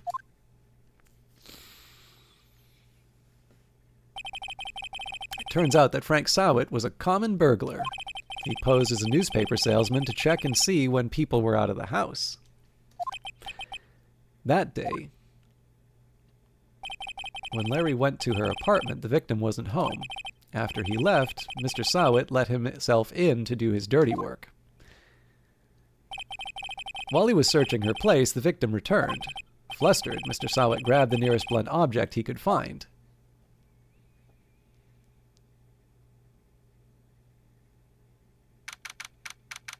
August 3rd, 2:32 p.m., District Court, Defendant Lobby Number 2. Whew, I still can't believe I won. Right, good job in there. Out of curiosity, Vesper, is there a way to identify the time through the passport without Mia provoking you? Like, was there I guess there would have been an opportunity when he said, challenge me on the passport, Or challenged me on the time I could have presented the passport. Congratulations. Thanks, Chief. I owe it all to you. Not at all, not at all. You fought your own battles in there. It's been a while since I've seen a trial end on such a satisfying note. I've never seen the Chief looking this happy. If she's this glad, imagine how Larry must feel. My life is over. Larry, you're supposed to be happy. What's wrong now? Aw, Nick. Don't worry about me. I'll be dead and gone soon. Good. Wait, no! I mean, bad. Bad, bad, bad. Larry, you're innocent. The case is closed. But my Cindy Windy's gone, man. Gone forever. Larry, she was... never mind. Congratulations, Harry. Harry? Yes, you. I can practically see the headlines now. Harry Butts, innocent. Innocent. Thanks. I really owe you one. Won't forget this, ever. Let's celebrate. Dinner? Movie? My treat. Oh no, I couldn't. Hey, I was the one who got you off the hook. Oh, hey. Here, take this. It's present. Here's the murder weapon. A present for me? Wait, wasn't this the evidence that... Actually, I made this clock for her. I made one for her and one for me. Really? You made this? Well, thank you. I'll keep it as a memento. Yo, Nick. Can you believe it? I was so into that chick. And she was just playing me for a fool. Doesn't that make you just want to cry? Larry? Are you so sure? Excuse me? I think she thought quite a lot of you in her own way. You don't gotta sympathize with me. It's okay. Oh, I'm not just sympathizing, really. Isn't that right? Don't you have something to show your friend? Something that proves how she felt about him. Oh, yeah, right. The heck is she talking about? So presumably the statue, but...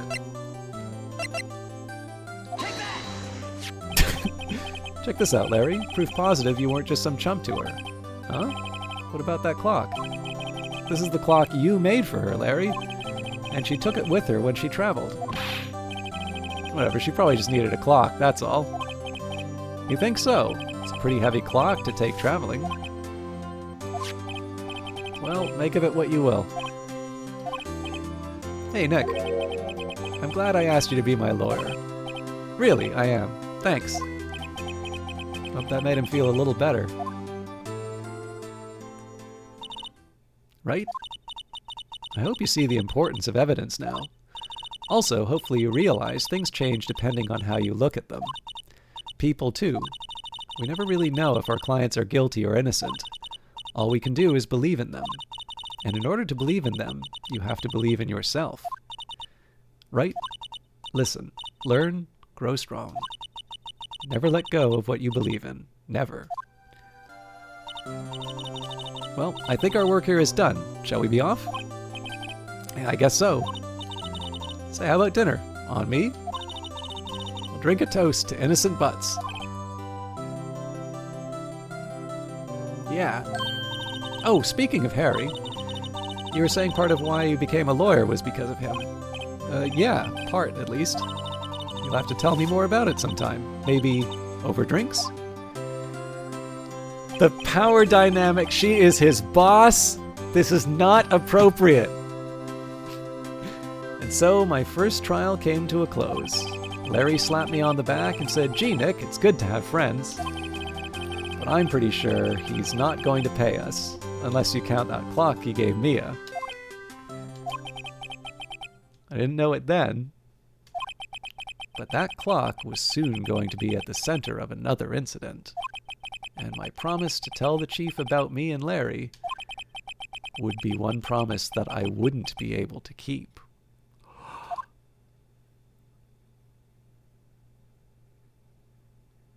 This is fun. Like, A brand new episode has been added.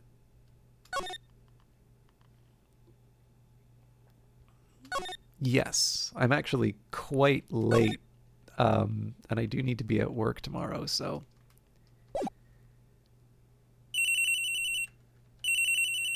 Let me out! Let me out! Let me out! No! No! Stop! Okay, I'll read as much as I can on this, but I gotta wrap it up. So, hey Matt, it's me, Mia. What's up? You haven't called in a while. Sorry, I've just been so busy. How have you been? Well, lonely, and it's your fault. I'm just teasing. It's been great. I'm finally getting used to having my own place. That's good to hear. Actually, I'm calling because I have a favor to ask. I know. You want me to hold evidence for you. Sharp as always. There's a lot of buzz about the upcoming trial. Just don't feel safe keeping the evidence here. I gotcha. So, what is it this time? Oh, I can tap. Okay. It's a clock. A clock? Yeah, it was made to look like that statue, the Thinker, and it tells you the time. I thought you might like it. You always like toys. Hey, I'm not a little girl anymore, sis. Now. You know I'm only teasing. I should probably tell you, the clock isn't talking right now. Huh? It's not working? That's lame. I had to take the clockwork out, sorry. I put some papers inside it instead. Papers? Is that the evidence then? Well, there's a possibility that it might turn out that way, yes. Can you come by the office tonight, say 9, to pick it up? I'll be in a pre-trial meeting till then. Okay, sis, but I expect dinner. Something good. Like burgers. I can really go for a good burger. I could go for a good burger right now. Oh yeah, actually that's a good point. So if I just Alt F4 out of this. Okay, cool. That was a really charming game. So first of all, thank you very, very much, Vesper, for gifting this.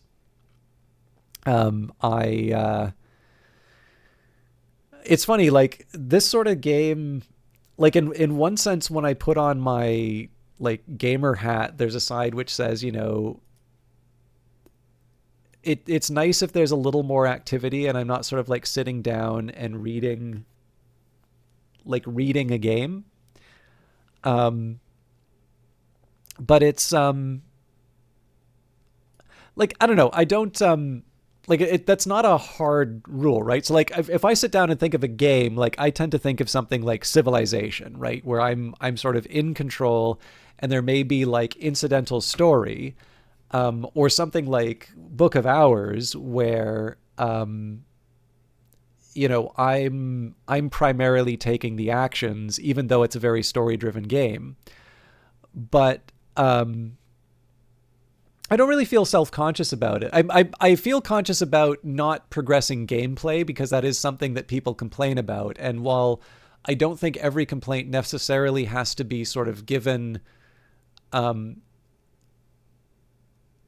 given equal weight, I do still want to I want to try and take that stuff on board because there can be ways to sort of balance. Well, you know, life's not over. I'm enjoying Civ 7, but I'm sure I'll go back to Civ 6 at some point. But yeah, no, the funny thing about this is like, if given my preference, I tend to, like, when I think of games, I tend to like being in control and not just sort of like occasionally imposing, you know, when the game gives me permission. I do tend to wind up gravitating more towards things that let me be in control. So like, you know, RimWorld might be a story generator, but it's a story generator in the way that The Sims is a story generator. And visual novels are not things that I avoid, but they're not really close to that core that I have. But it is still quite fun to play stuff like this. And it's especially nice to have something off the beaten track, and particularly tonight when I'm still feeling a little sleepy, although I'm going to feel sleepy tomorrow because of this hour. This is actually just a perfect choice. So all of that to say, Vesper, like I need to be careful in terms of how I phrase that, which is to say this is not something. So the reason why I wanted to highlight those is not to say, oh God, what the hell were you doing recommending this to me? It's actually more, these are the kinds of gifts that I really appreciate, because I maybe in some circumstance I would have tried Ace Attorney because, it's really well known. But it's probably, if I were to see gameplay like this, it's much less likely that I would have gone out of my way to try this, right? Because there's just like something else for me to try. I've never played Elden Ring. So, I'd probably try that because obviously Elden Ring, I'm sort of in full control. And I feel like I really would have missed out on something if I didn't have the opportunity to play this. So you definitely gave me the joy of trying something that I may not have otherwise encountered. And of course, it's such a well-known series that it now lets me have a bit more of an appreciation in terms of some of the gaming experiences that other people would have had. So I'm definitely going to be coming back to this. I need to figure out exactly what my schedule is going to look like. But it's why I need to be careful. Like sometimes I'll be setting the scaffolding for a point and it'll almost seem like it's a negative case. And I don't want it to be like, oh, this isn't the thing that I normally play. Like this isn't the thing that I normally play. And what a wonderful fact, because I may not have tried this otherwise is what I mean by that. But obviously if I'm not careful in the order in which I say this stuff, I need to be careful it's taken the right way. Anyways, I should wrap up because I'm about an hour and a half later than I planned to be, and I do need to make sure that I get a proper sleep tonight. I'm going to host Kilgore Trout tonight because he is available.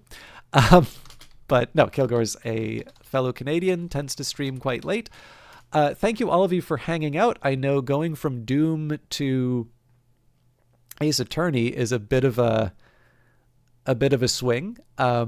But I'm glad that you all hung around to watch Ace Attorney, to hear about the provincial, BC provincial judicial system.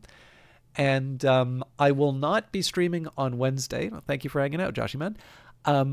I will not be streaming Wednesday because I'll be at the local game dev meetup. But I will. Hey, Revive Snow, folks. We are hosting Kilgore, but I do want to draw your attention to Vesper is a streamer as well. We got his shout out, but Revive Snow is here to show some support as well. Definitely check them out. Another fellow Canadian, actually based in Toronto.